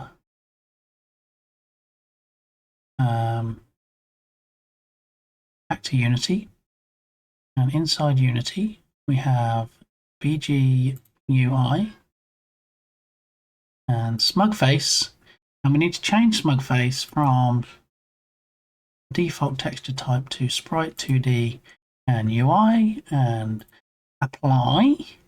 And now we can drag Journ onto the cube. We'll go that way, and I think we did it with quads, didn't we, when we did the butterfly? I do believe. If we go to block player here, and we do 2, we're going to add a 3D object.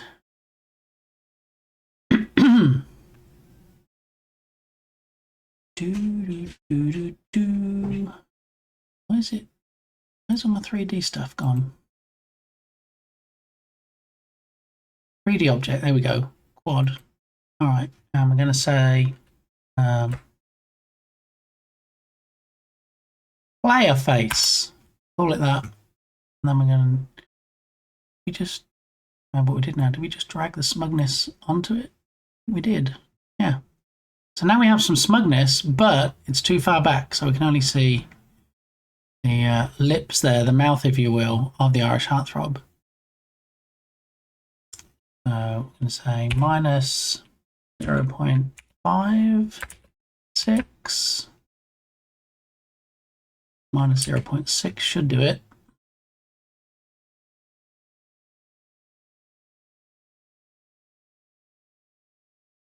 All right, we also need to change the Y value because it's too low down. Let's join. About 0.5. And yeah, we kind of want it a bit smaller, don't we? Because I don't know if we're going to get arrows on there. That's the only thing. Maybe have an arrow above and an arrow below. Didn't have any colliders on. Do we have a collider on player face? We don't need that. I'll take the collider off. What if we scaled it instead of 5.9? 5, 6, 7, 8.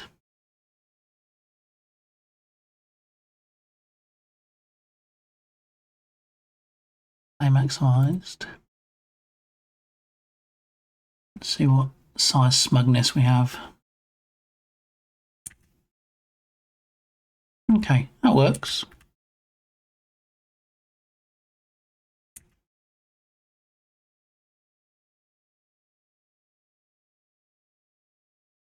Oh no, what's going on with the pushing there? That went a bit wrong, didn't it? Anyway. Ooh, I like this song. Ella Rain, how in the world are you doing today? I hope you're doing well. Good to see you. The Friday's going okay so far. We're doing some more Jern Jam stuff, trying to get this game working. We even put a smug Jern onto the player block while we're trying to play this. Oh, one thing I just realised is we need to get rid of that shadow. We turned shadows off for everything else. We didn't turn shadows off for smug Jern, so need to get on that.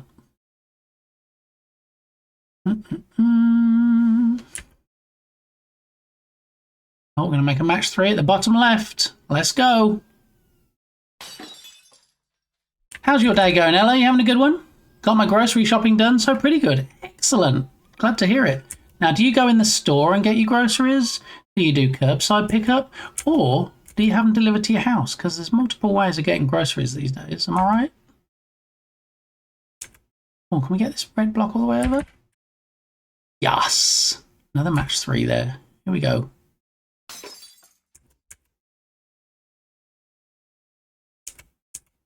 We need an orange one, don't we, to drop down this one? We don't really want this guy that looks like a cat with sunglasses. This one can go down there because that's a matching. That one's a matching. That one's matching. Look, we're getting all the matching ones. Excellent. All right. What else we got? Green one? No, we don't really want the green one over there. Push it all the way over there, maybe. That one over to match that. Oh, we got the cat with sunglasses. Here we go. Excellent. Ah, took a hit. And pushed. No, what? Collision didn't quite work there. We tried.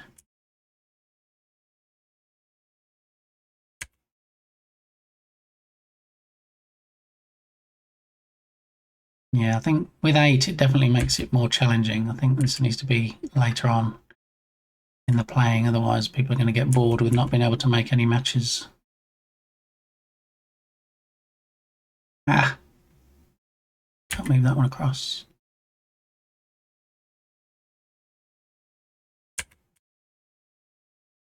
Get on that one so I can hopefully get a cat over here. Shove that out the way. Shove that over here. Yeah, buddy. Oh, here we go. We can get a match on the reds. Oh no! What happened? That went a bit pear-shaped, didn't it? And now I'm stuck. Oh! I'm getting all kinds of donked now. Look, Jern is about to get buried in a mountain of butterflies or something. Butterflies flying around is such a nice touch. Thank you. Bear, yeah, it's they still need tweaking because when they're finished, they fly to 2 random flowers, and then when they're finished, they fly to the middle of the grid, and they're not supposed to. They're supposed to fly off the screen. That's one of the things I need to try and fix. And the plan was that there'd be butterflies all over the screen, but I think because we're starting off with 8 different types of butterfly, it just makes it too challenging. Given the mechanic that we have for moving the player around, it makes it too challenging to get any of those matches. I think if we can actually start people with fewer butterflies and then increase the number as they get better at the game, I think it's going to make it more enjoyable. I did delivery today. Next week for the meat and fresh stuff, I'll go in. Ah, okay. Yeah, I mean, there are certain things I think it just works better if you go in. As, you know, things like fresh fruit. If somebody's doing the shopping for you to either do curbside or, you know, bring it to your house, I don't think they're going to go, huh, yeah, that one's a bit bruised. Yeah, that one's not so great. You know, the kind of level that we go to if we're buying it for ourselves, I don't think that they would do that. So I think it's just because it's all a numbers game when they're getting people shopping together, I think they just kind of grab whatever's nearest and go with it.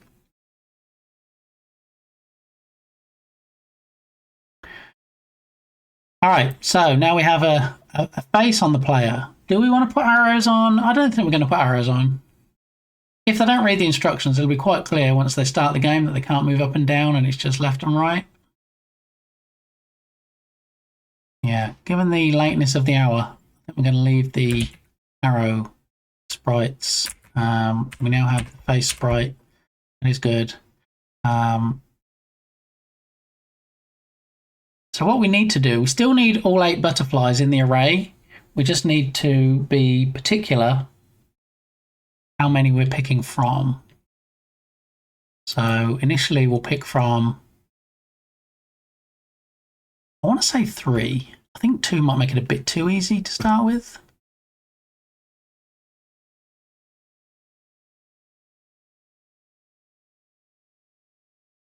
I don't know, let's start with 2. Then we can go 3, 4, 5, 6, 7, 8 until we get to the maximum. So we need to make sure there's a game over situation when the player gets knocked down and a collider is beneath them. We need a bit better title screen, don't we? Let's have a quick look at the title screen. We'll save this scene and we'll go back to EG scenes, main menu. I mean, look, this is a main menu. This works, right? Why would you want to change this? Why would you need to add anything to it? Yeah, I think we need to change this. So we need a font, some kind of nature font, something not terrible, something not quite as bloated, if you will, as this font. Also, what I want to do is, this is going to be challenging. I want to have in my head the main menu, the title screen. There's a huge butterfly, because I think it will scale up okay. I want a huge butterfly that's in its animated pose, and then I want a box behind it, again huge, that looks like it's already going through the breaking stage, so it's broken open and the butterfly's flying out of it. And then probably take it from there. But in order to get that, we actually need to take the game really and kind of pause the game and then zoom in on the game and get some screenshots. I think that's going to be the best way to do it. So in order to do that, of course, we need to actually be in the scene where the game is playing. See if we can turn these gizmos off just so we don't have the grid on. Not that one. Not that one. That one. There we go. Okay. So, oh, we need to turn that shadow off as well. There's the player. Block player. Mesh renderer. Cast shadows is off. Cast shadows is off. Why are we seeing a shadow?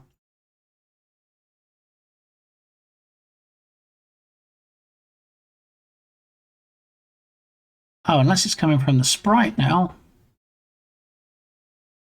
Is it coming from the player face? Oh, it is. Interesting. Okay. Cast shadows off. All right. So we have no shadow on there.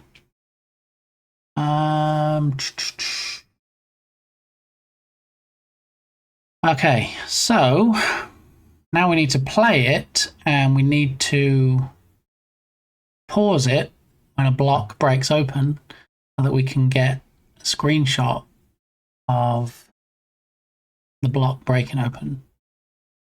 Should be interesting.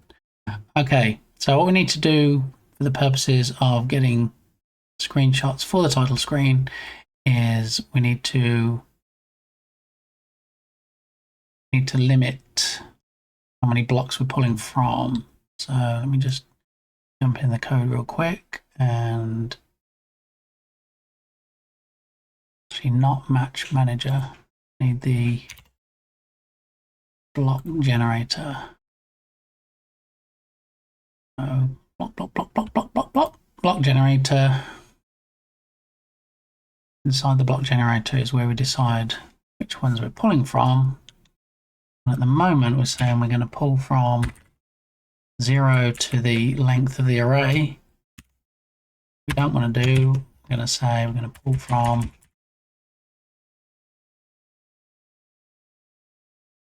0 0, 1. Let's just have 0 for now. Let's just spawn a whole bunch of blocks the same. That's going to make it easier, I think, for us to get what we need. Okay.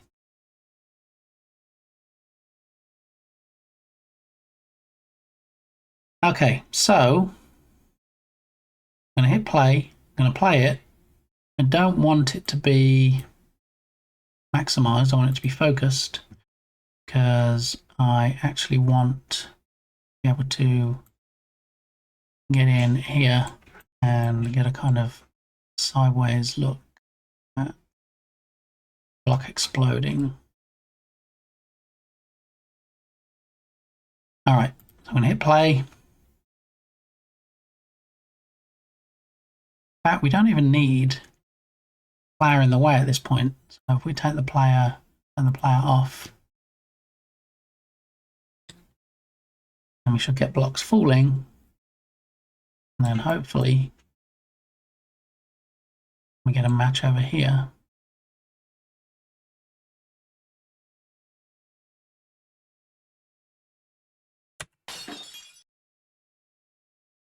Yeah, now what we're going to need to do, we're going to need to start disabling things so we can get the screenshots that we need. So the text that we're currently generating,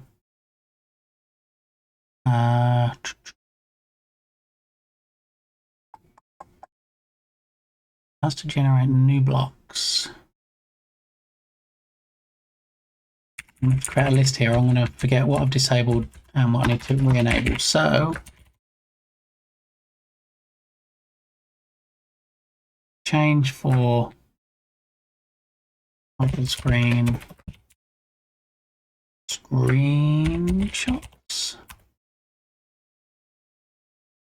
We're going to have block generator line 23. We're going to have matchmaker or match manager, not matchmaker. Match manager. And where are we saying to? Where does the particles? Spawn damage number at the last block's position. Okay. So it's going to be 155.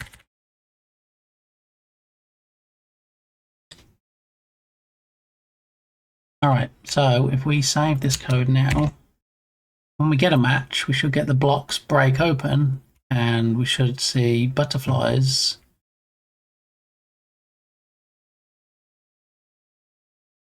But we shouldn't get the... Oh, what's going on right now? Why did Unity go small?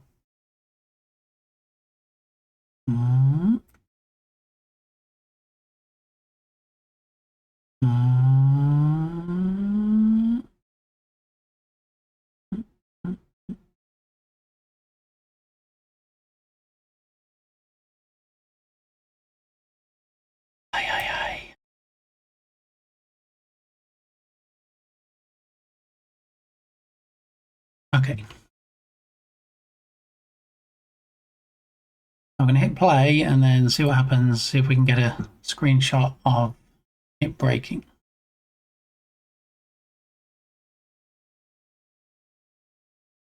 Again, we need to disable the player, not in play mode, so it keeps coming back. There we go. Alrighty. I think for the butterfly, we're probably going to have to do something a little different. We have to be a bit clever with that one. Hopefully we can at least not have to be too clever. We can grab a smashing block, possibly.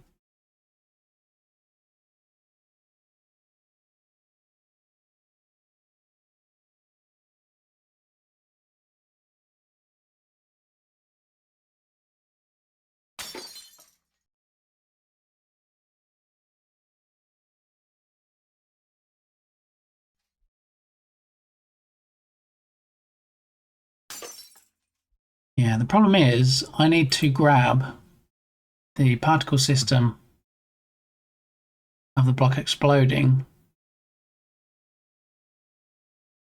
without the butterfly showing.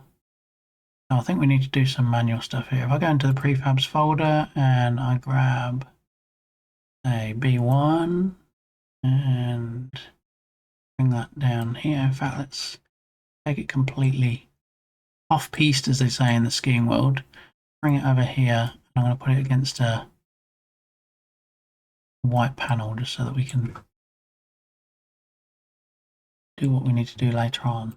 So, create a folder, and we're going to call it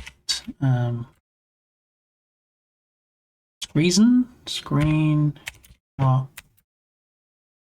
objects. Okay, so we don't need an actual block. Oh, we could. No, we're just having the single one.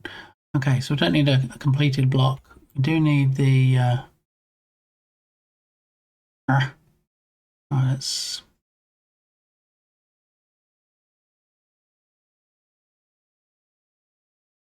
unpack prefab first. Okay, so no longer refers to as a prefab. We can actually drag the particle system out of it, drag the butterfly out of it. Because we don't need the decal, we don't need the block. Okay.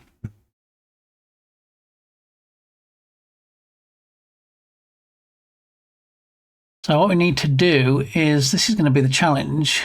We might have to take the screenshot from the game view and not the scene view, because as you can see there, when we do the block break, could do it and then pause.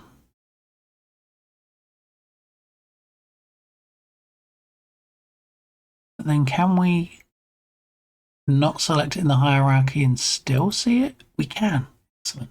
All right. So let's put a panel in. I'm going to put in a black panel. Well, I guess dark green would be a good. Let's just put a panel in first and then we'll decide on the color, because what we need to do then is load it into a website to remove the background. We have some transparency.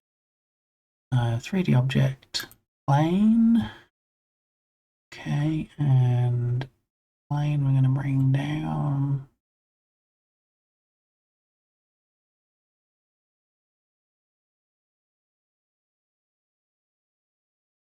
Bring the plane down here. We're going to rotate it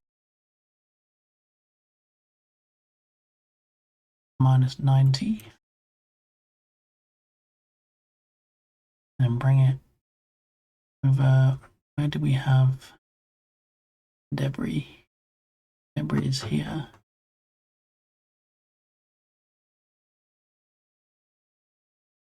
And the debris is already gone. This is a particle system and it hates me. Okay, so we'll have the plane there, and then we'll take the particle system and we'll put it at the same position. Copy position, and then we will paste position in here. Okay, now if we go to the plane, and then we have the debris, and then we restart. Okay, so now it's happening in front of the plane, which is what we want. Okay, maybe we can move it. We move the plane a little bit further back so that we catch all of the particles and they don't disappear behind the plane. Okay, so now we straighten it with this. Plane, don't want any shadows. Casting, we don't really want to receive any shadows. So because of that, let's move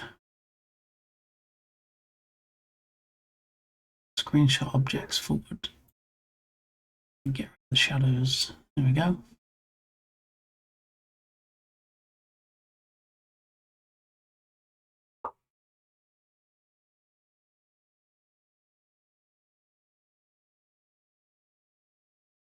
All right, so now what we should be able to do is, if we do a restart, still disappearing behind plane. If we look at this plane from the side and then we do it again, you'll actually see some of the particles disappear behind the plane, which we don't want. So we need to move debris -1. See if that stops it. Okay, yeah, everything's happening in front of the plane now. What we need. All right, so we'll spin around here. We will zoomy zoom. Come out, get up close and personal. Restart. Okay. The plane, we need to fill the screen. So let's just say, for sake of argument, we're going to have it on 5 scale. There we go. Back to the debris. Restart. Okay. So we need to do a restart, and then we need to do a pause, and then we need to take a screenshot.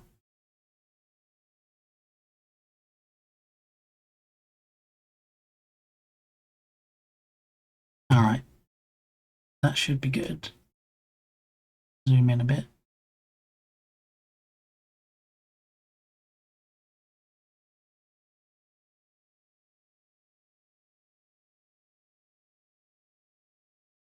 Ooh, Pirate Tatum, that sounds good. Meatloaf sandwich. I nearly had meatloaf. We went out for Mrs. Gamey's birthday on Wednesday. We went to a German restaurant and they do a mean meatloaf. So it was a toss-up between meatloaf and something called Hans's Schnitzel, which I'm also partial to. Oh, I did go with Hans's on this occasion, but meatloaf was definitely up there in the top 2. Pita chips and hummus and an apple. Have some ice cream afterwards.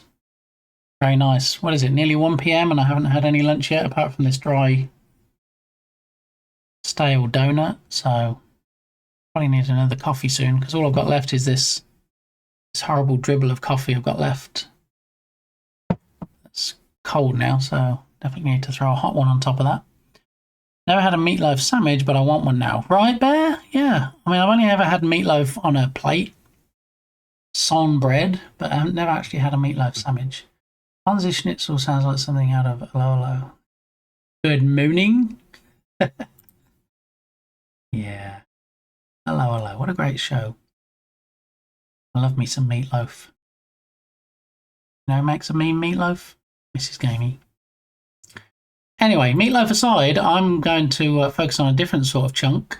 Not a chunk of meatloaf, a chunk of this here. So I need to now take a screenshot of this.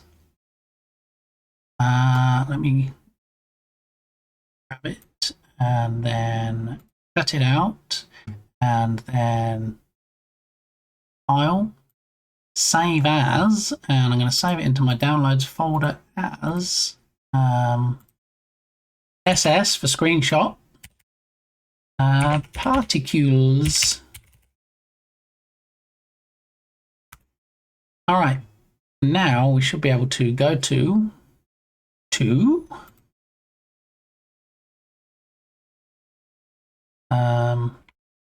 show browser.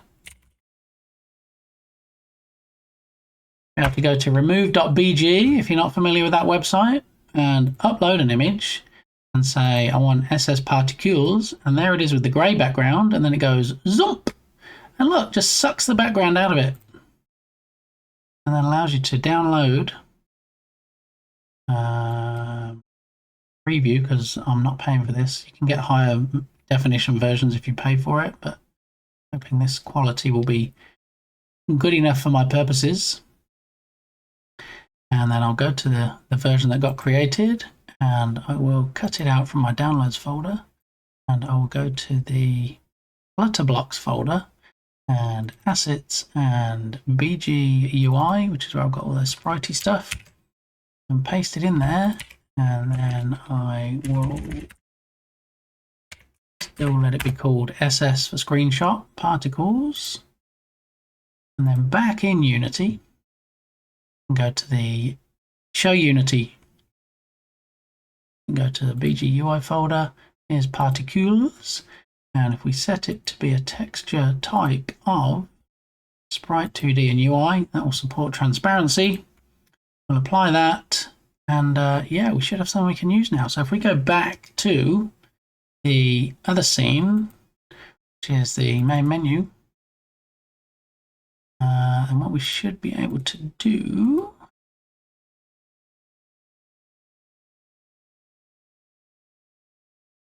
is add in, let's do a quad again because we've been doing quads.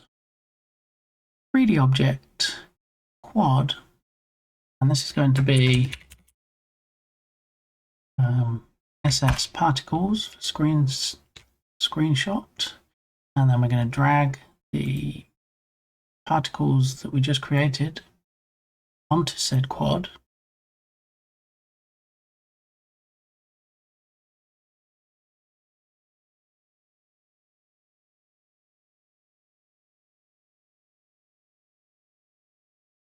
Right, so now let's take a look at SS particles.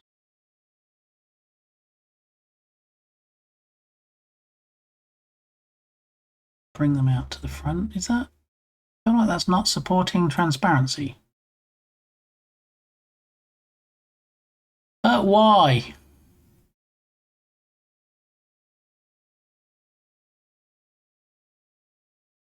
That looks terrible. That's nothing like I created, is it?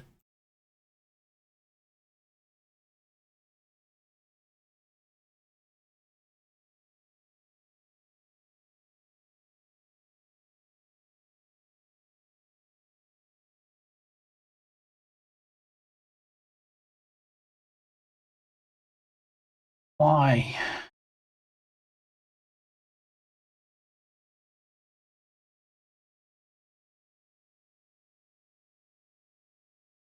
It's a bit small, hard to read. Oh, flutter blocks. Yeah, I need to make it a bit larger. I don't think I ever had meatloaf. A meatloaf for dinner last night. Leftover meatloaf sandwich is so good. Yeah, it's like leftover turkey sandwich after Thanksgiving. Something about leftovers. Yeah, so this didn't really kind of work how I thought it would. Let me have a look and just see.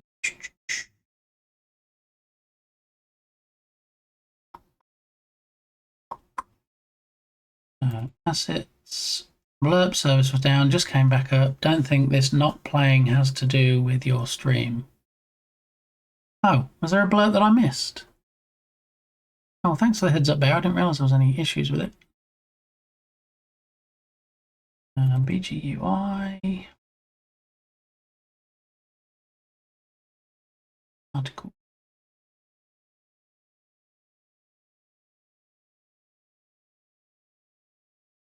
Yeah, so I can see quite clearly it looks how I want it to look. I just view that sprite in Windows, the PNG, yet somehow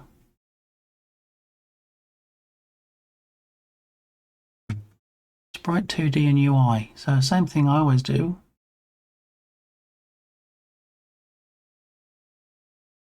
If we drag it straight into the scene. Okay, so we'll just need to drag it straight in, not have it on a quad. All right, scratch that idea. All right, so now we have the particles. Particles. Where's the game window? We need to see the game window, don't we? There we go. It went, Mom, the meatloaf, we want it now. Record. Okay, thank you. I don't even know if I don't think I have access to anything blurred that I can even check it out. Let me have a look.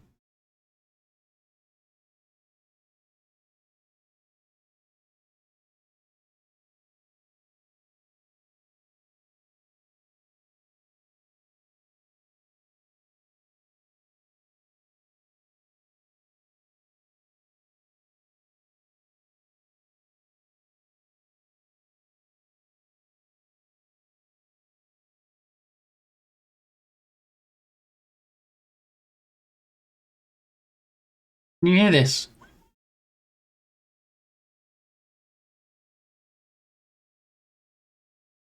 I'm not sure if you can hear that or not because it's in my other browser, but let me go ahead and put it in the main browser. Can you hear anything? Yeah, I think you need to Get across to the streaming browser. Show browser.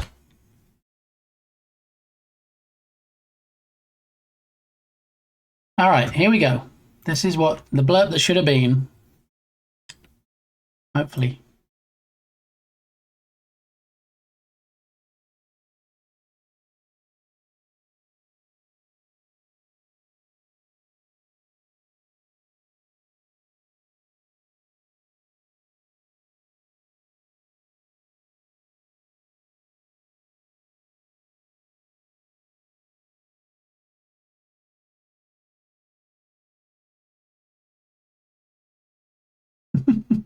There we go. You got an extended version for your troubles there. So hopefully that went some way to patching things up.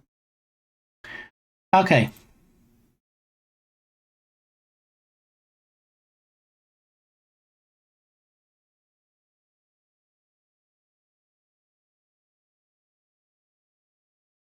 I think we need some drum and bass, don't we, to get going with this game. I think lo-fi's kind of got me a bit too chill.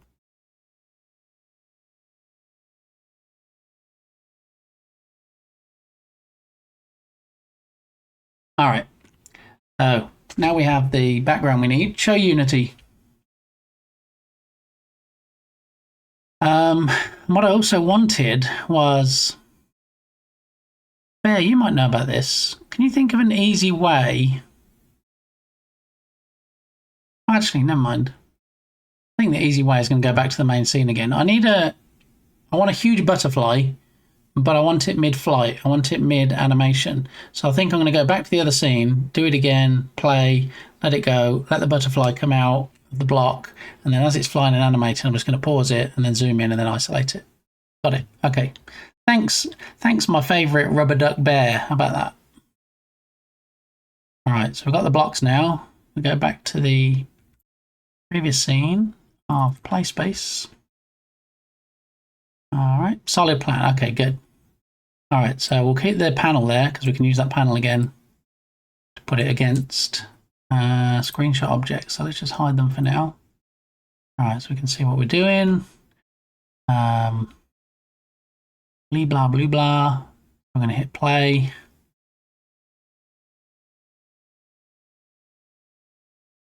Set it to only choose one type of block so that we can make an easy match. Blocks are falling. Those three next to each other? I think they might be. 1, 2. Right before we get the match. We're going to zoom in. Do the zoomy zoom thing. And go. All right, and join. Okay, so the angle I kind of want. Well, let's just take him hostage for now. This guy here, right? Yeah, this guy here. All right, so we're going to enable the screenshot objects again. Actually, we don't even need to do that. We could just kind of rotate him and pose him and just have him in situ, as they say. Let's have a look, see which is the best animation frame. Is that a good one? I need to rotate him though. There's this guy here. So he's facing the camera.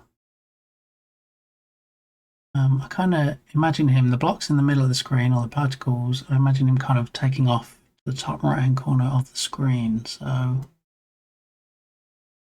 there'd be his antenna there. Kind of needs to be like that. And then let's turn the rotation widget on so we can do some manual alterations like that.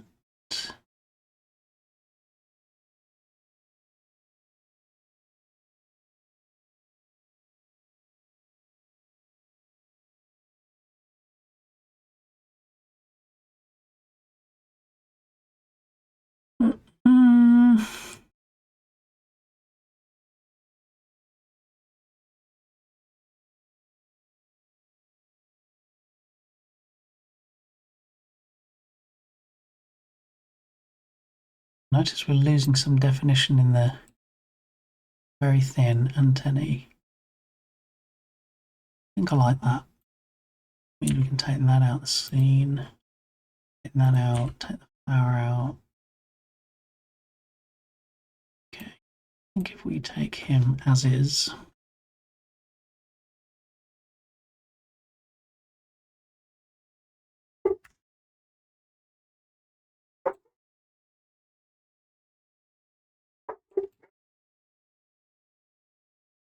that, and then I can grab him. He is. Actually, let's just zoom in most we can because we can shrink him down, but we can't really blow him up because he's going to get pixelated. Take him at that angle. Down on that one, up on that one, in on the side, in on that side, and cut it.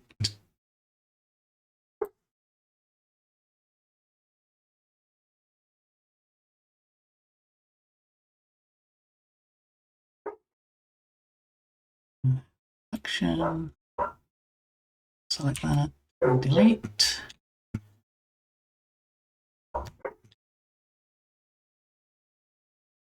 Delete it, and then fill it, and then the color we want to fill with here. Okay.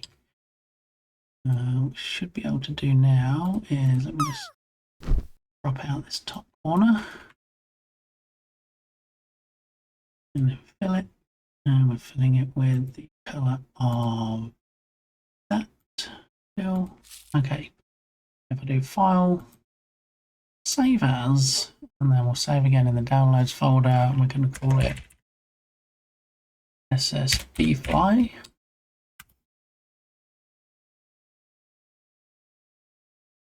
Show browser. Alright, so we're going to remove the background again. We're going to upload image. I'm going to choose the bfly. Be able to lose the background hopefully successfully. Look at that. Beautiful. Alright, we're going to download it. Preview. Let's make coffee. I probably should too. I think we'll both do that at the same time, yeah? Alright, so I'm going to go and make another coffee so I can finish my last quarter of day-old donut because, you know, I'm treating myself. But, I'll be right back after a quick coffee. I'm going to say 2 minutes and 11 seconds.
Anders, how you doing? So, as a fellow Sinti lover, can I ask which level of the pack that you bought in the bundle? Because I'm fighting. I'm having an internal fight at the moment whether I should get the second tier or the top tier, the $20 or the $30. Because the $30 has some good stuff in, including the $10 coupon. But also the $20 has some great stuff in. And although it doesn't have the $10 coupon, it might have what I need. I don't know. Just the FOMO is real, right? I don't want to not get top tier and then wish I had. Like last time. Yeah, I think you and me last time wish we'd bought higher and didn't.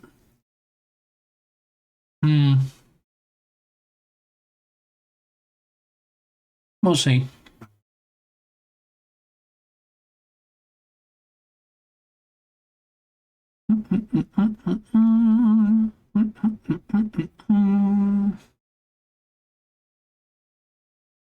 All right, so what we're doing, we're trying to create a not horrible title screen. We have some exploding particles, which we've added transparency and made a ping. We now have a butterfly, which we've done the same thing with, which will hopefully look good in the scene. If it doesn't look good, we can maybe even bring in a 3D model and get a static pose. I don't want to mess around like that with that though, if I can help it. So we download it to downloads. I think we did. Yep, we've got SSB Fly. And so now view large icons.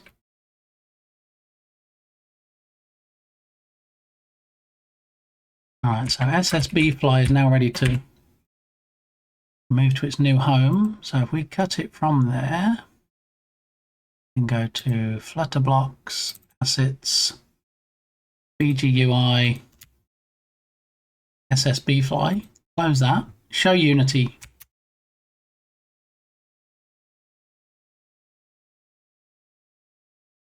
And then back in Unity, we want to go back to main menu. Oh, probably should have stopped play mode first. Does that keep play mode if we go back? Probably not. No. All right, so in the main menu now, we have particles. I don't know why we have a 1 on the end. Let's get rid of that.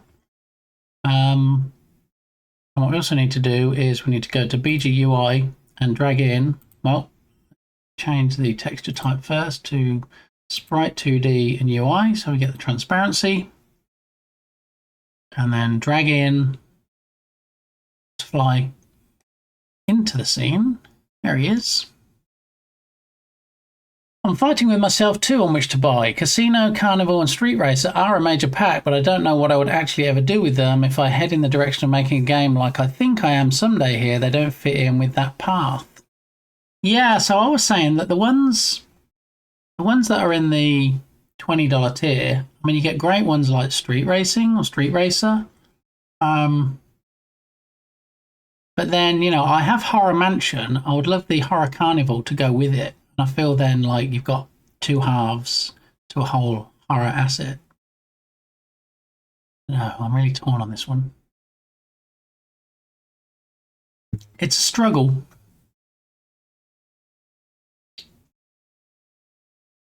Show browser. True, I have the mansion already as well. And I also have the hearse that they did, which goes well with it.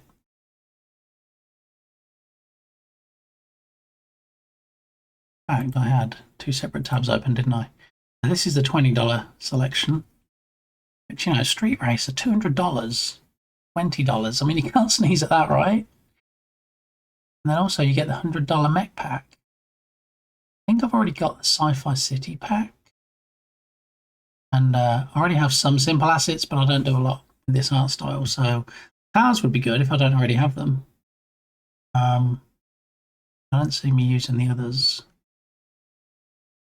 Then you're like, okay, that's great, but you won't get the Horror Carnival. You won't get the Kaiju, one of their newest packs. This heard their UI stuff. Don't really have an interest in. Because this says Apocalypse, even though it's spelled wrong in the thumbnail. But it's kind of sci-fi, isn't it? I don't really do sci-fi stuff. But Casino, $150. I can only imagine how much content there is in there for $150. I feel like at some point, even though I don't have anything in mind at the moment, I could probably use that in something. On a couple of their HUD interfaces, but not Apocalypse. Yeah. And their animation's very good. I've got the idle animation pack. I don't have the locomotion one.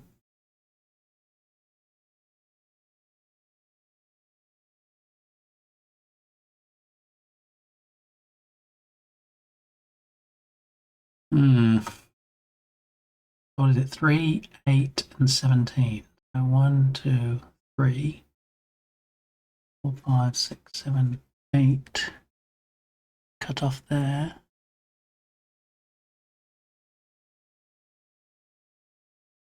I don't know. I mean, to say, well, I'm not going to spend another $10 to get Kaiju, Horror Carnival, and Casino, and the animations, which I know I'll use the animation. It's a toughie. Probably just buy the $30 so I don't wish someday I had bought, like the kids pack that was recently in a button. Do you remember we both missed out, didn't we, on the kids pack in Cinti Bundle 4? Been kicking myself ever since. Predicted when the next one was launched, hoping that it would in fact have kids in it, but I mean, I guess kudos to Cinti for not always including the same ones, because, you know, if kids was in the last one, I really was hoping kids would be in this one. I guess kids and Street Racer, really. And the fact that Street Racer is in the $20 one. I just wish... I mean, you're never going to get it a la carte, are you? They're never going to say, okay, well, you know, you pick which ones you want, and then we'll give you them at a discount. Otherwise, they'd never sell any at full price. But at the same time, I really wish you didn't have to buy a bunch that you already owned. I mean, their argument would be, okay, well, we're giving you ones that you already own, but look at the massive saving you're making on ones that you don't. You know, you can't give away the ones that you already own. It's not like you get extra seats, but actually, I'll say you don't get extra seats. Doesn't each purchase on the Cinti store give you 5 seats? So arguably, you are actually able to use more seats for assets that you buy. Oh, why wasn't it just clear cut? Why wasn't it just like, yeah, you know, if you buy the $20 pack, they're pretty awful, or they're not really any that you want, but the $30 pack has everything you want, and then I'd know which one to get, but dang it, Cinti.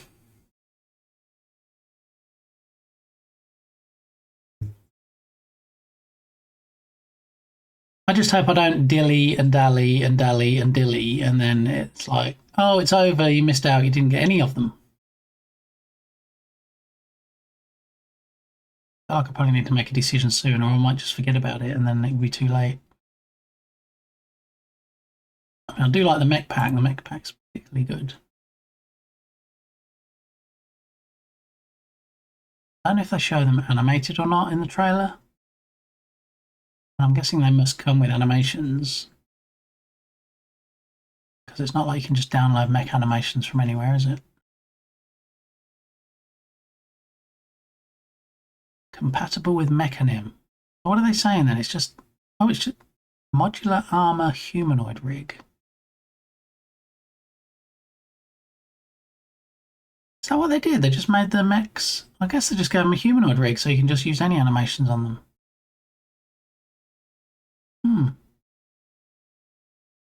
Interesting.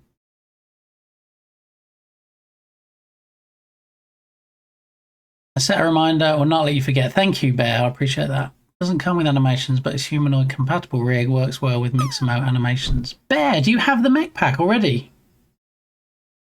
Is that what you're trying to tell us here, Bear? My favourite bear has already invested in mechs. You do? Ah. You ever shown that on stream? I don't remember seeing the mech pack on stream.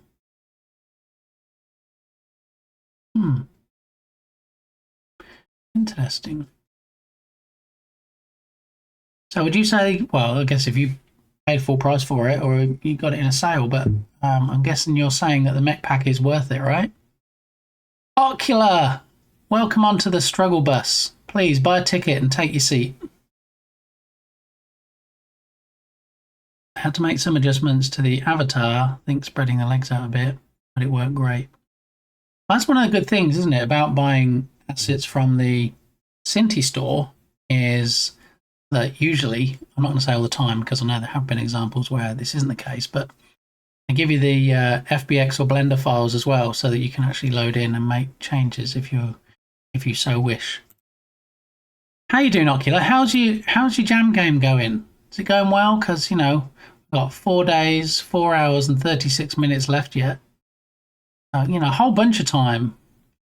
I've broken the 10 FPS barrier. Oh, I saw that. Yes, you got to the stage where you needed to optimize your ups. Broken the 10 frames per second. All right. Now it's time to crawl under my desk and cry until Monday night. Yeah, I'm not afforded that liberty of crawling into the desk yet because we're still working on it. We still have stuff to do. It's going to be at a stage where I can submit it. I just don't think it's going to be where I'm like, oh, you know, I'm really proud of this. This was going to be one of the best jam games I'd created. And I guess mostly because of what a cluster this week has been, a large part that I haven't really been able to throw as much time at it towards the end of the jam as I'd hoped. So, you know, I made inroads in the first few days and I'm like, yes, it's going really well. And then I hit an issue that I actually spent 2 days trying to fix, and it was a showstopper. So I had to fix it. And then I did eventually fix it. But now, you know, what with those couple of days and then the other days where things have happened that I couldn't work on it, been a challenge.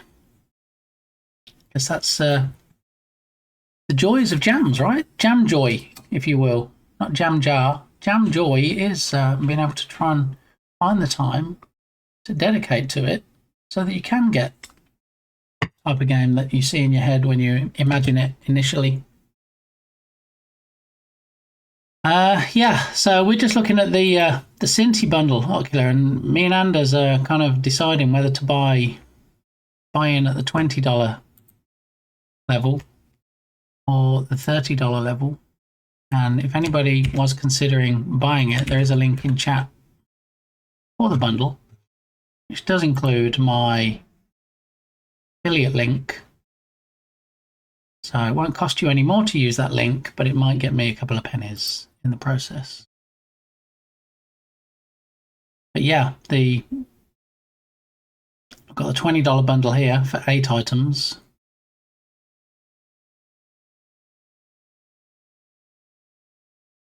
These 8, and then we have the $30 bundle where you get 17 items, and there are a whole bunch that, you know, I kind of would really like, even though I don't have an immediate use for. One of my favorite games is in fact Rampage, and it's actually why I have a tin sign up on my wall of said game. You can see up here, look, Rampage and Paperboy. Well, I do like me some Rampage. So at some point it might be nice to do a reimagining of a Rampage inspired game, and if I did do that, this Kaiju pack would be a great way to do that. Love Rampage. Yeah, it's a fantastic game. And I'm not sure how politically correct eating people is these days, even in video games, but yeah. So Bear, you were saying that you had the mech pack. I'm guessing you don't have the Kaiju pack. Gotta go. Thank you for the stream. You have a great day. You too, Tatum. I hope you had a fantastic lunch and enjoy the not working at your main job, and enjoy the working at the game jam job. Only 4 from the Polygon series. Might as well go to the higher tier. I mean, I was saying I already own a lot of the Simple series, but I definitely don't see myself buying any of the Simple series in future. I don't have any projects in the pipeline. Don't have Kaiju yet. Okay. Greetings, Darth. How you doing? Welcome on in. Yeah, I mean, the $20 pack, as you say, you get 4 of the Polygon series, but what a 4 they are. I mean, Street Racer at 200, Mech Pack at 100. I might already have the Sci-Fi City pack, I'm not sure. But $20 just for that. Then you crank it up to the $30 top tier for 17 items, and you get Horror Carnival 100, Kaiju 70, Casino 150, and the animation pack, of course. Bourgeois, how are you doing? Welcome on in. Good to see you. Higher tier is worth it for the Herd Casino, Carnival, and other environments. I know, it really is. I shouldn't talk myself out of it.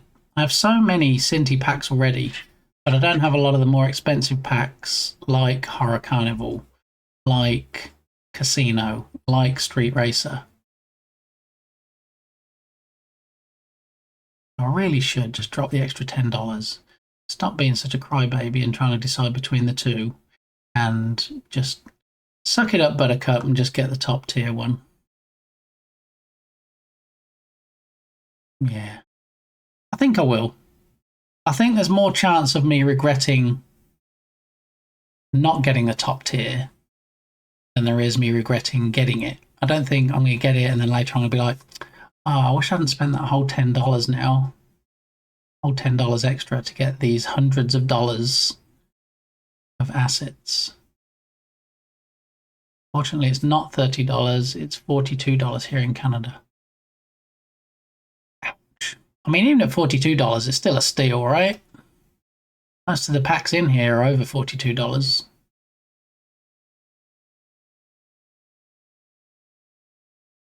So how does it work with the $10 off voucher?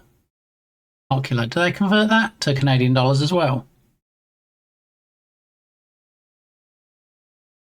Which would be what, 14 Canadian dollars maybe?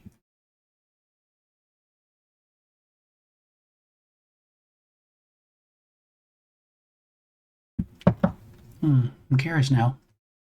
I think they'd have to, right? I think that if they're going to say, okay, it's not $30 to buy the bundle, it's $42. So now the $10 off coupon you're going to get is actually $14 coupon because it's, we can't give you a. That must just look weird though. If it's, they have this, the thumbnail here that says Cinti $10 off, and then underneath it says $10 voucher, but it's actually going to be $14 after they convert it. Decisions.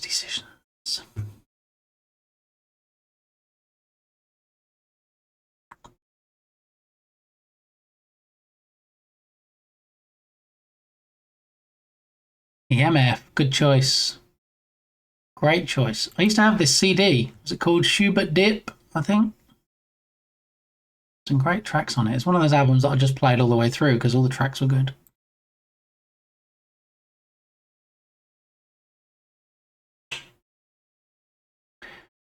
I can officially report that I bought the whole bundle and you can now purchase more Pop-Tarts with the affiliate pennies. Thank you, Anders. I appreciate that.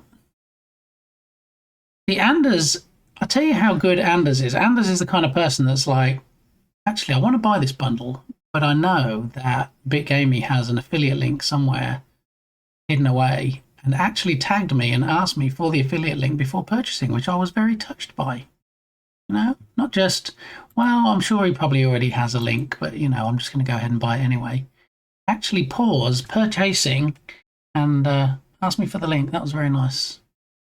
I added to my Cinti account already. Oh, I bet you're getting excited now, Anders. You just want to like fire up a project and just load at least one of them in and do some playing. I'm curious to see in the Street Racer how the demo scenes look. I imagine they would take some setting up with all the vehicles and the tracks and all the props that come with it. All right, dogs are scratching. I'm not going to go BRB. I'm just going to pause the mic. So I will be right back. I just need to open the door and let them in. One moment, please.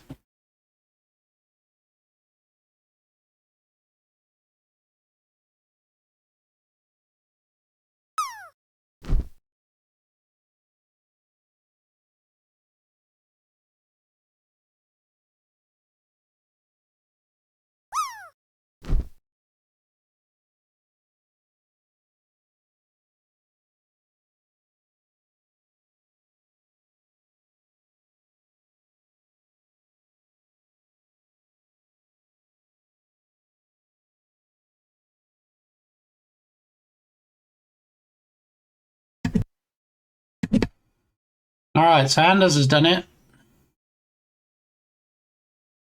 Now I should do it. I feel like I'm getting a little distracted from the Jern Jam. Maybe I'll wait till the Jern Jam's finished and then I'll jump in. And then maybe there'll be... You can do it. I know I should do it. Nice, you have the drop game too. Yes, I do have the drop game. I'm actually working on an alternative, humorously called the plop game, where you'll be able to choose between different video game characters. So initially it'll be Kirby coming down with the parasol trying to land on the warp star, and then maybe is it Zelda, Link coming down holding a chicken, and then maybe the Mario Kart where you're coming down and there's like the hang glider on top. That's what I'm working on at the moment. Suck it up, Buttercup. That's what I should do. See, I should take some medicine, and I should just do it. Yeah, funny. I'm hoping it'll be funny. Because, like I was saying before, I like the drop game. I love that everybody has the drop game, but also I like to have as much unique content here as I can. And so people come in and go, "Oh, you got the drop game." It'd be nice if I can like have it where, no, I don't actually have the drop game. I have the plop game, and look, this is what you can do. So yeah, I just need to throw some more time at it.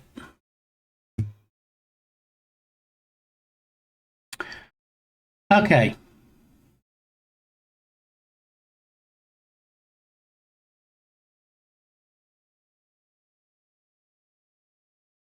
All right, so I'm going to leave those windows open. I'm going to make the decision off screen and see whether I suck it up, Buttercup. And meanwhile, let's get back to the Flutterbuys. So Flutterblocks is my entry for the Jern Jam. Show Unity. And what I'm trying to do is try and create a title screen.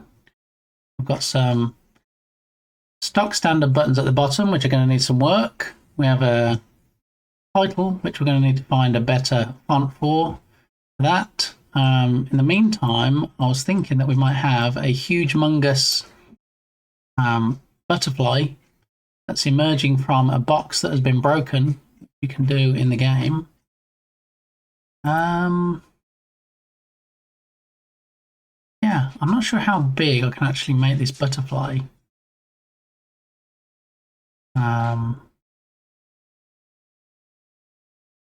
You know what would be nice? I don't know if we can do this. Can we do this? We could try and do this. I don't know. What would be nice is if we had the shattered box or the particles that we can see there, and then I had a small, almost black and white butterfly, and a slightly bigger one with a bit more colour, and then a bigger one, so it kind of shows the transition of coming out of the block. I mean, that would have to start with a huge mungus one. Let's have a look at the scale. So we can go pretty big on this before we start losing any definition, which I like. So I think the biggest one we should have is probably that size. Now, do we need to have it like partly off screen so it looks like it's flying off? Maybe. We had it up there, and then we've got the particles. What size did we up to 1 point? Let's make it 1.5 because you know I like my numbers without 15 floating points. So if we have 1.5 on there, And then the particles, make those bigger. 1.5.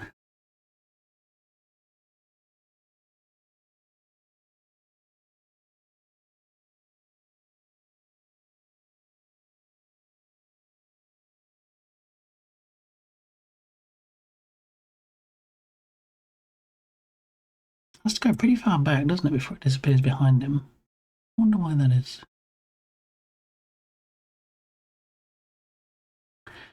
We'll do some rotation on that as well.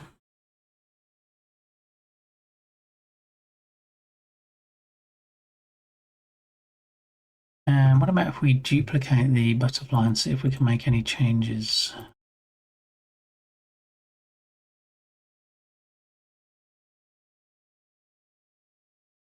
I was thinking if we... There's the title. Let's turn the title off for now because it's just distracting. Alright, so we have that one there, and then we go down to this one here. And what's the scale of 1 look like? Okay, not terrible. 0.8 maybe? Can we do anything? Tint. Oh, anything on that?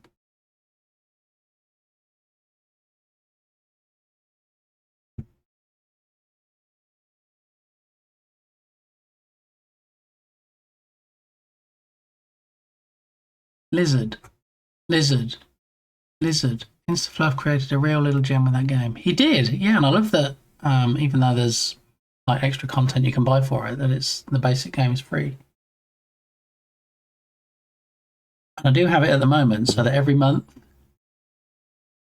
depending on the month, it may or may not change the theme.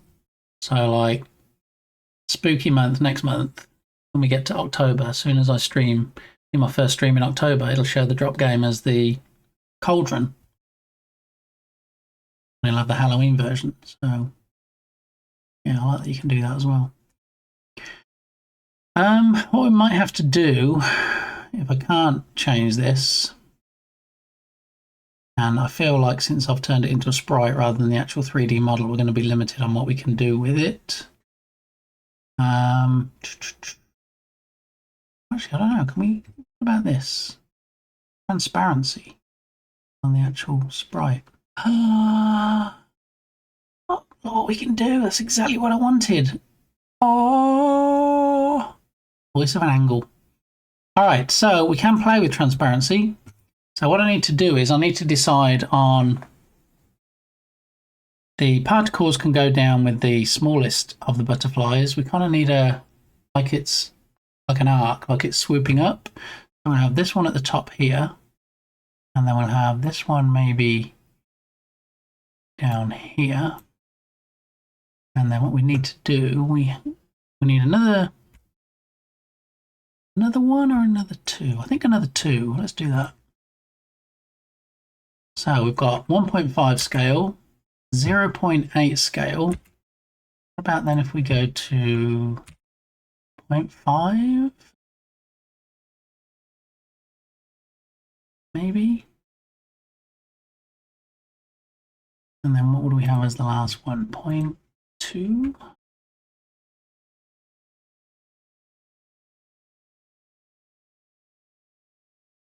Not very arcing, is it? It's kind of a straight line. So we have this one over here. And then we have this one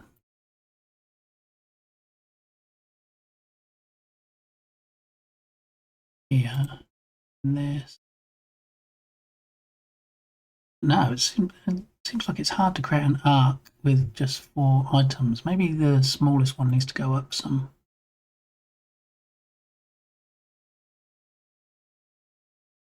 And this one can go slightly. And this one can be coming.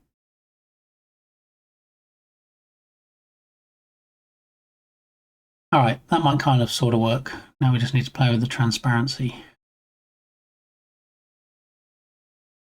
So we'll have that as maybe 4. And this could be 3. be 2 as it is, and then this can be 1.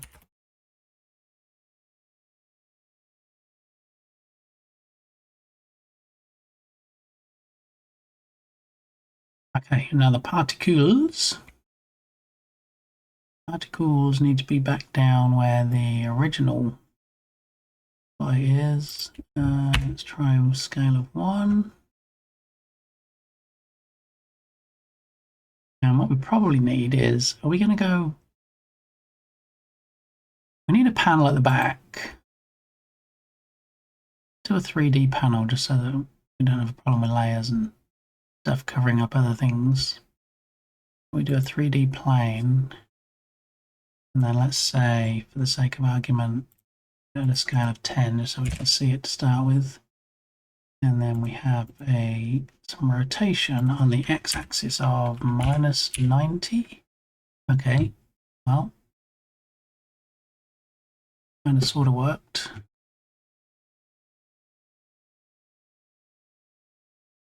You'll see the buttons, but we can't see the sprites anymore.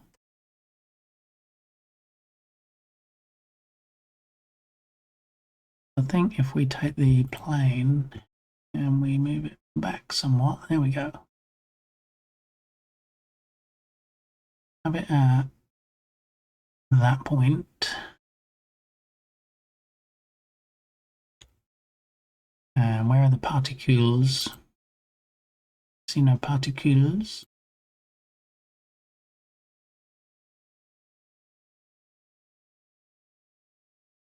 Let's see, where do we have the sprites as far as the Z goes? So we've got Z equals 0 on all 4 sprites. Mine is 0.5. Where are the particles? Ooh, 2.86. We made those 0 as well. There we go. We have particles.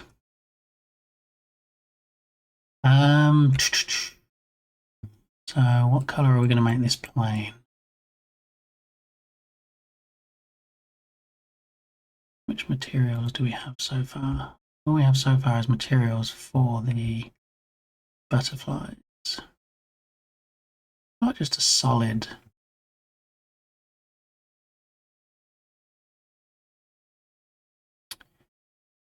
Don't really want a sky blue, do we? Because it's kind of going to blend in with the blue of the butterfly. Maybe like a dark green.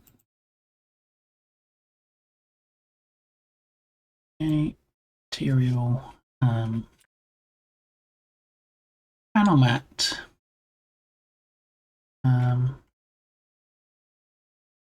Title panel mat. Who knows for the title screen? And title and panel mat can be dragged onto there. And then let's have a look. See how it looks.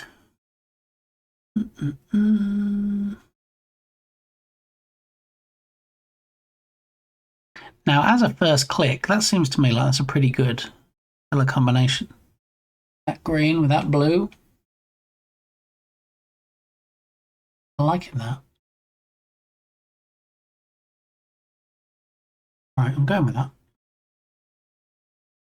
The buttons need some work. What are we going to do with the buttons? Let's get a font next, because we need a font to have the title showing but not looking terrible. And you can either have the butterflies doing their thing in the background and then just splash the title across it, or we can keep things separated where we take all the butterflies, raise them up slightly, and then have the title along the bottom of the screen. Or we can bring them down and then have the title across the top of the screen. Or we could just go fancy schmancy highfalutin and just rotate it 90 degrees. Just have it down the side. Could do that. Thank you for that follow. Appreciated. I'm going to try the 90 degrees thing first. I know we don't have a definite font decided on yet. I feel like with this title, we can do a rotation on Z-axis of 90, something like this. And then if we reduce the font size, it's on the screen to, let's say, 16. And then we move it something like this. And something like this. Okay, so it's not the final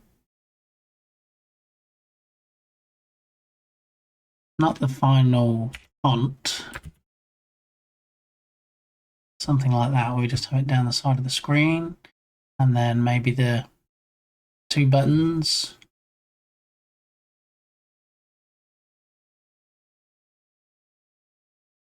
Oh, we haven't changed the transparency yet, have we? That's what we're going to do next. Right, transparency of the sprites. Same with the alpha channel. So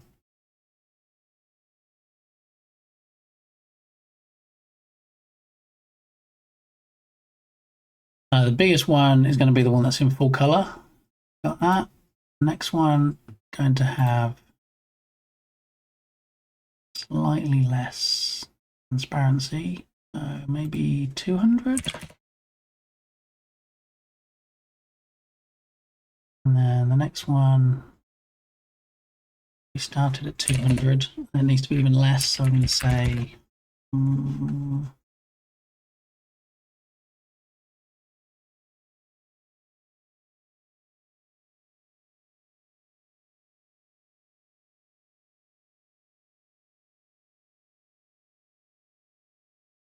140 maybe. And then last but not least, this one's going to be barely able to be seen.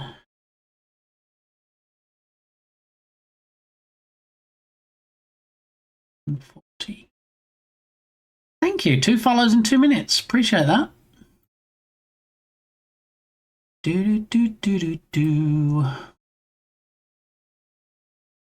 All right, so we're almost done as far as the alpha channel changes for the 4 butterflies. This needs to look like down here with the particles that the butterflies just busted out, and then it's actually flying up and being released, because that's the idea of the game. So now we need to decide on what we're going to have set for the last one. So this one was 140. So the first one needs to be less than 140, even more transparent. We change it to 140 initially, and then even lighter than that. 140. 70 maybe? I think that's still enough that you can see all 4 versions. Ideally, if I had more time, I would have these in different stages of the animation, just so it looks like it is actually flying up off the screen, but we're going to have to go with the same sprite because we're on a time crunch. 4 days left. So I like that. I like how that looks. I don't like the horrible buttons. Need to definitely change something there. And we need to change the font. Let's go to DaFont and let's have a look at some nature fonts. Show browser.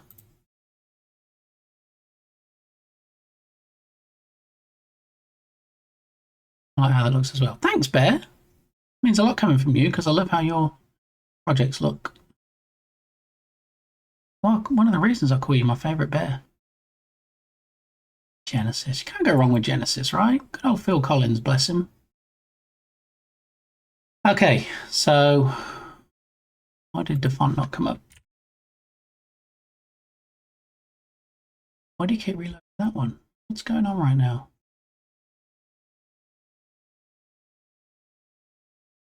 That font, just go there, do it, do the thing. All right, so do we actually have a nature for animals? We have a nature one. Oh, we do. Oh, nature. What we've got. So we need to, we're going to look at 200 fonts per page. More options. We want just 100% free public domain. I don't want large font because it's going to be for the title screen. and popularity. That'll work. All right, submit. We got them all on one page. Scroll down and have a look. Put in the sample text of butter blocks. You can see how the fonts look.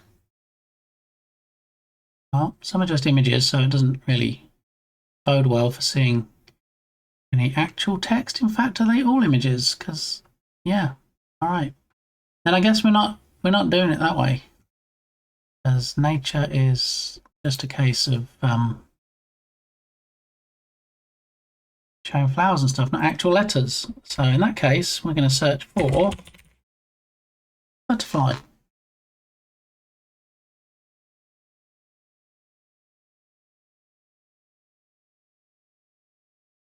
I mean, these are nice butterflies, but I need letters. I need to spell out the word. I remembered seeing some that had letters and then had like tiny butterflies on the letters.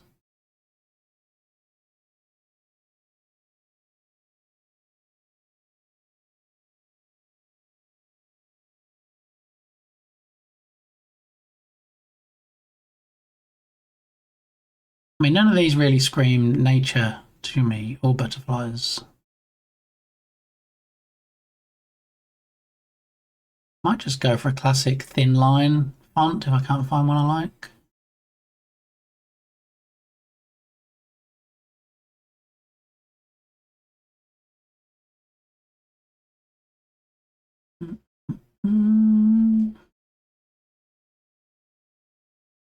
Oh, these are different. I think that'd be good if we were looking for monograms.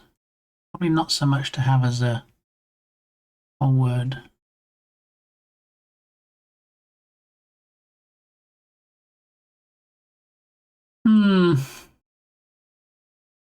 Not sold on that.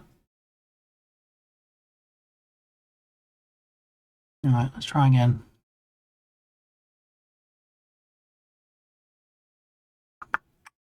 What I'm probably going to use is the same font in the game, the UI, as for the title screen, just for consistency. So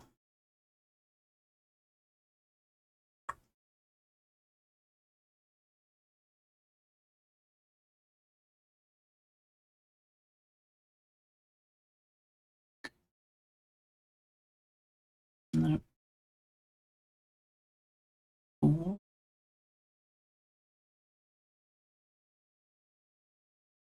Nope. Calligraphy. Swirly stuff, isn't it? Yeah, I don't. No. I think it's something classic, something sans serif. I don't need all the swirly bits, just something that's quite nice looking. Sans serif, here we go. Right, let's try again.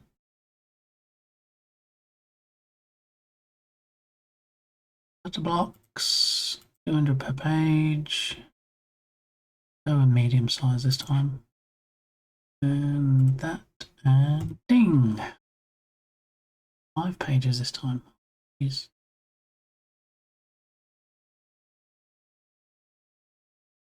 Like this one, Having Our Dreams.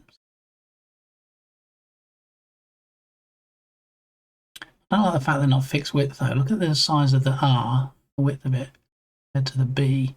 And they might be the same width, but they're different.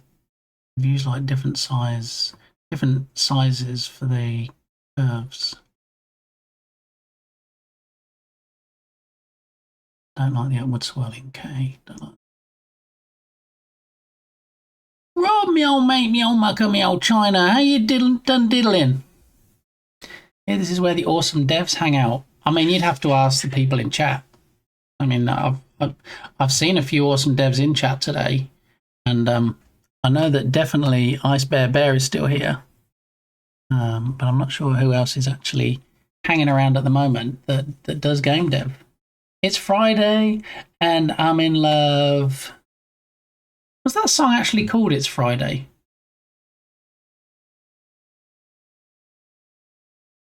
What was that song called, Rob? I'm going to do a song request on it.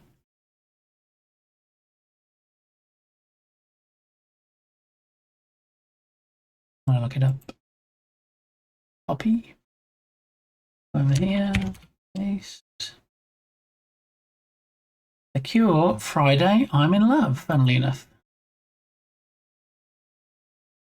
Yes, it's Friday and I'm in love. Yes, Friday, I'm in love. So let's do Friday, I'm in love. The Cure.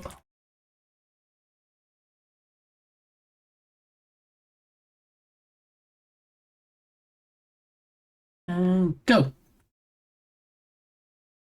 Awesome song. Exactly. So I threw it on. Just for me and you, Rob. Well, anybody that wants to listen, really. But you suggested it. I added it. So we're tag teaming this. See? Still got Bear with us. Bear's still listening. Alright, so I'm trying to find a font for the title screen that will likely spill over into the UI of the game as well. I want something quite classic looking, thin lines, sans serif, none of the swirly stuff. And it's actually more difficult than you'd think. I actually spent way too long, or maybe just the exact amount of time, looking for an appropriate font.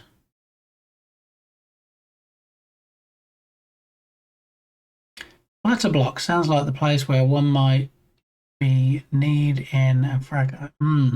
Yeah. Well, you see, with a match 3 type game where the blocks break open and the butterflies fly out, I thought flutter blocks might be quite appropriate. And I did consult the Oracle. I did speak to the expert on whether flutter blocks should be 1 word or 2, and Mrs. Gamey said 1. So here we are.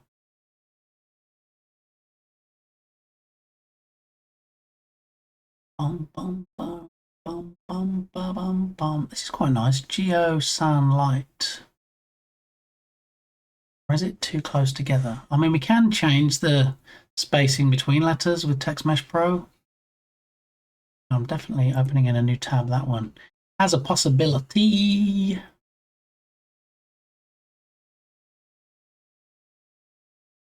Dolce Vita is not terrible. You've got me in the flutter blocks.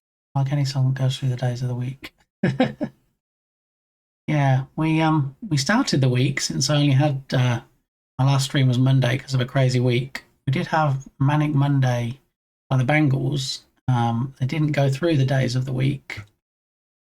They did in fact talk about one specific day. Ray David did one. I can't think of any others. Why does You've Got Me in the Flutter Blocks remind me of game show, Rob? That game show. Can't remember now. Never mind the Buzzcocks. There it is. Yeah. JJ Kale Friday. Oh, I know what you mean. Happy Days theme. Yes, Happy Days theme. There it is. Yeah, Buzzcocks came back to me. I don't think I should call this game Buzzcocks though. I don't think that would be wise. Out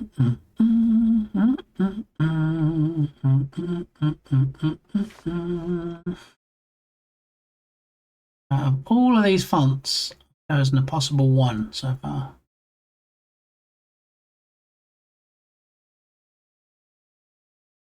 What about these ones where they have the horizontal in a thinner stroke? I don't know, we could try it.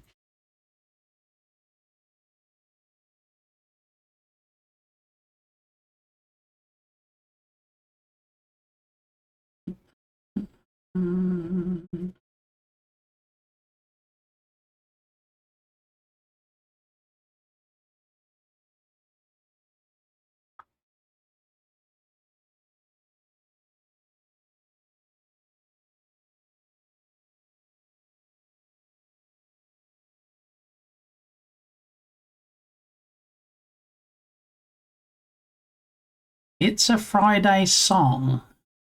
Is the title It's a Friday by JJ Cale? Should we try that?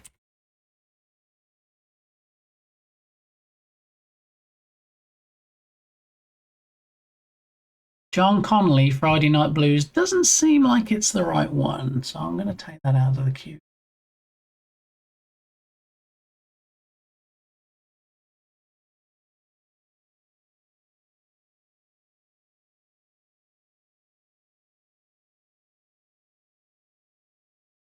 little known fact that we discovered on the last stream is that, in fact, Mr. Miyagi from Karate Kid was, in fact, played a recurring role in Happy Days.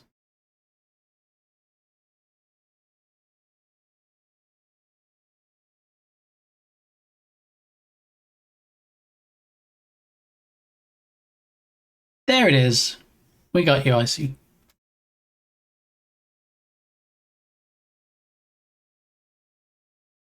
In fact, you are subbed.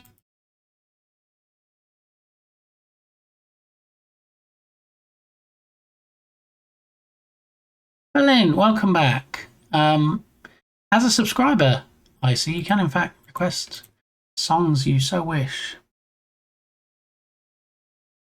But, you know, I thought that Happy Days might bring Berlin back because, you know, any day you're watching science streams is a happy day, right? Berlin does rest on one of the days. But, you know, he does stream the other 6 days of the week. I'm just, you know, left at a loose end, not knowing what to do with myself on the day that he doesn't stream. Any day I get to talk to you has some joy in it. See, now I get to use my Uno card.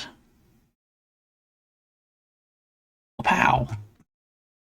All right, so I think I'm going to call it in a minute and say, well, we're just going to try the font that I think is going to work nicely, which is this one, or possibly this one.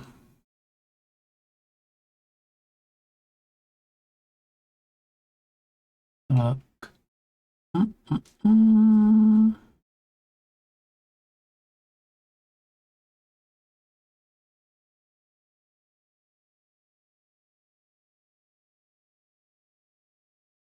Yeah, I don't know. I think eventually you just get like font blind, don't you? And just like, okay, well, I've seen that one 20 times.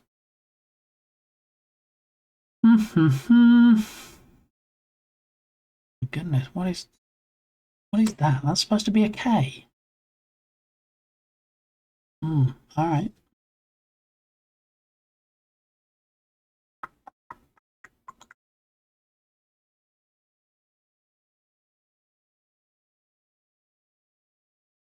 All right, so we'll look at this one, and we'll look at this one.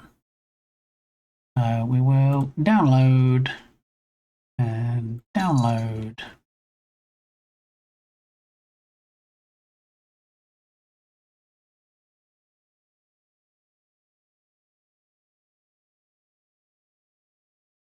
Okay, so I'm going to right click those. I'm going to cut them out of there. Going to Flutter Blocks, Assets, BGUI, and do a new folder and call it fonts, because why not? And then we'll paste those 2 zips in there, and then we will extract all into the fonts folder.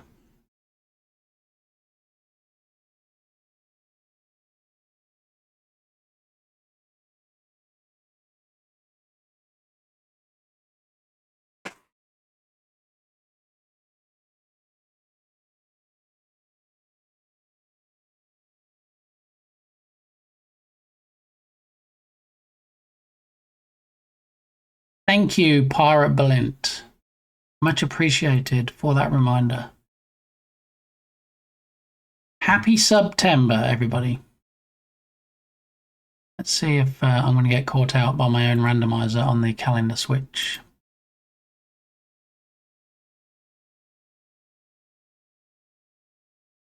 Haha! Not so. Sponsored by Valorant. Yes, Valorant sponsored it last time as well, right? If I'm not mistaken. Alright, so we've got that one. We've got that one. Close those 2 out.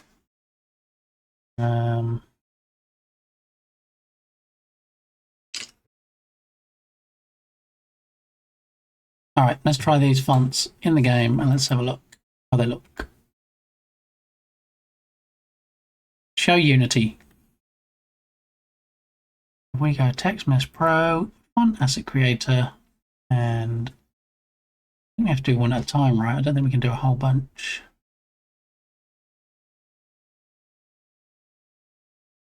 Try Geo Sunlight first. Generate font atlas. Save.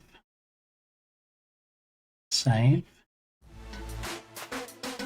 Thank you, Turgus, for gifting a gifty gift sub gift to the one, the only, Tonkas Tinkers.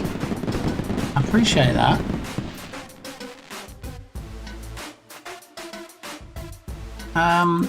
I appreciate singles as well, Berlin.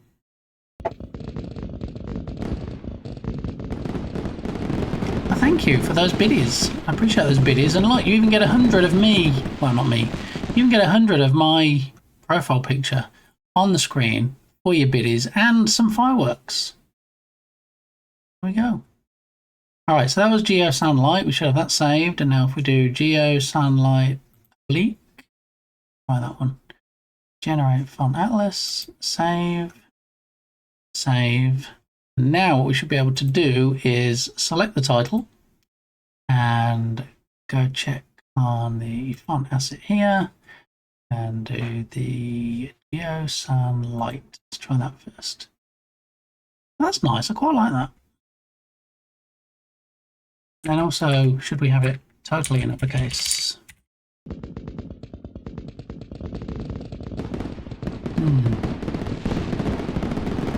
4 tickets to view the Ring of...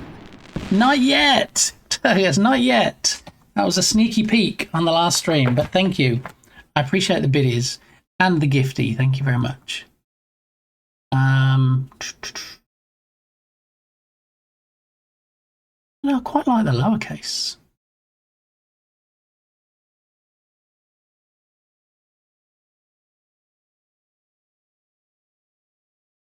I think the uppercase is a bit in your face, isn't it? We lose that. We have that. Do we still want it rotated, trying to be fancy pants stylish, or do we... What if we duplicate it? And if we duplicate it and change the duplicated one back to a 0 rotation. Sorry, Cricket. Sorry, Yogurt. Y'all came in and you got to see me die. Guys, speaking of...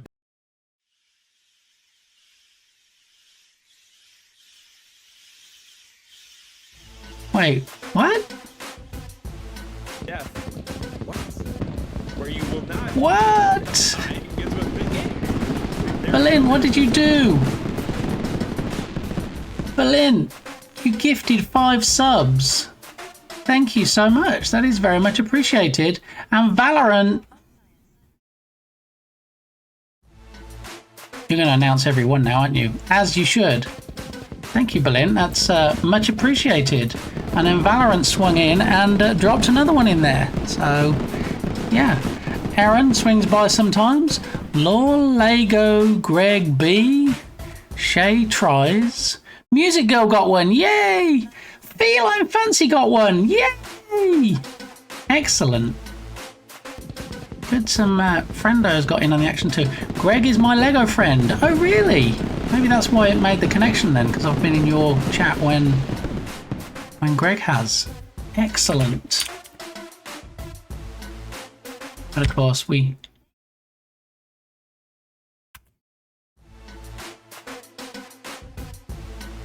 Iced Coffee Freak we have seen in here before as well. Excellent. All good choices. Rob, thank you for the biddies. Maybe Greg lurks here. Maybe, Turgus. Yeah. Yeah, you never know. It's possible.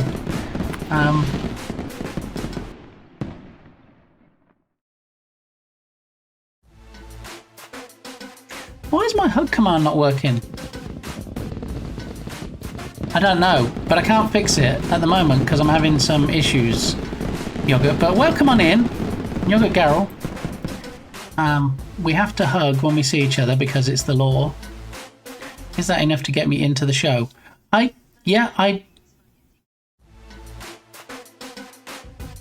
think you get VIP pass for that. I think you and Turgus both get VIP passes and backstage passes and yeah, you get access to my backstage.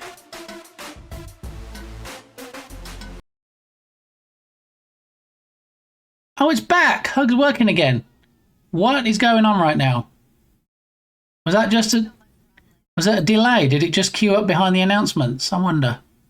Possibly. Maybe. 1 ticket to Greg for the Ring of Fire. Thank you, Rob, for those biddies. Much appreciated.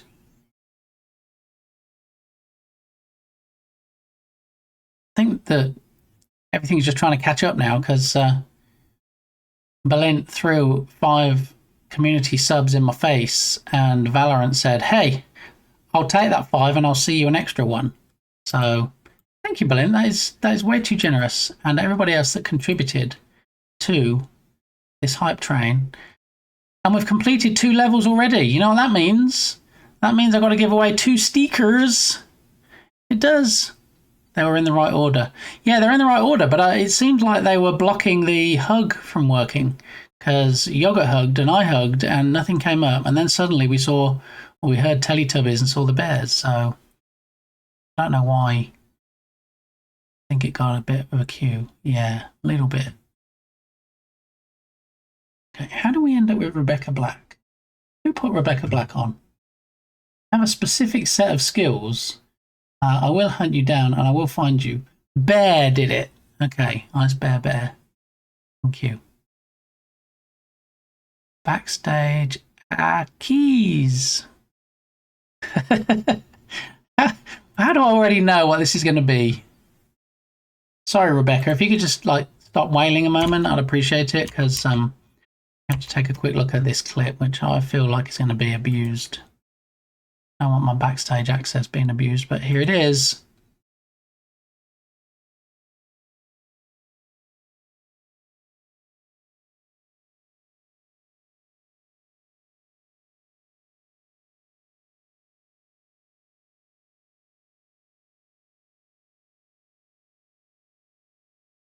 Oh my goodness, out of context clips. Thank you, Turgus, for that clip. Don't encourage them, Bear. Please. Please do not encourage that kind of behavior. All right? Okay, is the clip in the room with us? I mean, I can neither confirm nor deny. It didn't play. Oh. Okay. Show browser. Thank you. Level 3, 19%. That means we give away 2 stickers. All right. So sticker giveaway after we've watched this quick clip because apparently I watched it and you were still looking at Unity. So let's try it again and let's have Rebecca pause again because you can't have this song play for too long, right? Okay. So here we go. Here is backstage access.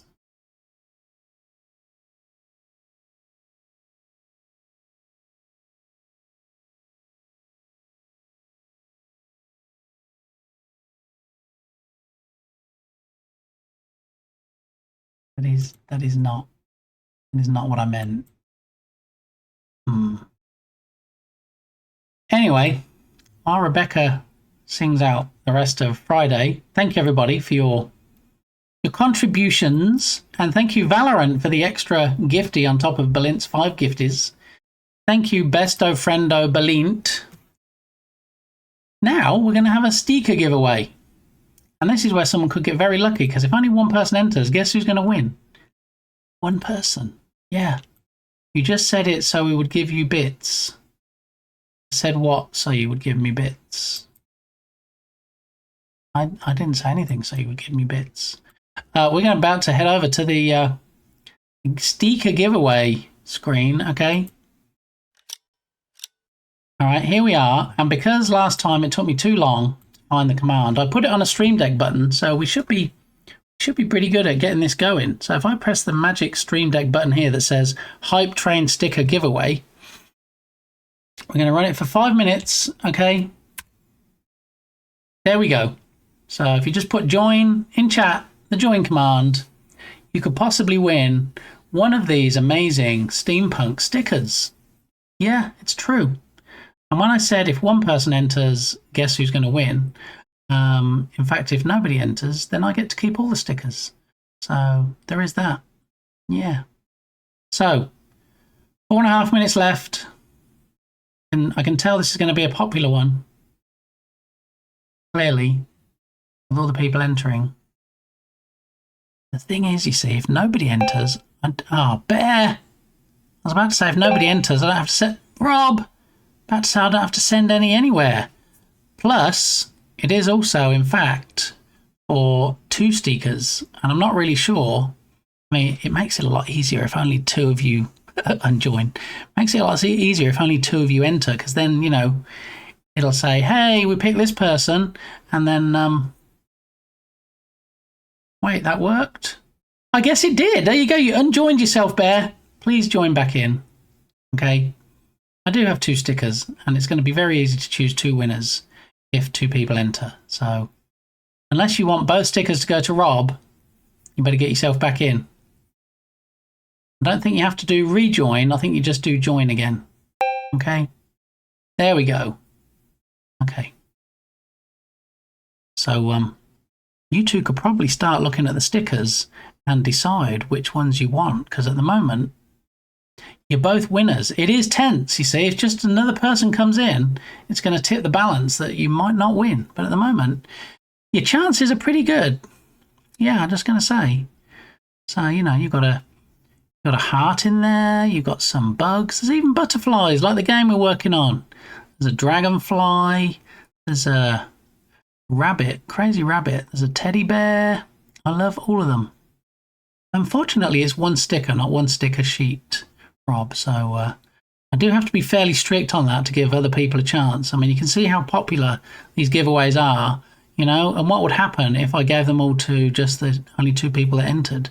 I wouldn't have any stickers left to give to the rest of nobody or something. So, yeah. Yeah, we have a doorway. Looks a little like a portal. We have some ladies in there. We have a mushroom village type thing. I like that one, the mushroom.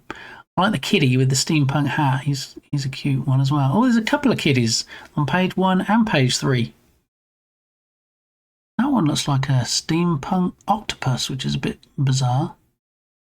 Got some goggles like Mr. Fredrickson wore in the Up movie. Yeah, I'm surprised nobody's chosen that yet. We've got a hot air balloon, if you will. We've got a guitar, a flower. Now, the one at the top of the sheet 2 looks like it might actually be some kind of globe type thing. I don't know. There's a fancy pants teapot.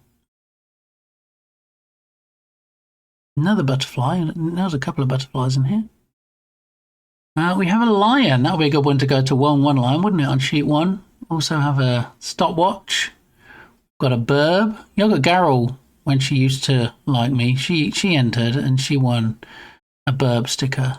But yeah, she doesn't like entering the giveaways anymore. So it's just the 2 of you guys, I guess, that in about 60 seconds we're going to find out whether our 2 winners are the 2 entrants. We'll have to wait and see. We've got a vehicle next to the lion, which is a very unusual vehicle. Maybe that's a steampunk ice cream van or a Pope-mobile. Looks like it has some glass around the side, like the Pope-mobile. A bit of a gas mask there. Bit of a clock, possibly. Maybe. The first one looks very moon-like. Got a teddy bear. Flower. Apparently, Canada Post went on strike again last night, so probably not smart to enter until I know for sure what's going on. So what happens to all your mail then, Yogurt? Do you just not get any? They just keep it all at the post office until they've decided they want to start working again? Do we know why they've gone on strike? Is it something political, possibly? Allegedly? Steak it! Steampunk Pope-mobile. Yeah, so this is going to be pretty easy to pick 2 winners, okay? So it's going to pick one of you at random, and then the other person is also a winner, so you'll get 1 each.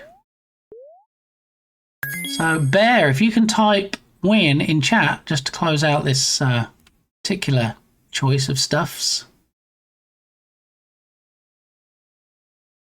There you go. Look, it even sends a message to chat. Bear, where are you, Bear? You got to type exclamation mark or exclamation point win in chat. You got there. You got to need it. It's a command. You got to put the exclamation mark before it. Bear, you're trying to give me heart failure. Oh, there we go. Thank you. You won, Steampunk Sticker. So, which one do you want, Bear, and which one do you want, Rob? Because you're both going to get one now. Win in chat. No, Dukasoft. No. All right. So Rob and Bear, tell me which one you want. Whether it's like, I want the teddy bear or sticker sheet 1, row 3, column, whatever. Just let me know and I'll get those out to you in the mail. ASAP. Bear, you first. Okay, so we'll wait on Bear and see which one Bear wants. Very graciously, because Bear's name was drawn first, Rob has let Bear choose. I want the Lee sticker. We don't actually have any of those yet. I am looking at updating the merch store, so there might well be a Lee sticker before you know it. I will go with Bear sticker. That kind of makes sense. So we're talking about page 2 and sticker 2. Is that right, Bear? Make sure I got the right one. I think that's the only Bear I see on there.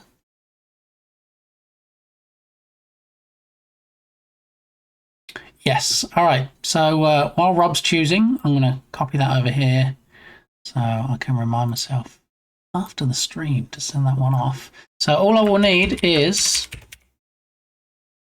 you guys, once you've chosen the sticker, to send me a whisper or a DM on Discord and just give me your home address so I can get those shipped out to you. Page 2 teapot. Okay, so page 2, row 2, column 3. Let me just grab that fella so I make a note. All right, and that one is for the inimitable Rob Lang Dev. Alrighty, yeah. So just send me a whisper on Twitch or a friend request / DM on Discord with your home address, and I will get those sent out. 418. I'm a teapot. What? Alrighty. So, enough giveaway shenanigans. Thanks everybody again for that hype train. Much appreciated. You hand deliver these? Well, given that Rob is actually in England, probably not hand delivering them, no. No. And given that, Bear, you're not exactly right around the corner from me, probably not on this occasion. But I'll definitely put them in the mail and put a stamp on and get them sent out. How about that? Seems like a good deal. My favourite HTTP code. Wait, it's not 404. 418, I'm a teapot. Okay. Status response code indicates that the server refuses to brew coffee because it is permanently a teapot. A combined coffee teapot that is temporarily out of coffee should instead return.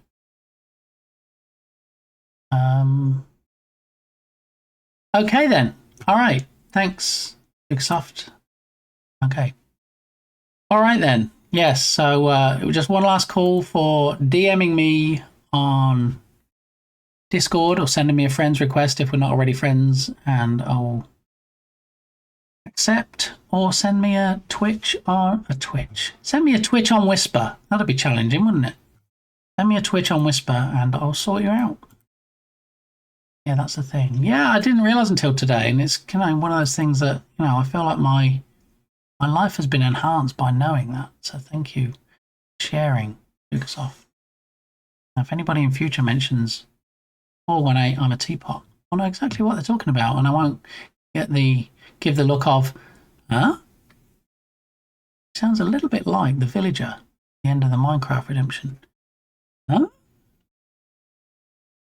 Okay, so I'm closing out Dafont. Show Unity.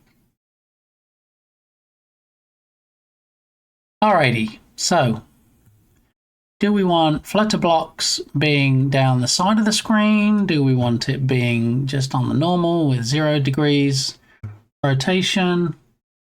I don't know.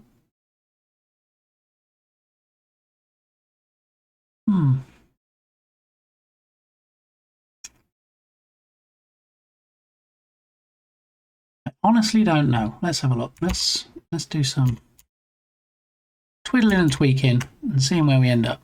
Music Girl! Berlin, if you're in here, thanks for the gift sub. Yes. Hi, how you doing? How's the old boy doing as well? Of course, who we have immortalized in the uwu command. It's Jimmy B93. Jimmy B93.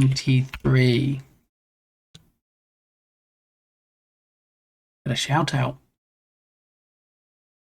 I teach littles now and it's rough. Oh my goodness.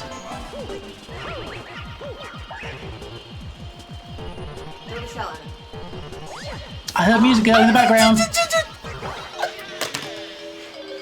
Okay, you all saw that shenaniganery. I had that right there, but I threw the shell and went, nope. That was rigged. So close. That was rigged. Tell me in the comments or in chat. I love Jimmy. I wish I had half of Jimmy's energy. Alrighty, so yes, Blink came in and very kindly threw 5 gifties in, and Valorant then said, hey, have another one for your trouble, and so 6 gifties were thrown, and Turgus threw a gifty and some biddies, and biddies were thrown, and we just had a whole hype train and a couple of stickers giveaway.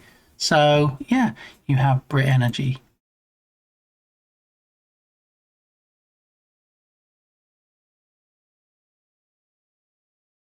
I'm just going to leave that with a little pin in it up here. I'm not sure whether that's a compliment or just something I should come to terms with, but thanks, Rob. Anyway, welcome in, Music Girl. Good to see you. It's been far too long. We are, in fact, trying to get a title screen together for Flutter Blocks, a game where you match 3 blocks or more of the same species of butterfly, and then they break open and they fly away like this. So I'm just trying to represent what happens in the game.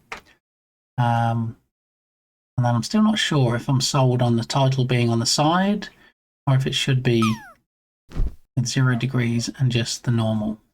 Bear comes in with the BJ drop and oh, not quite close enough. But good try. It was a Valorant effort instead of Valiant. See what I did there? Side up. You like it on the side? I see. You think that looks more classy, looks better? It probably fits better with what's going on the screen. And if we are doing that, then in fact we lose that one there. And we don't want it being lost in the particles. So what I might do, we can move the particles over.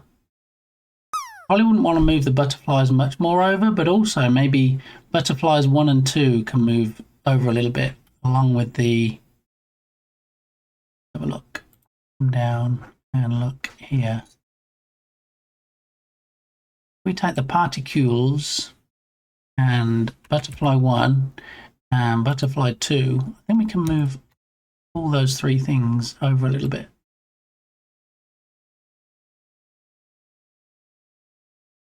Possibly to there, and then if we take the title and we move the title a bit more over here, and then we can take the particles and maybe move them, maybe rotate them. Let's rotate them a little more.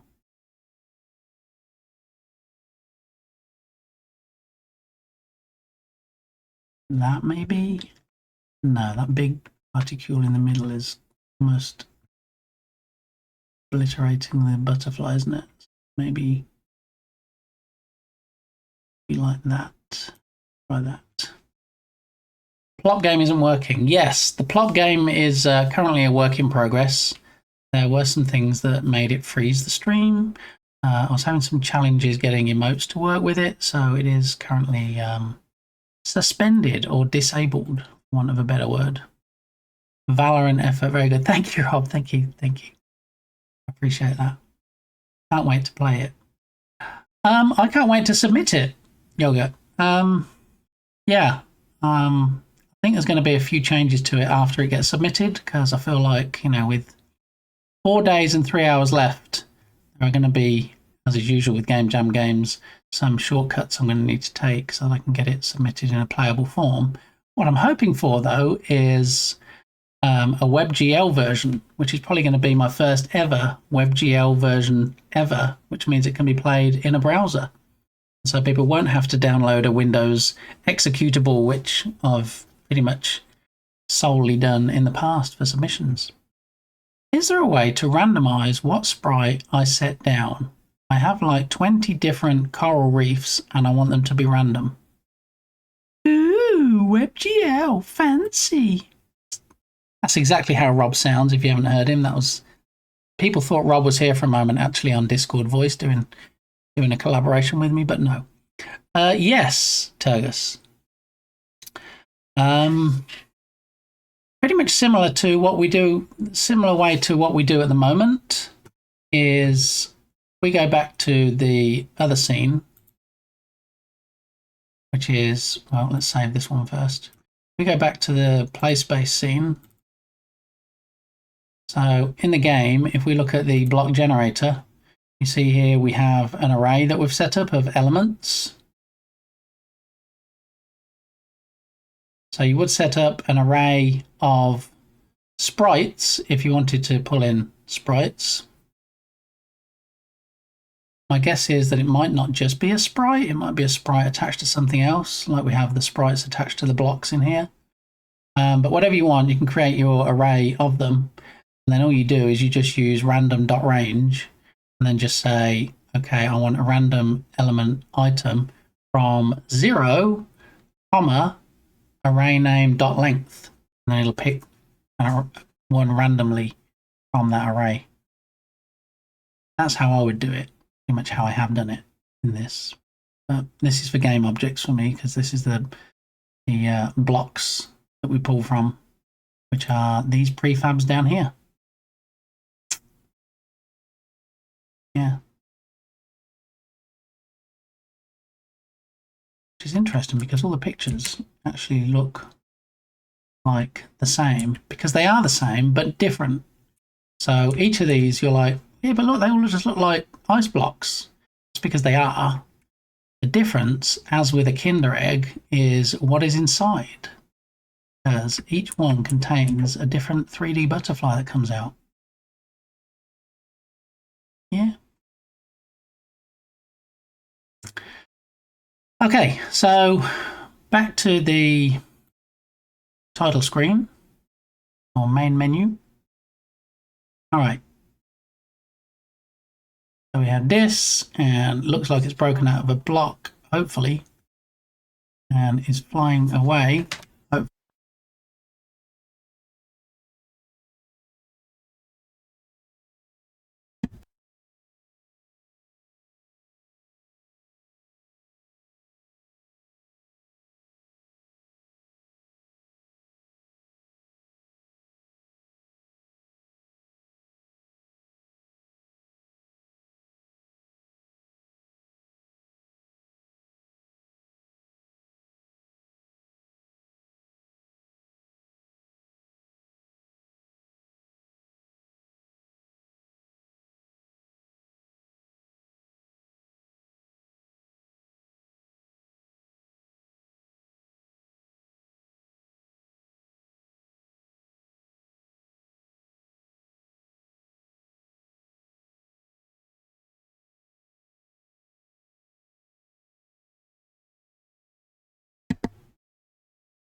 How long have I been muted? Oh, I know how long I've been muted. Yeah, I just muted to use my digital assistant. Thank you, IC. I appreciate it. Yeah, pro streamer here. Yeah, so what I was saying, Turgus, before I I apparently wasn't saying it, is that, yeah, if you get any errors, if you have any problems, if you have any questions about it, just reach out. I know I'm not on your Game Jam team, but, you know, I was joking on a previous stream about the West Brothers, Max Speedy and Tubby Crumbles in here making suggestions, and I have to credit them as being on my team if I implement any of their suggestions. But yeah, just ping me if you can get any issues, get stuck, have any questions, whatever. Alrighty. Thank you, IC. I appreciate that. Yeah, I do have people usually say muted or use a muted command, and then that's like smacks me in the face and goes, "Hey, did you know?" It plays the SpongeBob thing like that to tell me to do the thing. All right, so something fairly simplistic for the title screen. I like them to look a bit different if I can. I think this one achieves that. We have the classic sans serif font there. Then we have the butterfly breaking out and flying. But now we need to decide what to do with the buttons, because these buttons, well, these buttons are horrible, to be honest. I get that, you know, Unity have to have like regular buttons just so you can edit them, but I don't think I've ever had a project where I've just left it at the stock standard looking button. You might not be on my team, but I am forever and always on your team. Aww. Turgus, are you trying to make me cry? Because I'm not beyond welling up on stream, you know. I might have to raid out if it gets too bad, but no, just saying. And I do believe Turgus genuinely means that. He's not just saying it because he needs my help. Okay, so buttons. What are we going to do with the buttons? The Joy of Buttons. This was probably a book that never got written. But maybe we can have flowers or something? Possibly? So we did bring in some flowers, didn't we? Not sunflowers, some flowers. In the butterflies pack, we just literally have butterflies. I don't really want butterfly buttons and then a big butterfly in the middle as well. I don't feel like I want to do that. It is because you always loan me sugar, no questions asked. All right, well, I would say that's supposed to be our secret, but, you know, since I said it myself earlier, not much of a secret. So I'm guessing it's probably an environment, isn't it? Could be cost world. Prefabs. What have we got? Clouds. Oh yeah, we're supposed to use the URP versions, aren't we? Not the built-in render pipeline versions, because we get in trouble then. URP support. There we go. Prefabs are cameras, clouds. Well, these clouds actually, yeah, they're not really clouds though, are they? Would you say they were clouds? No. Just like bubbles joined together. I don't really feel like they're clouds.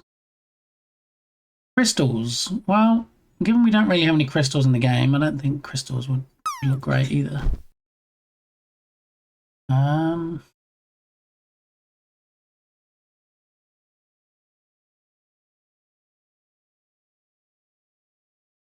I mean, could use these maybe, but the only wood that's in the main scene is the grid that surrounds it.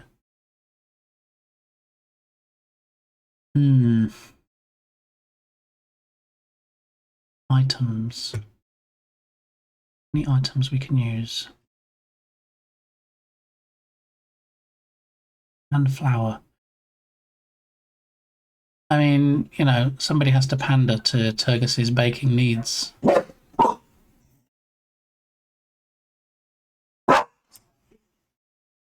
So, signs, we could have wooden signs, I don't know. I feel like I did signs in the last jam game, the Zombie takedown. We actually had like road signs in that.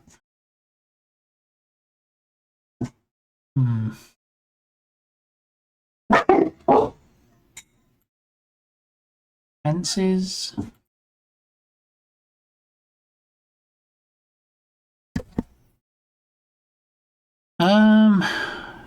Fences. What about a fence along the bottom?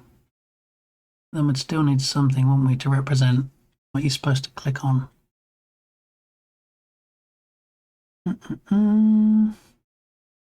Where did the flowers end up? Trees and plants. What have we got in here?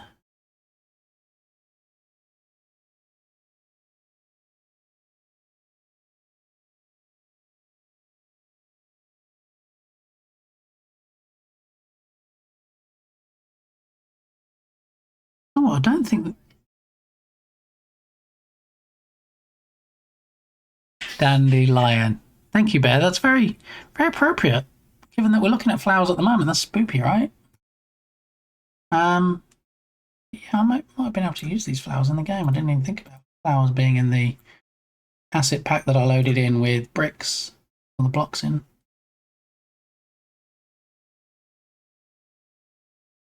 Not really a flower, is it? Like a lily pad from the side. Well-timed flower joke. Bot gaming, yeah. GG's. My bot.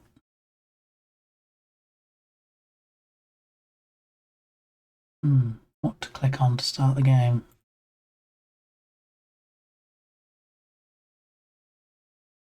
I'm getting our Phil Collins fix today and I'm loving it.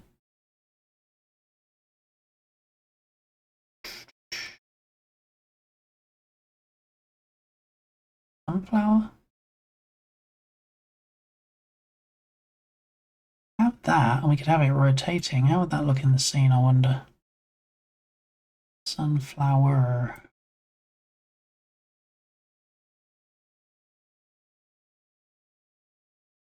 We rotated it 90 on the X. No, minus 90 on the X.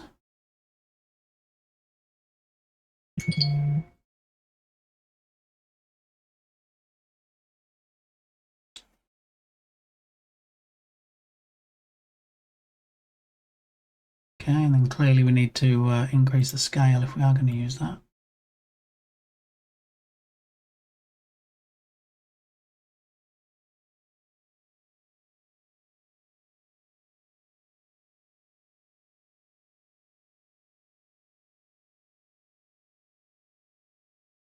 And then if we did use it, we definitely don't want to cast any shadows.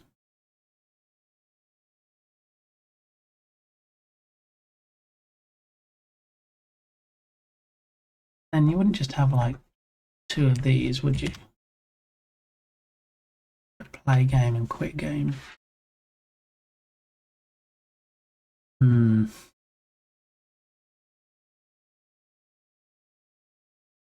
Actually, I prefer the ones that have a dork. I guess we could just have them. We could just have 2, couldn't we? I'm trying not to spend way too much time on this to not doing stuff in the game itself. Difference between Sunflower 1 and Sunflower 2. Sunflower 1 has 4 leaves. Okay, so I'm going to put both of these in the scene, and then I'm going to have one for play or start and one for quit. So drag both of these into the hierarchy. Okay, and then we'll change the scale on both. Feel like maybe we need to do a minus 90 on the rotation again. Oh, maybe a 180. All right, 180 might have done it.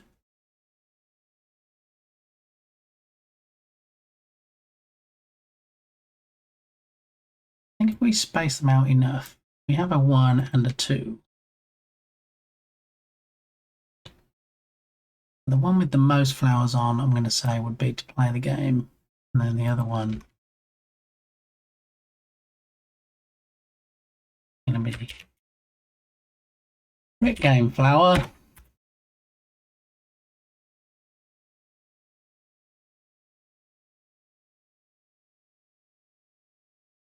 Start game flower.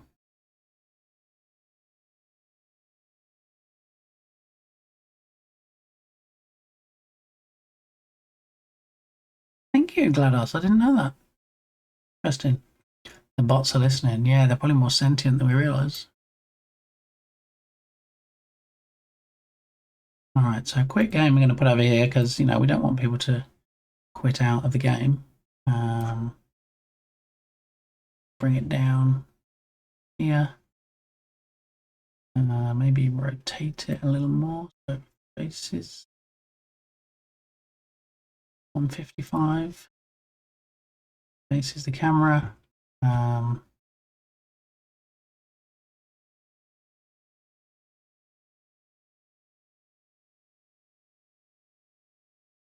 Sparky, welcome on in. How are you doing?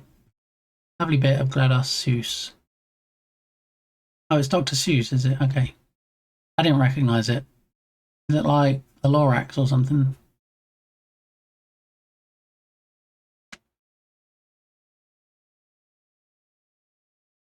Possibly. Allegedly. It's the Zax. Oh, okay. I don't know the Zax. 3-minute read. Fun one. All right. Good to know. Okay, so we're going to have this flower here. I might knowing how to fit it in. Unless we get creative and we say, okay, well, let's put it at the top of the screen, coming down like it's... Let's do that. Take it up here. And then let's rotate it on the Z by 180. And then bring it up here to here.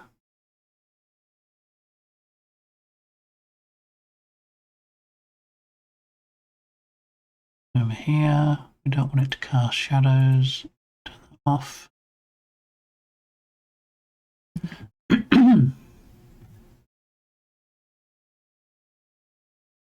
Alright, and then we need the buttons. Where we got the buttons? So button quit.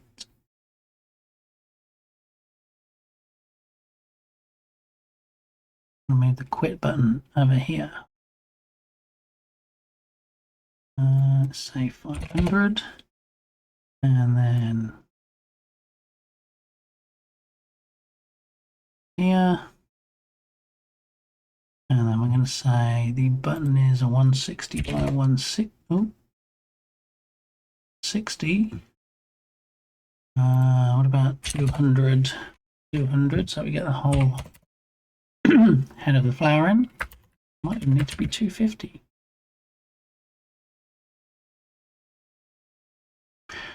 All right, and then can we rotate it by 180 on the Z, maybe? Okay. And then, of course, we need to uncheck the image so we can just see the flower behind it. And then we probably need to change the color of the text so we can actually see it.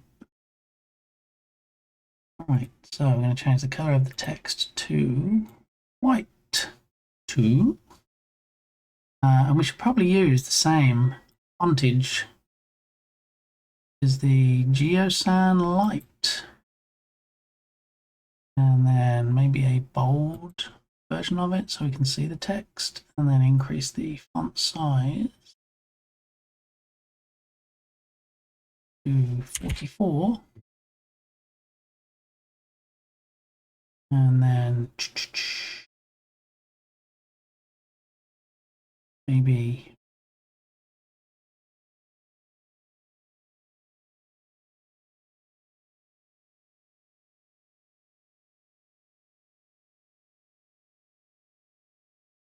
all right, and then we need a similar version for the play button. We take the play and whiz it. Whiz over here. Say 830. And then zoom to there. Say 200 for now. And then it's going to be 250, same as the other one.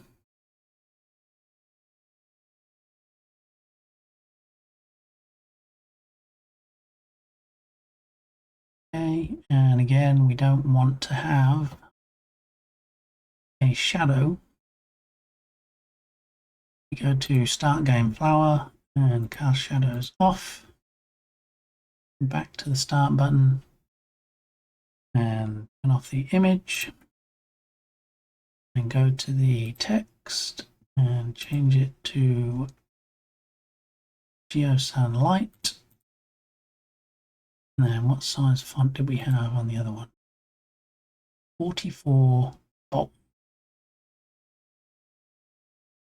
Go bold and 44. Change the color to white.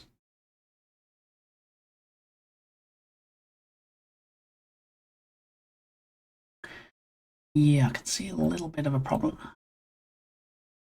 We can rotate on the Z.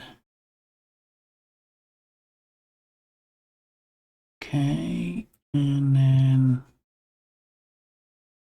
move the text slightly.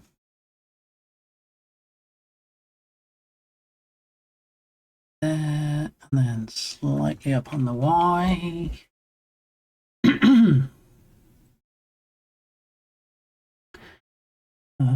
Blue, blue, blue, blue, blue, blue, blue, blue, blue, blue, blue. This butterfly is pretty. Thank you, Sparky. There's a lot of butterflies in the game. 8 different kinds out of a selection of 73 that we could have chosen from.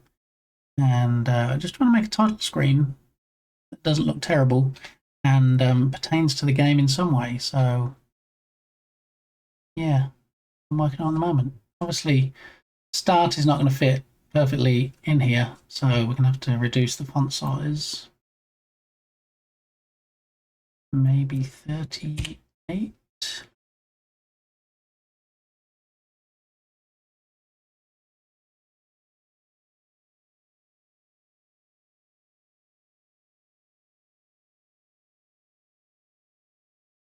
Just eyeballing it, I'm saying that's probably going to work. And then we'll make 38 on the quit button as well, just so we have some consistency on font sizes.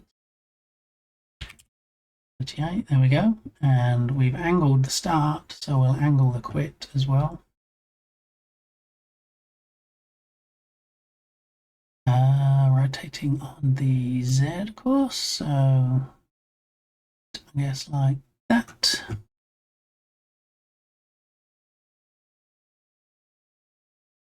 All right, I think we're good.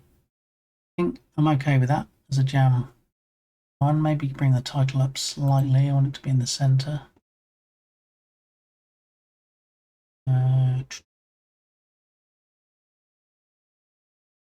Okay, eyeballing it. I think that works. All right, I'm going to call that done.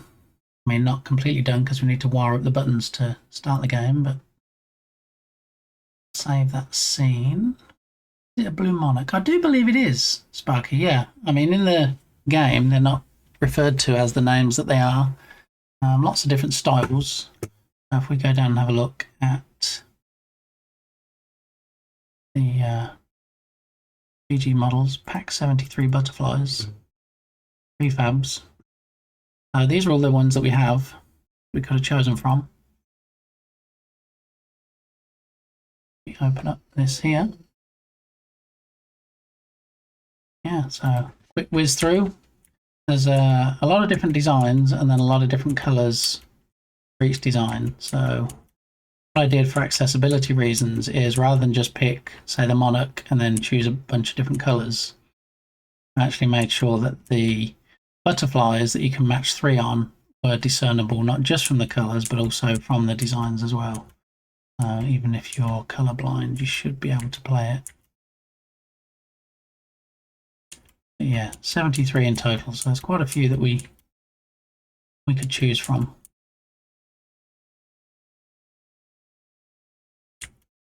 I thought, well, we'll just grab the blue one, because the blue one and the orange one, since they were pretty much the first 2 I saw, this one here and this one here were the first 2 I saw.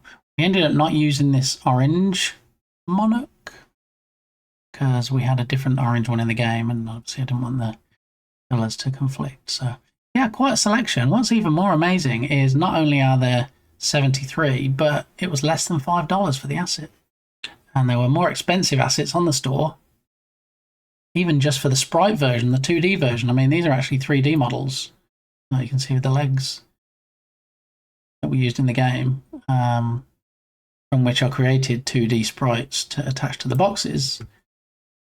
But yeah, some were just sprites and there were less of them and they were more than $10. So I was quite glad I found this. Okay, so we can wire up those buttons. Let's just have a quick look at the game, just do a quick test, make sure we're still looking good in the main scene, which is play space.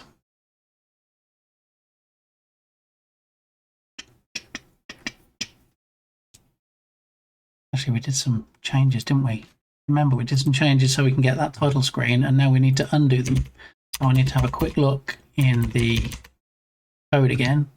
In Match Manager, I need to uncomment that line so we get the match text coming up. And then I need to go back to Block Generator and look at line 23, where we did in fact say we were just going to pick something random from 0 to 0. Right, so now we're going to use all of the prefabs just for testing. Looks so pretty with the skybox on. Thank you. It's actually, I'm not happy with it at all, how this scene looks. I need to work on the lighting and the post-processing and get things just to pop a bit more. But if we have this, change it to play maximized, and then we'll get Jern back in the scene, because it wouldn't be a proper game without Jern, would it? So the idea is, Sparky, it's like a match 3 game, but it's falling blocks like Tetris. So there's the player, which is Smug Jern. You can move left or right and push blocks. So you can take this green one and just shove it over into the next column. Don't let blocks hit you on the head, because if blocks hit you on the head, then it knocks you down another level like this. And if you get knocked down all the way to the bottom, then it's game over. But the idea is to try and make a match 3 by manipulating the blocks. And let's see if we can get a test one showing real quick.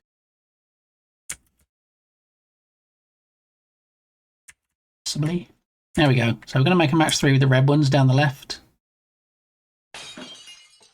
And they break open, and then the butterflies fly to 2 different locations on the flowers. So 6 flowers. They fly to 2 different locations, and then they fly. It's supposed to fly off the screen, but they're actually flying into the middle of the screen, which is not really what I'm going for. But yeah, that's the game as it stands at the moment.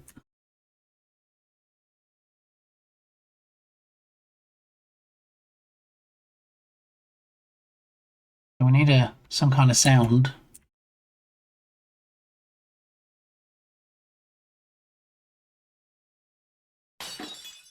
Need some kind of sound when Jern gets bonked on the head.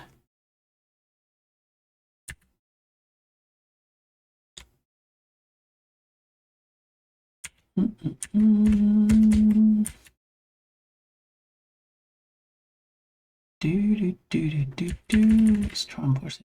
Oh, orange one needs to go all the way across now. Fall down there. Ah, that one would have made a perfect 3 if it had been a further, just 1 column more across. But well, there we go. We've got a 3 there. Try and make the greens, and you need to go over 1. You over there.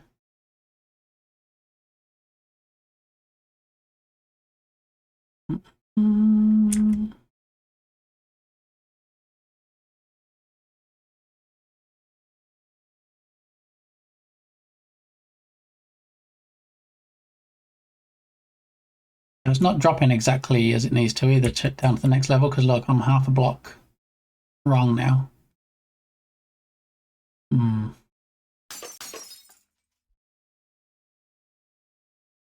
Yeah. All right. Well, does it speed up or is it more relaxed? It does speed up. We haven't added that yet. That's one of the things that I thought about. It's also two things really I need to make sure I add in before anything else happens. Is it's going to start with 2, I think. 2 sorts of butterfly. And then when it starts, when you get to a certain score, like say 2000, then it introduces more types of butterfly. I'm not sure about the speeding up part yet, when I'm going to decide that the speed up happens. I think I'm probably going to do it based on a timer. So even if you're not very good and you haven't made many match 3s, it's still going to start speeding things up just to bring it to a conclusion. But yeah, I need to start with 2 butterflies, add an extra 1 in every 2,000 points up to the maximum of 8 butterflies, which we saw there. And then I need to increase speed every X minutes. So yeah, we'll get faster. Then we'll get more variation of butterflies in there. And, you know, still not really finished yet. And 4 days left. So yeah, it's quite the time crunch, if you will. So I think what I'm going to do is I'm going to run to the restroom real quick. And when I get back, I'm going to focus on those other 2 things. So increasing the number of butterflies, starting off with 2, and then increasing the speed. So grab yourself a coffee or your favourite beverage and a snack. And I will, in fact, BRB.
Thanks for the alert, Rob. Appreciate it. Wall slides are the worst, right, Bear? I'm definitely not building wall slides into the plot game. I mean, it'd be easy. Well, not easy, but it would be possible to build them into the plot game. You just basically detect how fast it was going, and if it's going below a certain speed, then just drop it down the side wall. But I'm not doing that.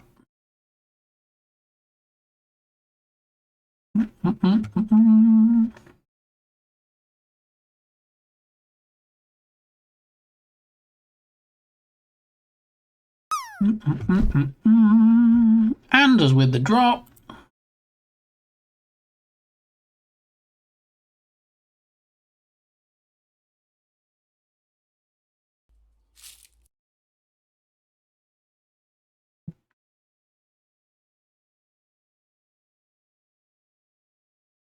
Look at the notifications on my phone. I was going to say, isn't Journ on?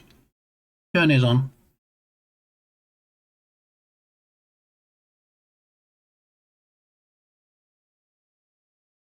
That's weird. Local copy of your game is somehow not in sync with the repo. I need some kind of refresh, maybe? Well, now we have a new font that we found. We can update this score and also the damage, or the match 3 text that comes up, because we're going to get consistency with fonts. I think that's important. Right, so in the, here we go, text score, this is the one. Where is the font? Here it is. So Geosan Light. Here we go. And then value score. Also Geosan Light. And clearly we need to stretch it out because look, we've dropped to 0 down to the next line.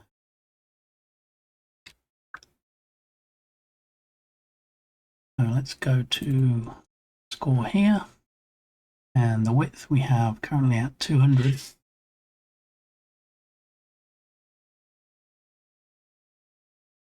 Make it 250. And then let's make this one also 250.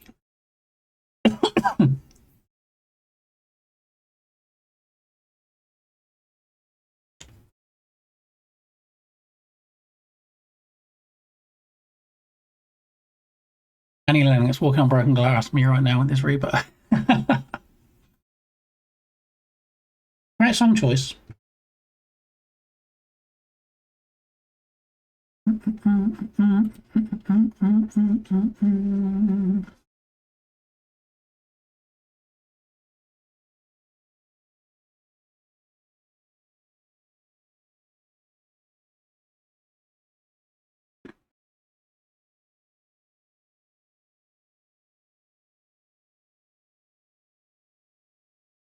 Do we need anything else?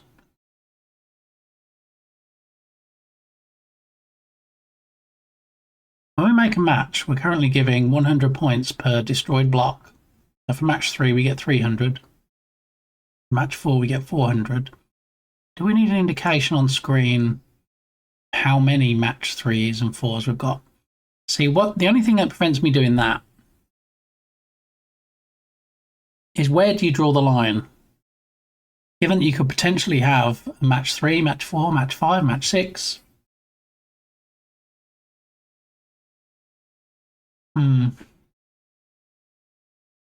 Maybe I would code around that if I had more time.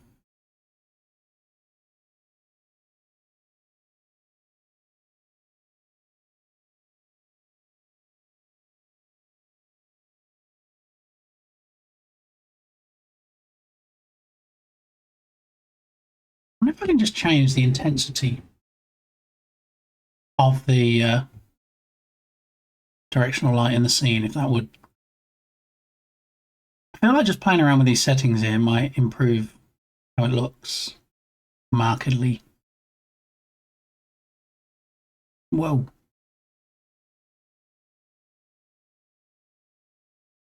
So 2.1, 2, 3, 4, 5, 2.5. How does that look? See how the butterflies look on that.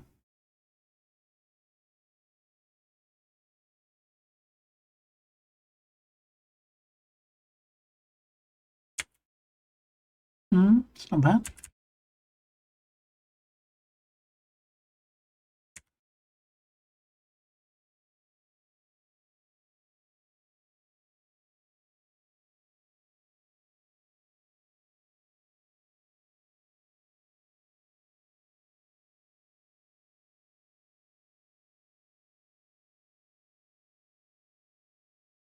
Definitely need to look at that where I'm being knocked down, because it's not taking me a whole integer, not taking me a whole number.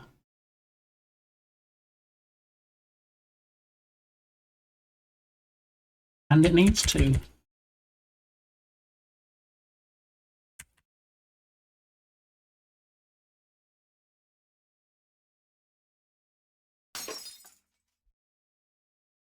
So as a match 3, that gave us 300.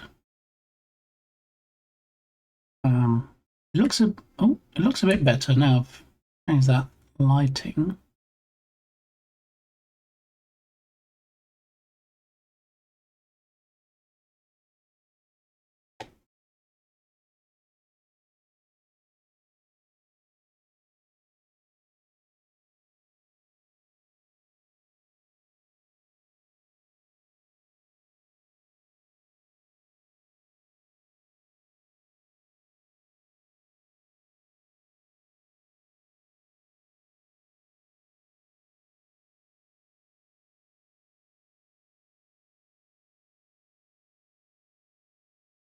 Doesn't look doesn't look too washed out or anything.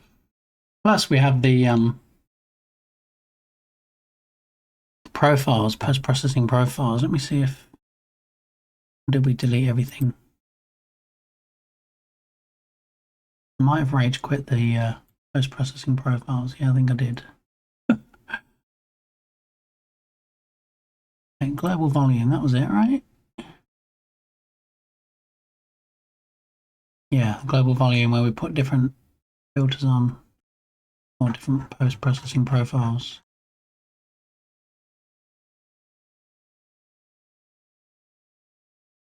There we go. And profiles.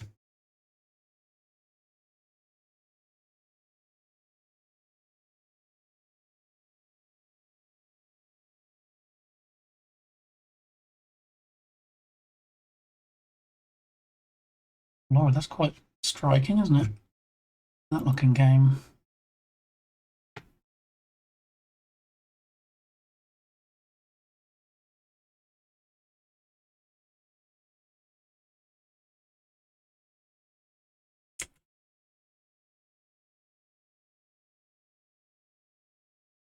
I almost want to add lights to the sprites, somehow light them up, because it feels like it doesn't matter what I do to the lighting in the scene. Unless they're vivid like this orange one, seems like they're not very bright, very well detailed.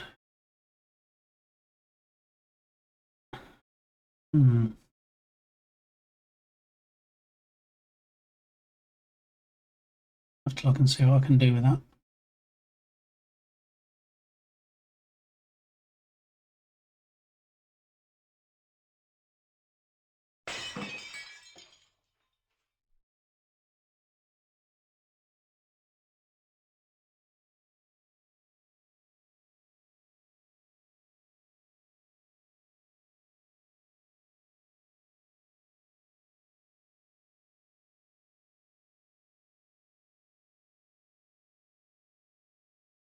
Far enough. Dang it.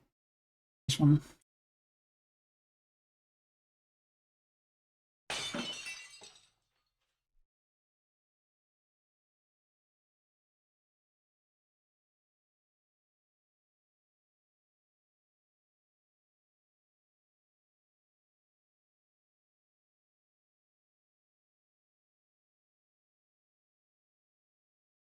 Man, I even pushed through that block. That's not good.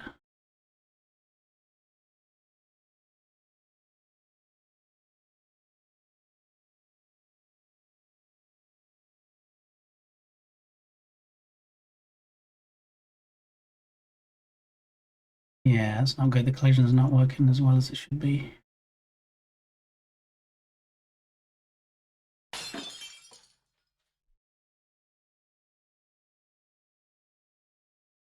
Well, I think when it gets submitted, it might have 1 or 2 bugs in there. I'm going to try and fix them all before showtime. Right, so there's 2.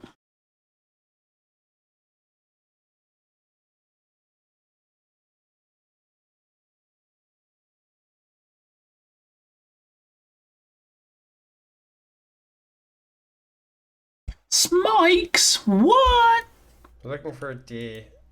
How you doing, Smikes? Welcome on in. Good to see you. Thank you for the raid. Much appreciated. What was happening in the stream today? Tell me. Spill the tea. I need to know. Welcome in, Raiders. Good to see you. My name's BitGamey, aka Lee, and I work in the Unity game engine. For the past week and a bit, we've been working on this Jern Jam game. Theme is Man vs. Nature. And the game we're working on is called Flutterblocks. Today we've been working on the title screen, some of the features in the game to try and get it ready for showtime, some of the UI, so we've got a different font, some different post-processing profiles. And as you can see at the bottom of the screen, we have 4 days, 2 hours and 38 minutes left. Yeah, why my raid message no paste? Uh-oh. Dukesoft. Sloth raid, slowest raid on Twitch. There you go.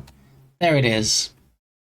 So what did you do today, Smikes? What did I miss by being stuck here on my own stream, missing your stream? Tell me. I'm going to have another bite of my white chocolate and macadamia nut cookie. That's about how well stream went. Uh-oh. Not so good then, not so promising today? I was debugging my debugging system.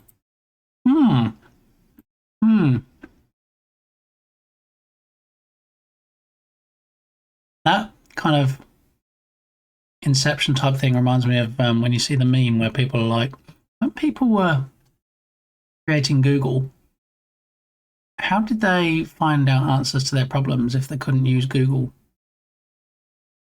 Yeah, silly stuff like that. So, welcome on in anyway. Happy Friday.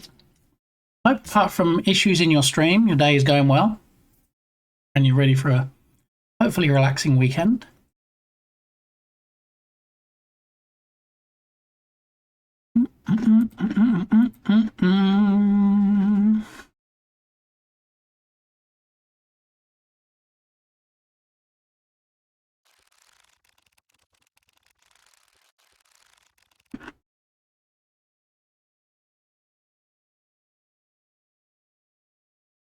Glad you're still on. Oh no, we delete those messages. We don't have any of that nonsense here. A raid is a raid is a raid, Smikes. It doesn't matter. Size isn't everything when it comes to raids. I'm just happy that you chose my channel to raid on over to, so thank you. I learned in this channel that they asked Jeeves. Yes. A while ago, we had Ask Jeeves.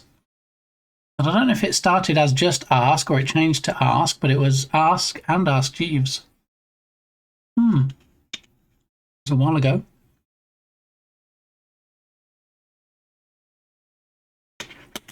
See, every raid is a big raid. Every raid to me means as much as any other raid. Whether you just come in by yourself, whether you come in and bring 400 people, I'm just as appreciative. It was Ask.com at first. Aha! There we go. And Yahoo, yeah. What was it? Alta Vista? Was that another one? People were busy on Angel Fire and GeoCities, creating websites and stuffs. Those were the days, right? And welcome on in, Bear. Good to see you. Wait, I feel like I've seen you already. tell me we're old without saying we're old, right? Yeah. We were watching a movie last night and they had like their Nokia 5110 phones. They're like, why are they old phones like that? Well, set in 2003, 4 years before the iPhone actually came out. So yeah, there was actually a time before iPhones and Androids. It's true. So yeah, there's still some issues with this game. I think maybe possibly if we look at the block player and look on the rigid body and see what we have set as the collision detection type.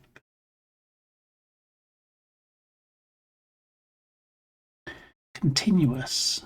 Yeah, I feel like continuous should work, but we're having an issue where we're pushing through. So I'm going to try continuous dynamic, see if that makes a difference. And then we can look at Jern's smug face. There it is.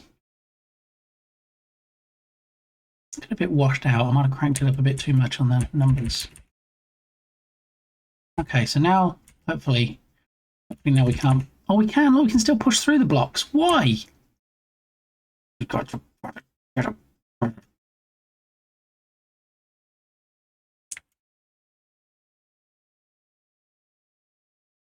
I'm going to let that one fall down because that will hopefully make a match 3 then.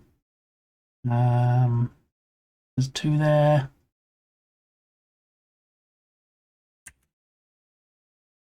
Well, this block we needed in the other column, but that's not going to happen.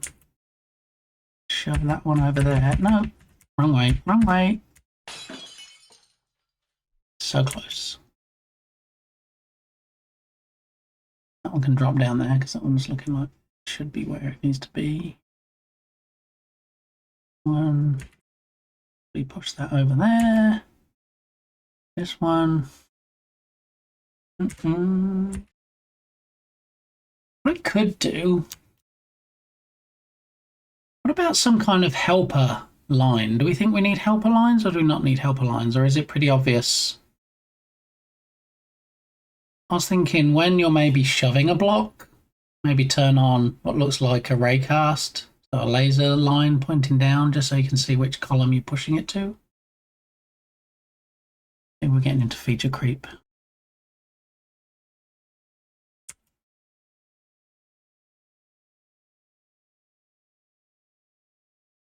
Look, we just need one to go in there and we'll get a match 4, but nothing just yet, is it? Oh, we've got a match 3 on that one.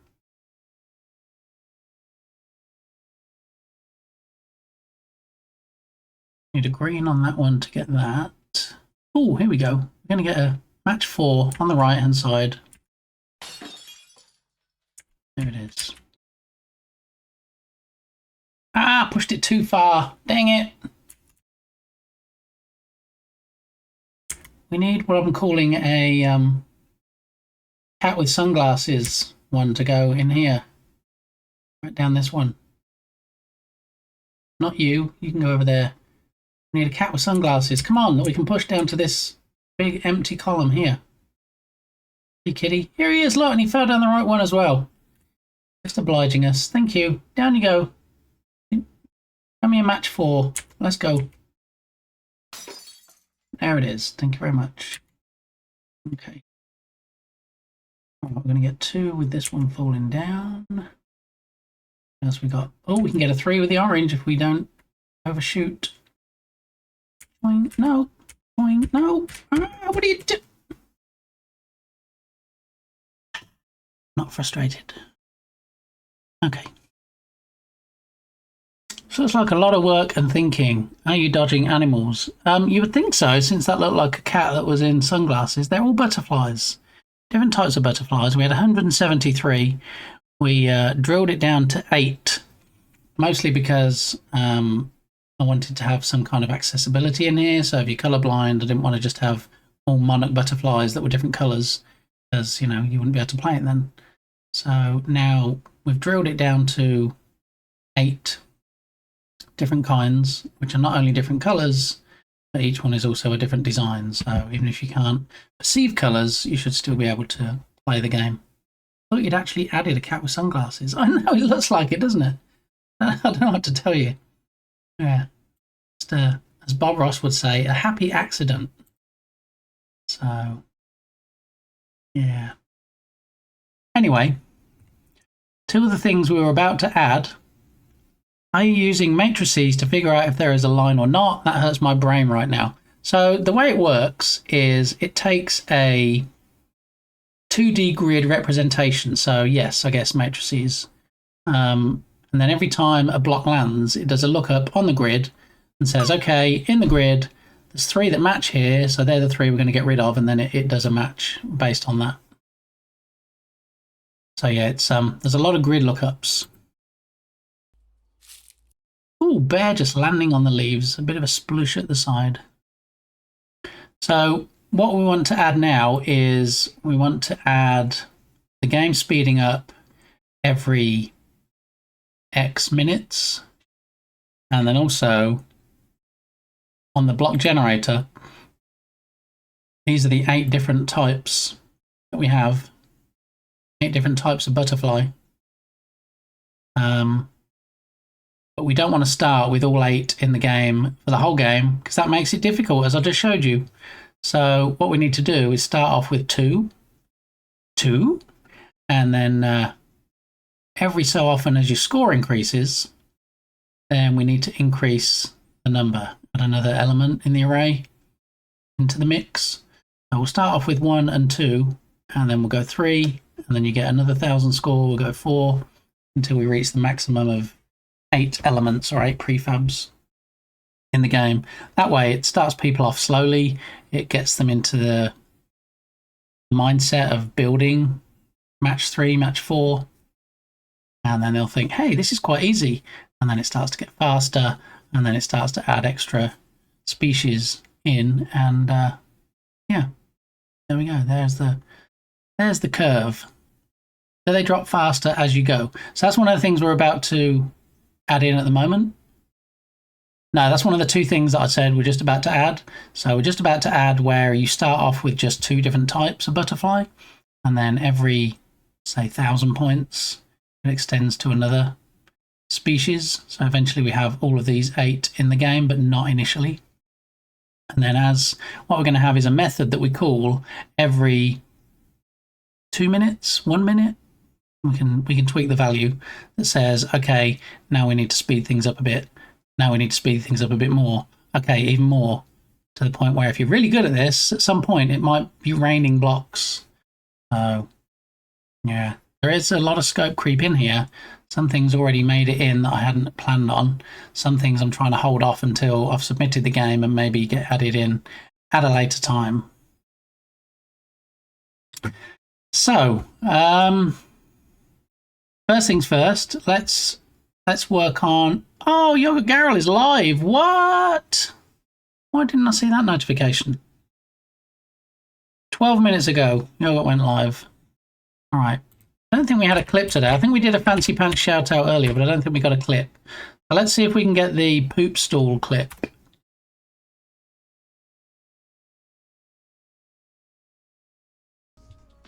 No. For example. Look, Jern as a mermaid. I never thought you would see Irish John dressed up as the Little Mermaid. Jern maid, if you will. The little Jern maid. I feel there's some mileage in that. So, yeah, Yoga does IRL streams where she goes out and touches grass, so we don't have to, walking through the Canadian wilderness. And she also does indoor streams where she builds Lego, she plays Tetris, she does all the good stuffs. And she has some great mods like Smikes. Smikes is a mod over there on Yoga's stream. I never get Yoga's notifications. Well, I get them. I mean, I see it in the app. It's on my notification screen. It's just that because I don't have the volume on, and I'm not always looking, I didn't see Jern's notification an hour and a half ago, and I didn't spot Yoga's on there. So, yeah, they do come up for me. I get a notification from the Twitch app, and then if I happen to be in my inbox, I also get an email notification. And that's why if I scroll back and look at the Twitch notifications that came up today, it actually says, scrolling back, 11:05 my time, it says Smikes24 is live. See, notifications work. Remember, pants first, go live second. Don't get those wrong way around. Okie dokie. Big in a pokey. So let's get these two things implemented. First, we'll do the speed. So let me go back to... Now, how long do we think it should be before it speeds up is the question. And how are we going to speed it up? We don't just have like a speed setting in the game. We can just increase.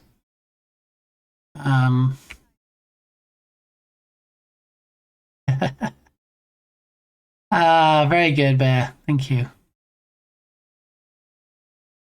Those jokes mostly make me chuckle.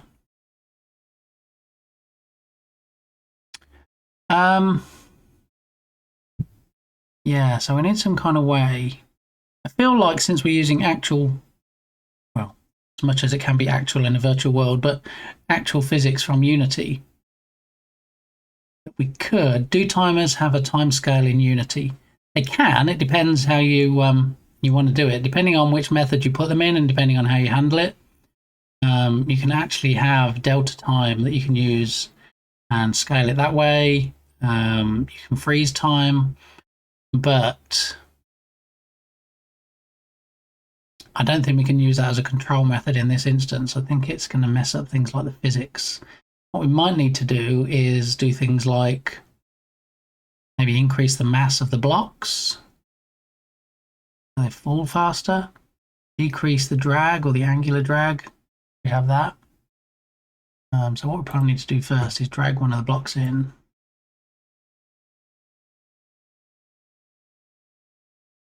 So we have a mass of 5, we have a drag of 5, an angular drag of 10.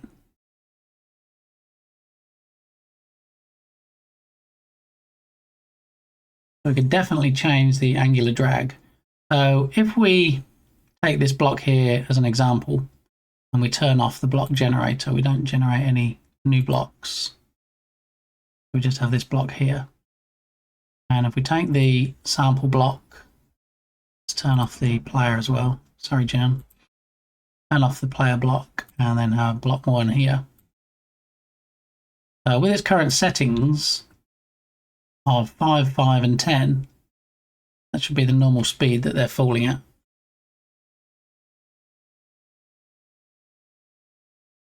Okay, so that's the speed. I mean, we could just change gravity. That might work too. There's a, I think it's minus 9.81 or something. Standard gravity in Unity. So that's it falling with an angular drag of 10. We now have that and say an angular drag of 5.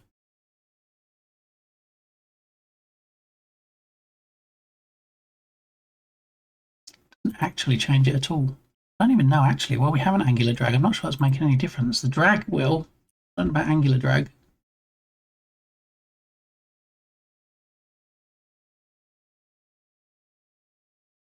No, so forget angular drag, we don't need to touch that. We'll just leave that at 10 as it was. Indeed. Spicy melange meatball. So let's try changing the drag. So if we do extreme testing and go from 5 to 1, and now we hit play, the drag or the wind resistance should be less and it should drop faster. There we go. Zoom. And now, if we drag in another block,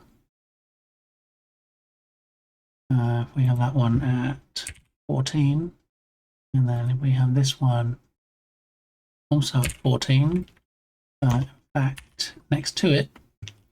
All right, so we have B2 block at 5 drag, and B1 at 1 drag.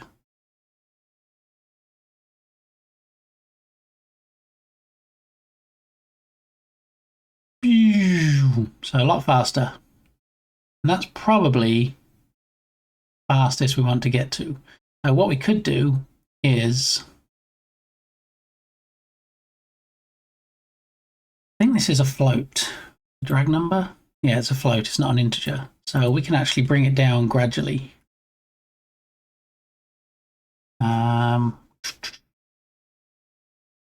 So the thing is, at the moment, each of these blocks has a block controller script arm, and it's a separate block controller script. So rather than pulling, kind of need it really to success. Oh, I thought you were talking about the drop game. Sorry, my brain is exploded. I thought you said that is how you were doing it, not how you should do it. Oh, for the gravity. Well, there is actually a gravity setting in Unity. Like I say, it's set to minus 9.81. And some games, when they're like, okay, click on this button and it will reverse gravity, all it does is it goes into Unity settings and says, okay, instead of minus 9.81, now we're going to make it 9.81. And then what you'll notice is somebody that was suddenly running along the floor changes the gravity, and then suddenly they're running along the ceiling, and then gravity works in the opposite direction. So there is an overall project setting for just gravity in Unity, which we could do, just that then the only issue with that is that's going to affect everything in the game as far as gravity. And if at some point we put in the feature that Max Speedy said before about possible power-ups like in Arkanoid, we'd want those to fall at a different rate. But if we're setting those to fall at the same rate as the blocks, then that's not really going to work. So also, am I overcomplicating it though by setting blocks? What I think would be best is if we go into code for the block generator.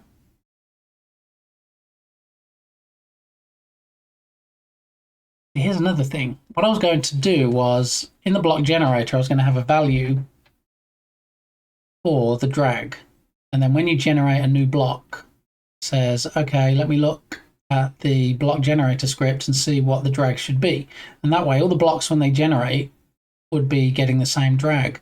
But if there's already 5 blocks on screen, and then the drag changes, and then 5 new ones instantiate, they're going to be moving faster than the 5 that are already on screen, and that's just going to look odd. What we need is, when the speed increases, firstly, it needs to be marginally enough so that it doesn't look like they've suddenly ramped up in speed. And secondly, I want them all moving at the same speed. It works only in the case of spherical cows in a vacuum. It reminds me, it's about time I watched Twister again. Yeah, so what we'd have to do, we need some way, I mean, maybe gravity is the answer. Maybe we just change gravity for now. Otherwise, we're changing essentially every block on the screen that's moving. We're going to be changing the drag of that, as well as any new blocks that instantiate.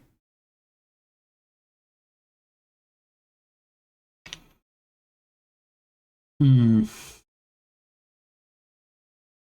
also, of course, the I'm not sure how the particle systems will be affected if we change gravity, because they have collision built in. But I don't know if they rely on gravity. So what I don't want is we slow gravity, or we speed gravity up, and then suddenly when the block explodes, where you're used to seeing it go boo, it goes boo, like twice the speed because we've speeded things up with gravity. Bit gun show. Nice emotes, Bear. Well, I thought this was going to be the easiest of the two things to implement, but I guess not. That's what I get for thinking.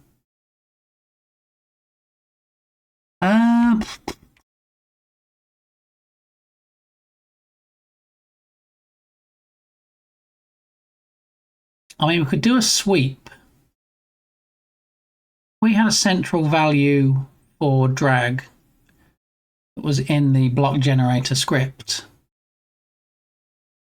And then when the drag changed, as well as new blocks reading that value for their drag value when they get instantiated into the scene, if we also had it that it does a sweep at that point for any other blocks in the scene and changes their value, whether they're falling or already landed. Whiz Kid, how you doing? then yeah, all the blocks actually have a tag of block, so we can search all of the blocks and track them down. I think I might do this off stream. So increase speed every 2 minutes. Static drag value in block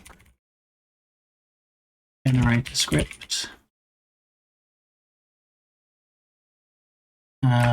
New blocks read value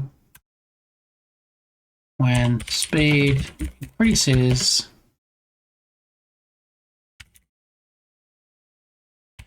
drag value gets reduced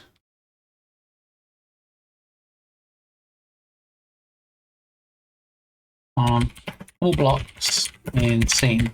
Okay, so we have a static drag value in the block generator script.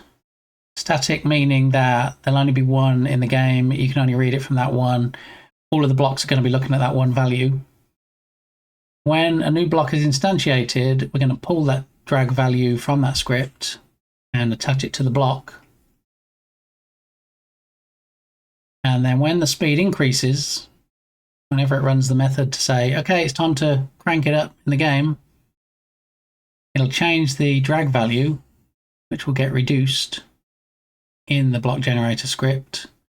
And then as well as that new value being read by new blocks being instantiated, we can also do a sweep through the scene, make sure we grab all the blocks, even if they're still falling or if they've already landed, and just do a sweep and change the drag value on all of those. Because as well as the speed increasing of the falling blocks, also we're going to have blocks that are sitting in the scene as already landed, but then if there's a match made underneath them and blocks get blown away, they're going to fall down. Well, we want them to fall at the same rate, so we need the drag to even change on blocks that have already landed. So, yeah. All right, so I'll do that off stream. The other thing was we're going to start with 2 butterfly preflap, and then increase it as the game goes on. Thank you, Berlin, for that shout out from Jern Stream. Oh, thanks.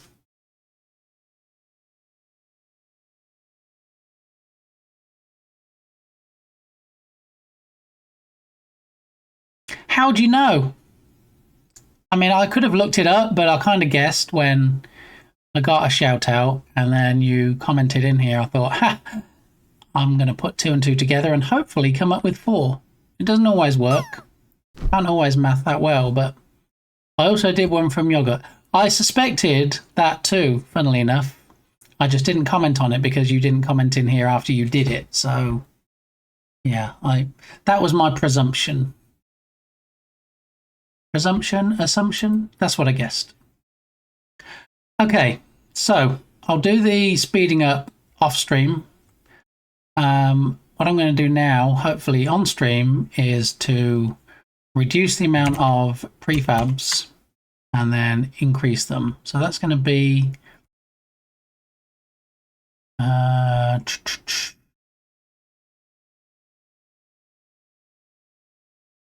on a minute.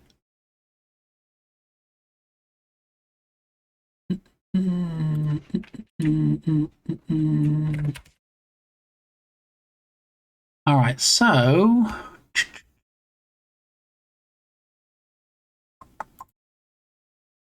show code. So this is the script where we spawn new blocks. And what we're looking to do is this is where we determine which blocks are spawned. So what we need to do is we need to have a private variable, and it's going to be an integer.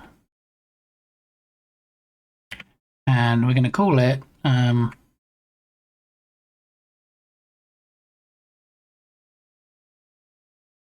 be something short we can call it. Needs to be the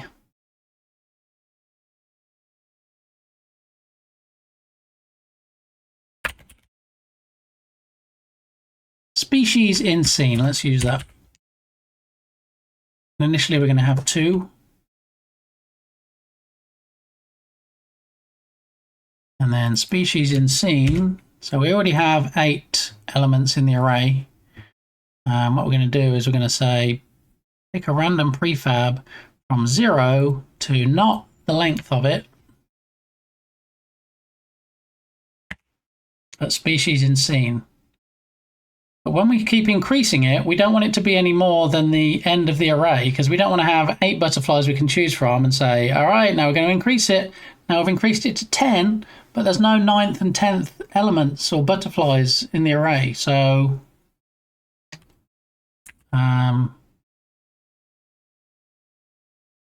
we won't make that check here. We'll make that check when we actually do the incrementing. We'll say if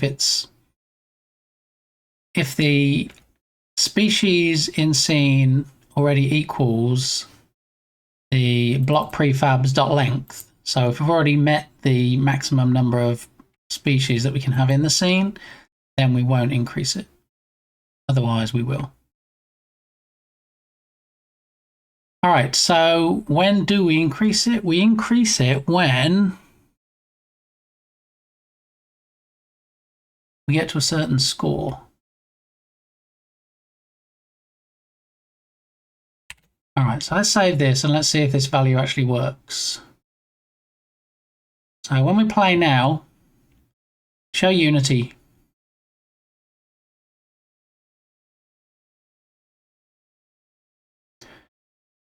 So we'll get rid of these 2 test blocks now. And if we hit play, even though in the block generator we have 8 elements in the array, it should only pick B1 and B2 to play with. See if that happens. Freshie, how you doing? You're just here in time to hear this song finish, Freshie. I'm sorry.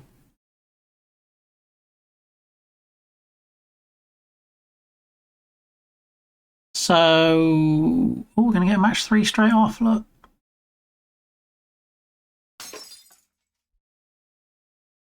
So this is working. That value is working. It's saying even though we have 8 elements in the array, it's only picking the first 2, which is what we need. And then as the game progresses,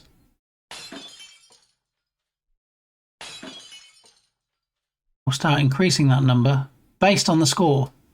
So the score we have is 900. So I want to say every 2000, just so that people get used to playing it before another species gets introduced.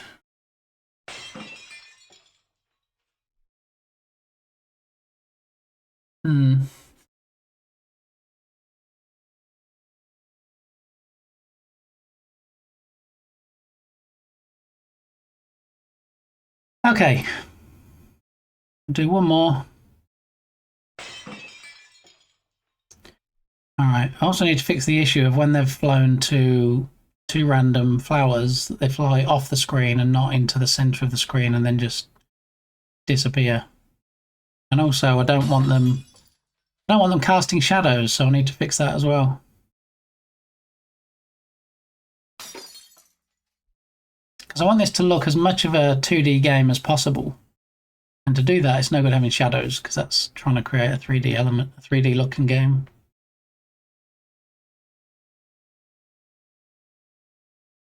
Okay. Show code. I figured out player movement. Huzzah! GG Freshie.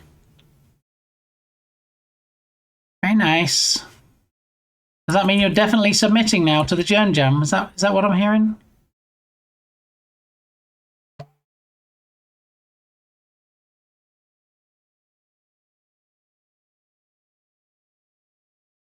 Do do do do do do do.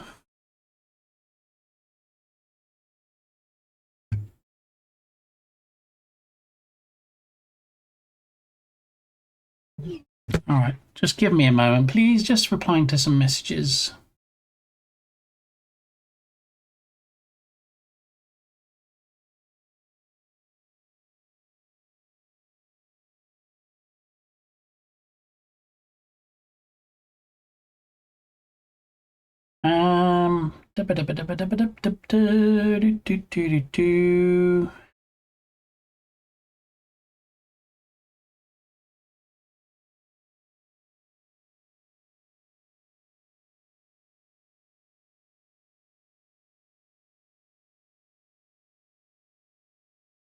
All right, I need to run a quick errand. Do I raid out or do I BRB? Yeah, there's probably a better, easier way to do it, but I chose pain. No comment on submission yet. I've still got a long way to go before that. No finding the easy way anyhow. This is true. BRB. All right. I need to run somewhere real quick, so I'm probably going to be 10, 15 minutes, but I should be back. Running a quick errand. Back shortly. All right. I'll pin that until I come back. All right. Okay, so I will go to the BRB screen. You can do lots of fishing, lots of drop games, and I'll be back shortly. Alrighty, bye!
I haven't actually done the errand yet. I don't know if I'm going to need to do it or not. I'm waiting for a message back, so we will continue on the basis that I don't need to do it, and we'll play it by ear. So, all right. So where are we actually keeping track of the score? Is it block controller, maybe? Blah, blah, blah, blah, blah.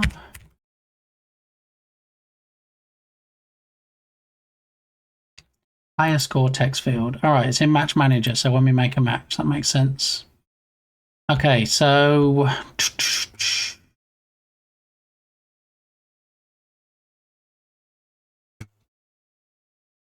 player score text field.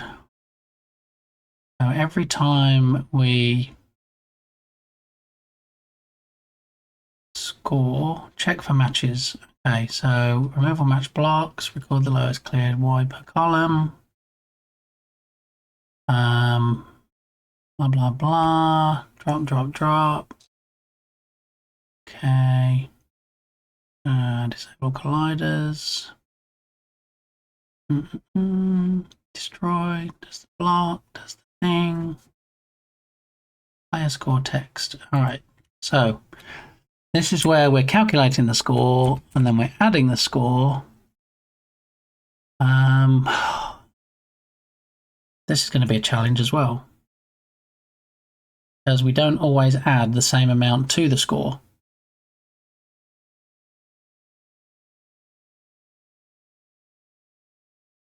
So even if we take the score before we add a score on, and we say, okay, it was 1800, and then we add 300 on and say, okay, now it's 2100.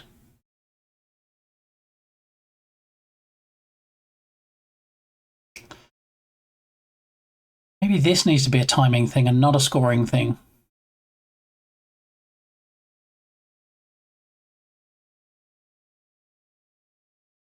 Block generator. So maybe if we just do it on time instead of score, and then we can have a method in here where we have this species in scene number. And if we have a method called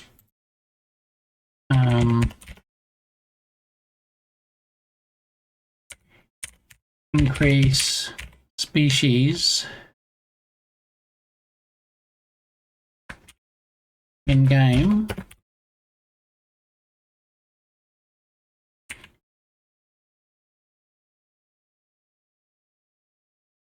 increase species in game. Okay, so what we need to do is we need to say that's what we're going to do to increase species in scene. What we're going to say is if species in scene is less than the block prefabs array length, then increment it. All right, so every time we call this method, it's going to say if we haven't already reached the maximum number of species in the game, then increase it by 1. Okay, and then what we need to do for this, since we're going to call this method on a time basis, is we want to do something like this, where it's invoke repeating. This is the name of the method. So if we copy this and paste it here, and we're going to say invoke repeating.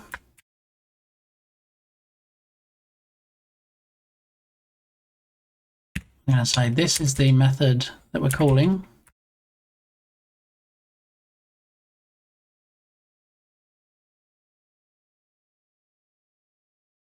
And then we want to do it straight away, and then we want to decide what the interval is going to be, so how often we want to call it. Hang on a minute.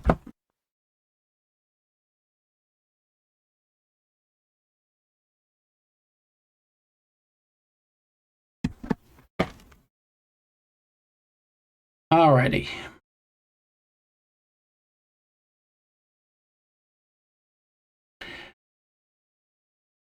Okay, so let's try again. All right, I'll be back in probably 10 minutes and 3 seconds. Short stream. 6.5 hours. Holy cheese. That time's flown, my fave Gawley. How you doing? Welcome in. I need to run a quick errand. I'm not just leaving because you just arrived, because that would be rude. But I will be back in hopefully 10-ish minutes. All right, I shall BRB.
How did I do, Bear? Was I exactly 10 minutes and 3 seconds? I hope so.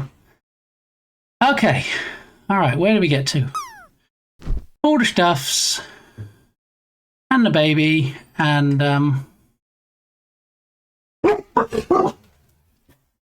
a chat ragdoll racing. All right, well, let's do the thing then. Okay, so log in. Western and pigs. Let's do it.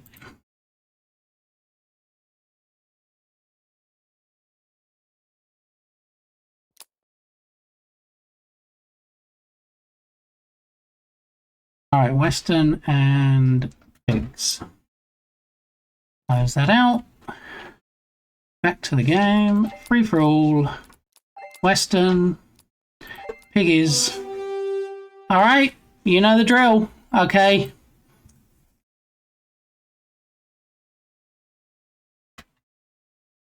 I like when I'm right sometimes. Once in a blue moon it happens. You might want to look up. It might be a blue moon in the sky, David. Can you grab the door, Dad? Sorry. What was this? We walked the whole case of protein shakes in here. Thanks. I'll come back for the other ones, but I'll get the door for them. Okay.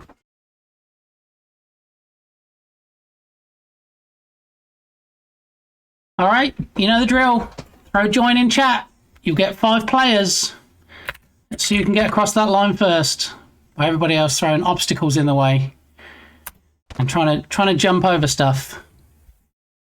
This is a family-friendly stream. Please refrain from such language. How very dare you, Anders. Should ban you on the spot. All right. So 10 seconds left if you want to join. Type join in chat. I think I'm going to have an easy win on this. So we've got Anders, Bear, and me. All right, here we go.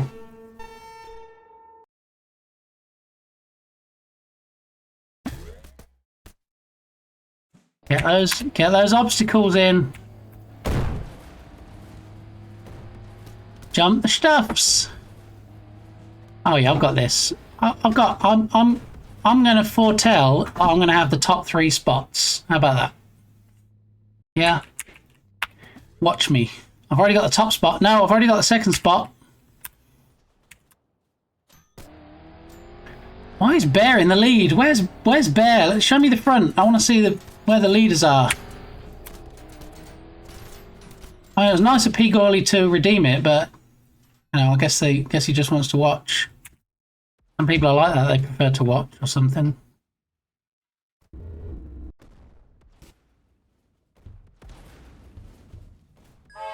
Oh no, not the train and the rolling dice. Oh, and the boat. Oh no. Oh look, I'm in the lead. Who could have predicted that? Okay, Bear's in the lead. I need to change that. Okay. I mean, he might be my favourite bear, but that doesn't mean he gets to beat me in the cat ragdoll racing game. Especially not getting spots 1 and 2. You can stop that right now, Bear.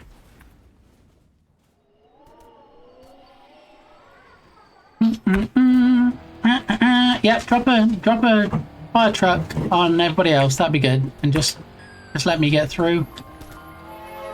This was the level that Clayman updated recently because people were getting stuck halfway. This should be a much improved level now and easier to get to the finish line.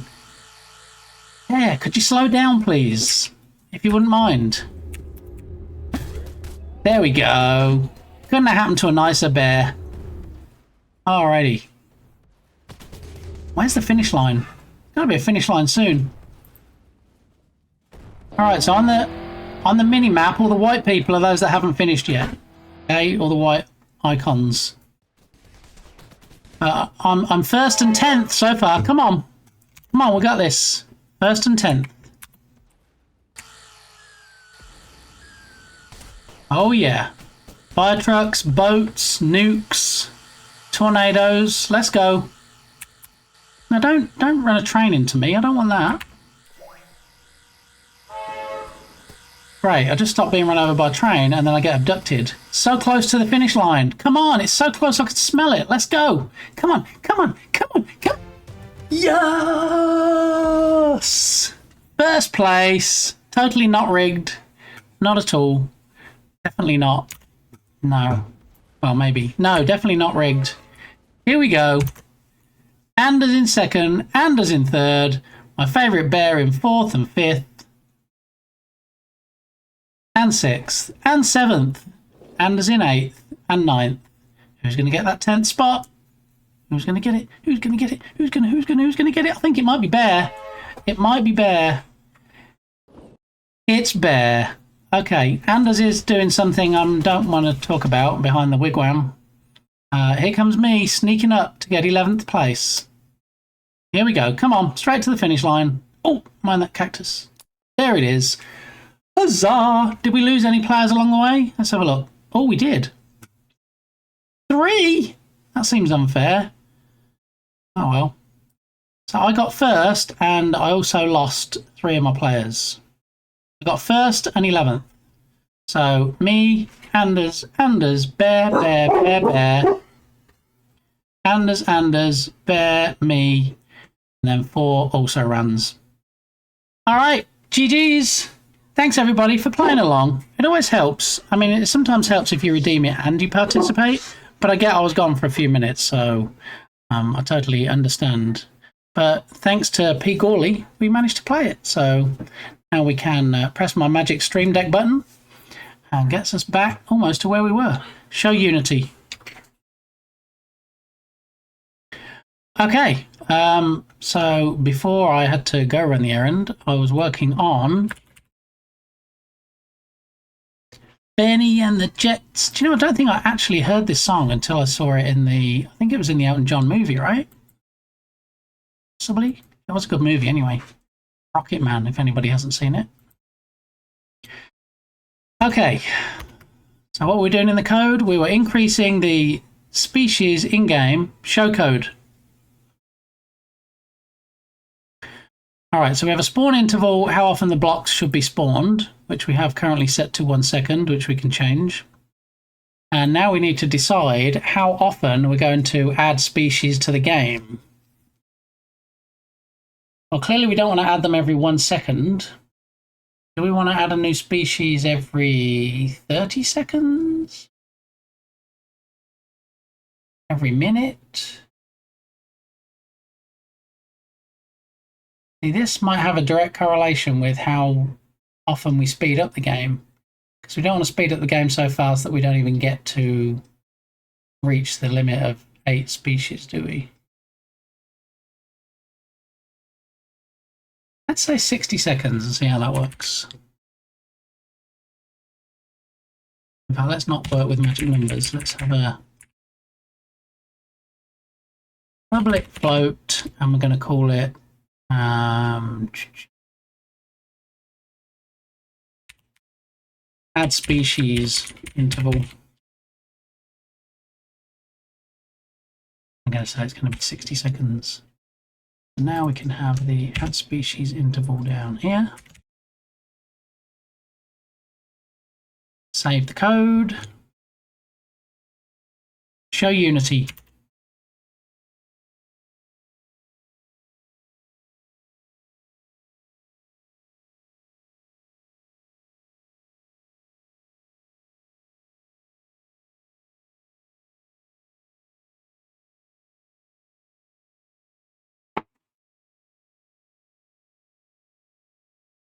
Can't really go wrong with Elton John, can you? I mean, you can't. I don't think you can pick a bad Elton John song. Prove me wrong.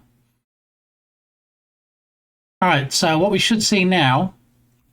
Let's put something in the code real quick to say that the species have increased. Okay. I'm going to say number of species now at, and then we're going to say species in scene to string. All right. Okay, so we'll have the console open and ignore anything else that comes up that doesn't say number of species. Right, hit play.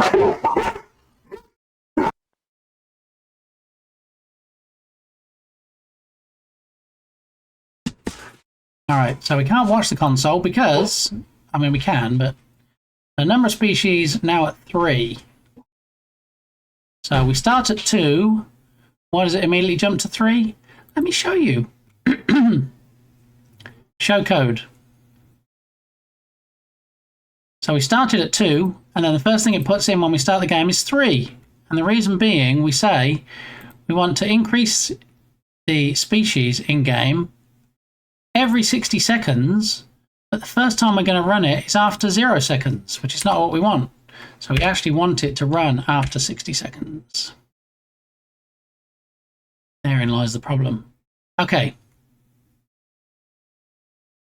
So now we shouldn't see anything in the game when we start in the console, but we should in fact see it send the message after 60 seconds.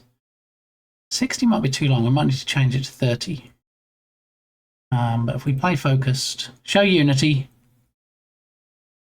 we set it to play focused instead of maximized, we can actually watch the console down here and see what it says. So we should start off with just 2 different types of butterfly.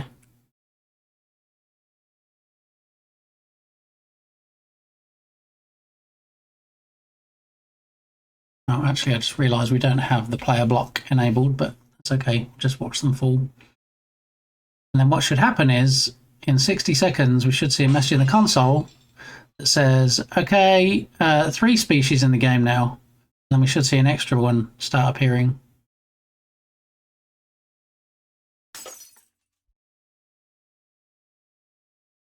So we've just been getting the light blue and the very dark ones. Ignore that error. I'm working on that.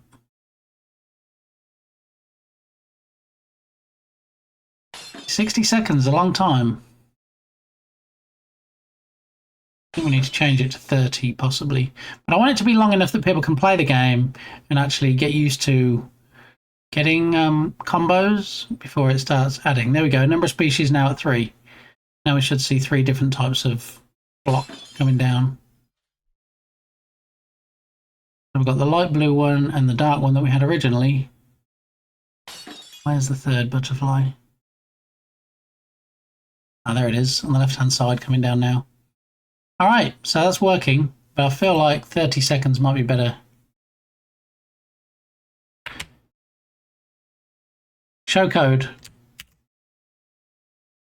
So what we can do is, we don't need to have magic numbers in here. We can actually have the add species interval. We want it to start at whatever the interval is, and we want it to call it every amount of interval after that. So that means we can go up here and actually change it. All right, show Unity.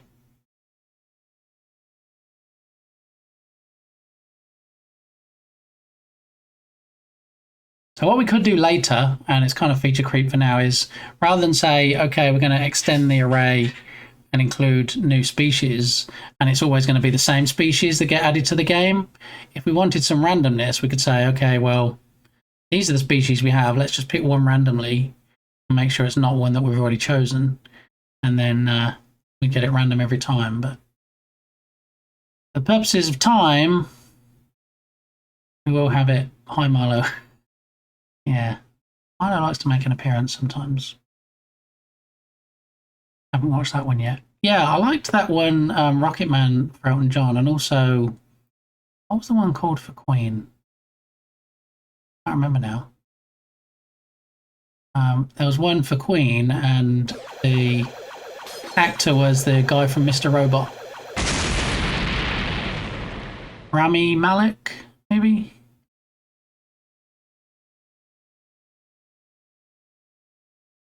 Alright, so it's closing in on 30 seconds. We should see... Actually, let's pause it. Hang on. Are we still set at 60 seconds? Yeah, it's still set at 60 because we had it set as a public variable. We need to actually change it in the inspector. Alright, try it again. I mean, we could do some extreme testing and just set it to like 10 seconds. And then after 10 seconds, you'll start to see extra ones appear. So, check it like this for now. We've got the 2 initially.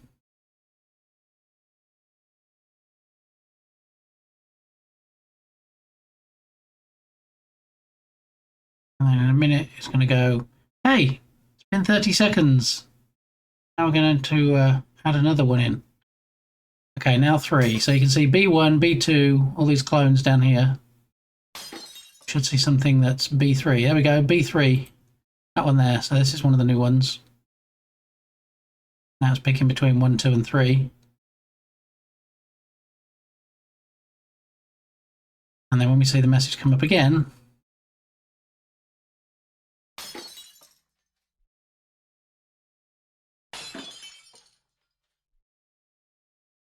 there we go. Number of species now at 4. So we should see B1, 2, 3, and 4.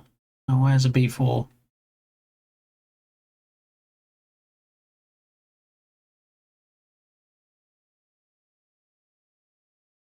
One thing I did notice is these particle systems are being left in the scene. So that's not good. It's going to leave a lot of garbage.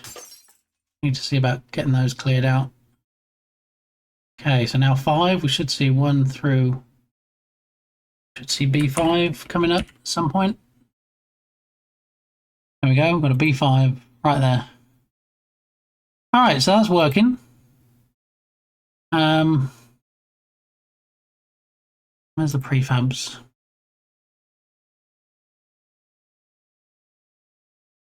Yeah, so in the prefabs, where did it go? All right, maybe I didn't drag it in. In the prefabs, we have this particle system and clear behavior. So what it says is there's no behavior from the script, and that's what we have set. It'll set it to destroy. Maybe we just need to set it to that.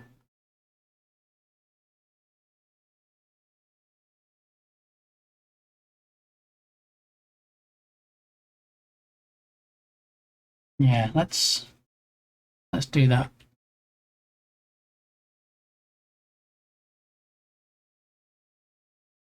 Let's set it to destroy, which should, in fact, once it has ran through and played the particle system, it should destroy itself.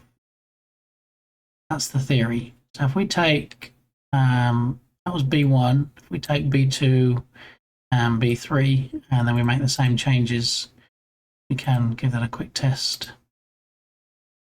Clear behavior, destroy. Destroy. Okay, and then overrides by all.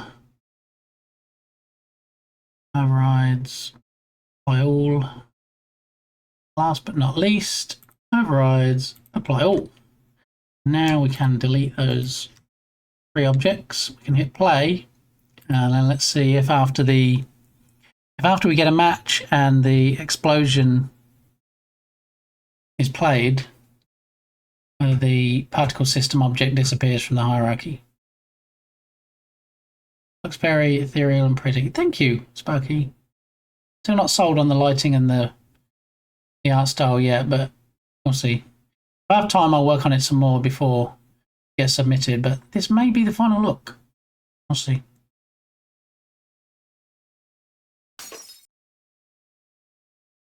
Okay, so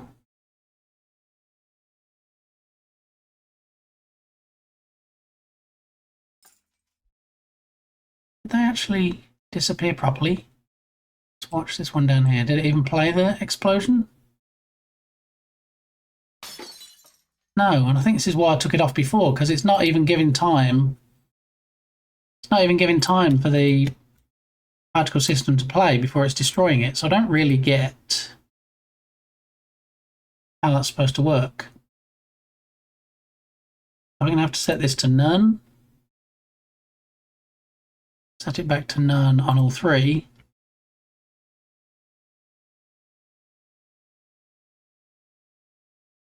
We could set it to disable, but that's still going to leave it in the scene. That's not going to help us. So do overrides, apply all. Overrides, apply all, and Last but not least, that one. Okay, so let's have a look in block controller now. Show code.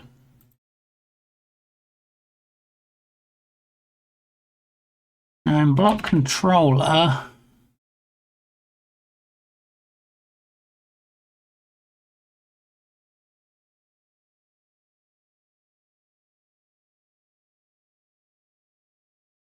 it's falling.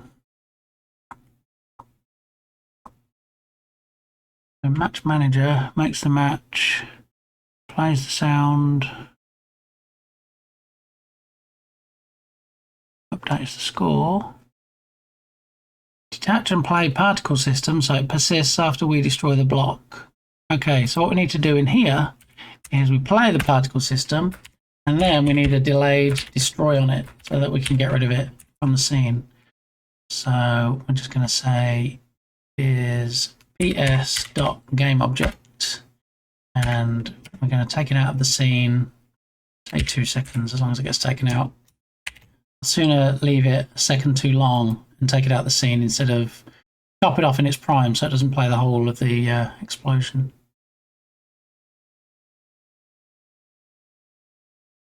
I would keep it like this. It makes me think of Studio Ghibli. Oh, okay. I'm sold.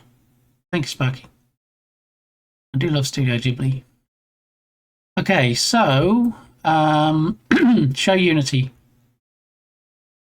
Now when we hit play, we should get the particle system playing and the block breaks. And then we should also get the object that creates the particle system, that is the particle system, disappearing afterwards. So we're going to get a block 3, not from any of these. Okay. All right, we're going to get one here. So it's going to be on the dark coloured columns 2, 3, and 4. We should get one. So if I pause it and then we choose the block that's going to trigger it all. And then we notice this one here. And we see we have this is going to be the particle system that plays. So go, plays, and then disappears. Good. Now the particle systems are taken out of the scene. So it makes the match, destroys the blocks, plays the explosion, deletes the explosions from the scene.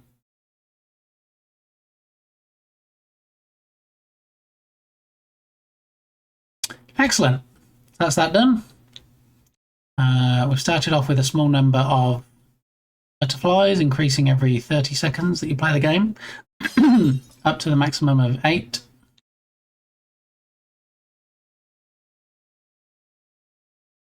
And then off stream, I'll work on the speeding up the blocks falling, which I think we pretty much outlined the high level method for doing that. Just need to get it implemented.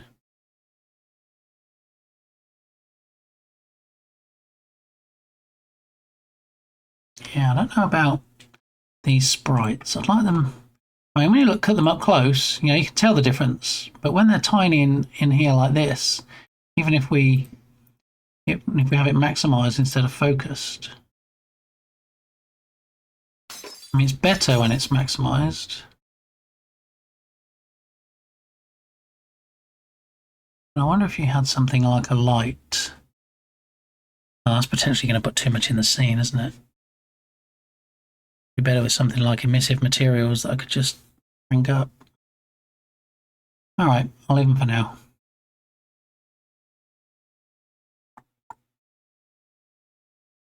What if the lights were baked, though? Be less resource hungry.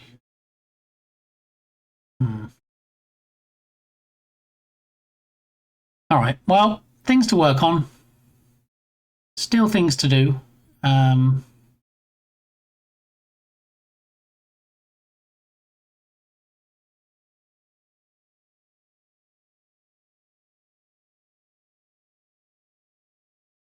Wednesday, Thursday, Friday, probably Saturday. Saturday too as well. Okay, I will randomize them. Okay, Thank you for the follow. And thank you, the Irishest of game devs, Irish John Games. I was just about to raid you. I was going to say, hey, if everybody can tell John when we raid in, I've got to raid and run because I've got to fetch Mrs. Gamey from work. And here we are. So thank you. Busy working on the Irish John Games Jern Jam 2025, of course. If it wasn't given away by the countdown clock at the bottom and the fact we have Unity open and, yeah, some stuff. What were you doing today, Jern? What were you doing? I know you weren't working on your jam game because you're probably working on Rise of Piracy because that takes up 110% of your time at the moment. Thank you for that follow. So let me catch up with chat. DT, Desert Tiger, welcome on in. Alrighty. Raid messages. Love the raid messages. Sup, Kilted? How you doing? Cutie Kitty, how's your jam game going with Manadono? I haven't looked at any of the submission page yet, so I don't know if anybody's submitted. Hypnotic, how you doing? Good to see you. Jotson, man, I got all the legends you brought me today. Thank you very much, Mr. Jern. It is appreciated. Even Sparky, who was already here, was brought in. Push! DB9, how you doing? Jern Jam clip as well. I know. We seem to... I'm sure it's just a coincidence, but the times that we shout out Jern recently, we are seeing Jern Jam 3 clips. So I don't know if there was just like a massive amount of clips that were made during that, but good to see you, sir. I don't want any spoilers. So going to insta-alert, love your face. Thank you, Jern. I get that. I'm not trying to watch other people's streams either that are working on jam games because, yeah, spoilers, and I don't want to be inspired by anything that someone else is doing, and then people say, you see that? That's just in the game that Tatum's doing that I just saw, or you know, Tatum and Turgis's game. I spotted that. So bug fixing, excellent. Got to squish them bugs. Yes, can't do anything other than ROP for the foreseeable. I get that. I get that. You know, you're a full-time game dev. For me, it's a hobby, but for you, it's an occupation. So I totally get it. Yeah. Lurk, also, hope your dev is going well. Thank you, Kilted. It's going well. We've introduced some more things today. For those that don't know me, I'm BitGamey. Some people call me Lee. And I work in the Unity game engine, not unlike your favourite Irish game dev. Usually work on a game called Rescue Ball, but for a couple of weeks, we're taking a sabbatical and we're working on the Jern Jam 2025 Game Jam, where the theme is man versus nature. And one of the things that we did today, and by we, me, because I'm flying solo, is created a better title screen. So if we actually go into main menu, then look at this. Is that not the most glorious, beautiful butterfly screen for a game called Flutterblocks that you've ever seen? Yeah, yes, possibly, allegedly. Calm Frantics, how are you doing? Thank you for that follow. It is appreciated. Speaking of follows, I have my 1,000 follower celebration stream on October the 6th, and I'll be streaming all week. Monday, Tuesday, Wednesday, Thursday, Friday. Yeah, I know you're only used to seeing me Monday, Wednesday, Friday, Saturday, but I'm going to do a whole week of streams where we do fun stuff like build LED signs, build neon signs, do some Lego builds, even do some game dev if you're lucky. We'll have to see how it goes. But yeah, great to see everybody. I have not submitted just yet, but I hate it needed capitals. Visual scripting. Do you know, it's one of the things I've never done, Cutie Kitty. Visual scripting. I get that, you know, the node-based stuff, blueprints in Unreal, visual scripting in Unity, you know, it's great for people that are more comfortable with nodes and dragging stuff across and joining things together, but I've never really tried it because, you know, I've just been a C# guy, and that's kind of where I get my feet dirty, so to speak. So, yeah, there is that. Beautiful. Thank you, Bear. I appreciate it.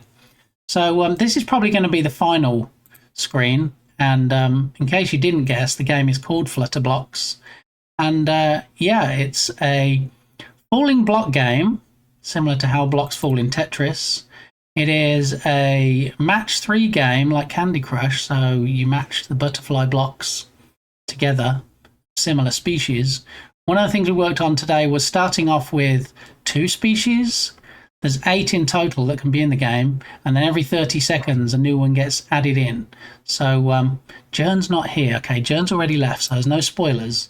So I can now turn on the block player. Okay, you ready? You ready for this? Watch this. Here's your player cube, okay? You may or may not recognize the face of the player in this particular game in particular, okay? Just saying. So the idea is these blocks fall. They have butterflies in. Match 3, 4, 5, 78 if you're that good. And you as the player, I mean, you can call yourself Jern maybe, or some random name like that. You can move left and right just on this one level and push the blocks into different columns, but don't let them bonk you on the head. Otherwise, they'll knock you down a level. And if you get knocked down to the bottom, game over. No more flashing Jern. That's all I'm going to say. So you can move left and right. So it starts off, like you can see, with a couple of species. And then when you make a match 3, breaks open, says match 3. 3, or however many you break, 3D butterflies come out and fly around a little bit, go to a couple of flowers, get something for dinner, and then they disappear off the screen. But if a block does in fact bonk you on the head, as I said, dunk, knocks you down a level, and dunk, eventually you'll be down so many levels that you will in fact have a game over at that point. So yeah, this is how it's going. This is where we're at. I think we need to crank down the bloom a bit. I think Journey Werney looks a little bit overexposed there, but you know what? It's a work in progress, right? And yeah, that's where we're at. So it introduced, so now we have 3, and then in a minute, okay, yep, so we've got a red one there as well. So we have 4 now. So every 30 seconds, up to a maximum of 8 species, it does add a new species into the game. And that's where we're at. That's how it's looking. It just reminded me, seeing the match 3 text there, I want the text to be consistent. So the title on the title screen, Flutter Blocks, shows in a certain font. We replicated the same font for the score. We didn't replace the font for the text where it comes up and says match 3. So I need to get that updated. I am a C# with contact lenses kind of gal, but my partner is more accustomed to node-based visual scripting. That's good. I like that combination. Yeah, so if one of you decides to dip your toe in the other one's pool, so to speak, you can help each other out. I like that. Sounds like a perfect partnership to me. Right, so if we go to look at the prefabs, and the prefab we need to update is damage number. And what we need to update inside Damage Numbers Pro, which is a fantastic asset if anybody's looking for text to just appear in random ways on screen. This is the text here. Wait, why can't we change the font? Click here to open the prefab. Okay. Change the font to Geo Sans Light. Okay. Updated. Fixed. So now, when we get a match 3, we should see it in the correct font of the nice, slim, classic, classy, some might say, looking font, instead of the one that was there. Let's see if we can somehow force a match 3 sooner rather than later. Come on, give me another blue one. Here we go. And get ready. There we go. Match 3. Alrighty, and another one. Oh, yes. Perfect. Alright, and then, because it's been 30 seconds, it introduced the other species, which was the one you're about to see hit the deck. There it is. Alrighty, excellente. Well, as I said when you came in, I was about to raid Jern, and as much as I hate to receive a raid and then do a raid, I unfortunately have to, because in about 12 minutes, Mrs. Gamey leaves work. And, you know, if she's standing outside and it's 90 degrees in the Texas heat, I don't think she's going to be very happy. She's not going to be happy. And they say, happy wife, happy life. So I try and keep her happy if at all I can. All right. So just a heads up there. Thank you for that follow. Appreciate it. So what I'm going to do, I now am going to do exactly what Jern did and look for a raid target. And you can get some extra channel points just by sticking around for the raid. Yeah, it's true. You don't even have to, like, sometimes you have to get channel points by hanging around. Oh, another follow. Thank you, everybody. Really appreciated. You don't even have to stick around for a certain amount of time to get these points. You just stick around till we raid out. And if you don't like the person that we raid over to, guess what? You've already got the points anyway. So you can just do a runner. Yeah, it's true. Let's see. Who can I take all the party people across to today? Somebody doing the Jern Jam, maybe. Maybe we can keep the Jern Jam hype train going. Allegedly. Hypnotic is working on the jam thing. Yeah. Okay. I love your face, Berlin. Okay.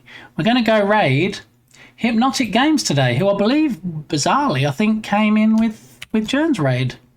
Even though he's been streaming for 52 minutes. But anyway, nevertheless, we're going to head on over to the stream ending scene. Okay. And big thanks to the mods, as always. I'll be back, as it says there, Saturday, 7:30 in the morning. Crazy? Yes. Getting up early on a weekend? Why would you unless you had to? But the latest Kate, thank you very much. I appreciate that follow you gave me. And hopefully I can see you another time when we can spend a little bit longer in the stream. But yeah, Mrs. Gamey is probably already looking at her watch, looking at the time she can leave work. And it's always nice when I'm sitting outside and she can get in the car instead of calling me going, you're not still streaming, right? Tell me you're not still streaming because you're supposed to be picking me up. That's never a good day. So let's not make today one of those days. We're going to kick off the raid to Hypnotic. All right. Hopefully Jern kept you hypnotized with his amazing dev skills. And now we're going to go over to another amazing dev in the form of Hypnotic Games. Like I say, I'll be back tomorrow, Saturday. Not sure if I'm going to be working on the Jam game. I probably should, given that it closes in a few days. But, you know, Sandbox Saturdays are a little bit more laid back, a little bit chill. We talk about Netflix. We go down some rabbit holes. We do lots of just chatting. Sometimes we do side projects. Sometimes we talk about new assets that I've bought, especially if I buy the new Humble Bundle from Cinti Studios, which you can find with the link in chat if you wanted to look it up. Definitely click on that, check it out. Get 1,074, I believe, dollars of assets for $30. Crazy times. All right, so I'll be back, like I say, tomorrow, 7:30 a.m. Hopefully you can make it, but if not, then maybe Monday, 9:30 a.m. A bit later in the morning will be better time for you. But if I don't see you, have a fantastically amazing, delicious weekend, and I'll hopefully see you at some point in the future, especially my new followers who can now find their way back. So, yeah, raid messages. If you didn't get them the first time, first one for subscribers, second one for non-subscribers. Here we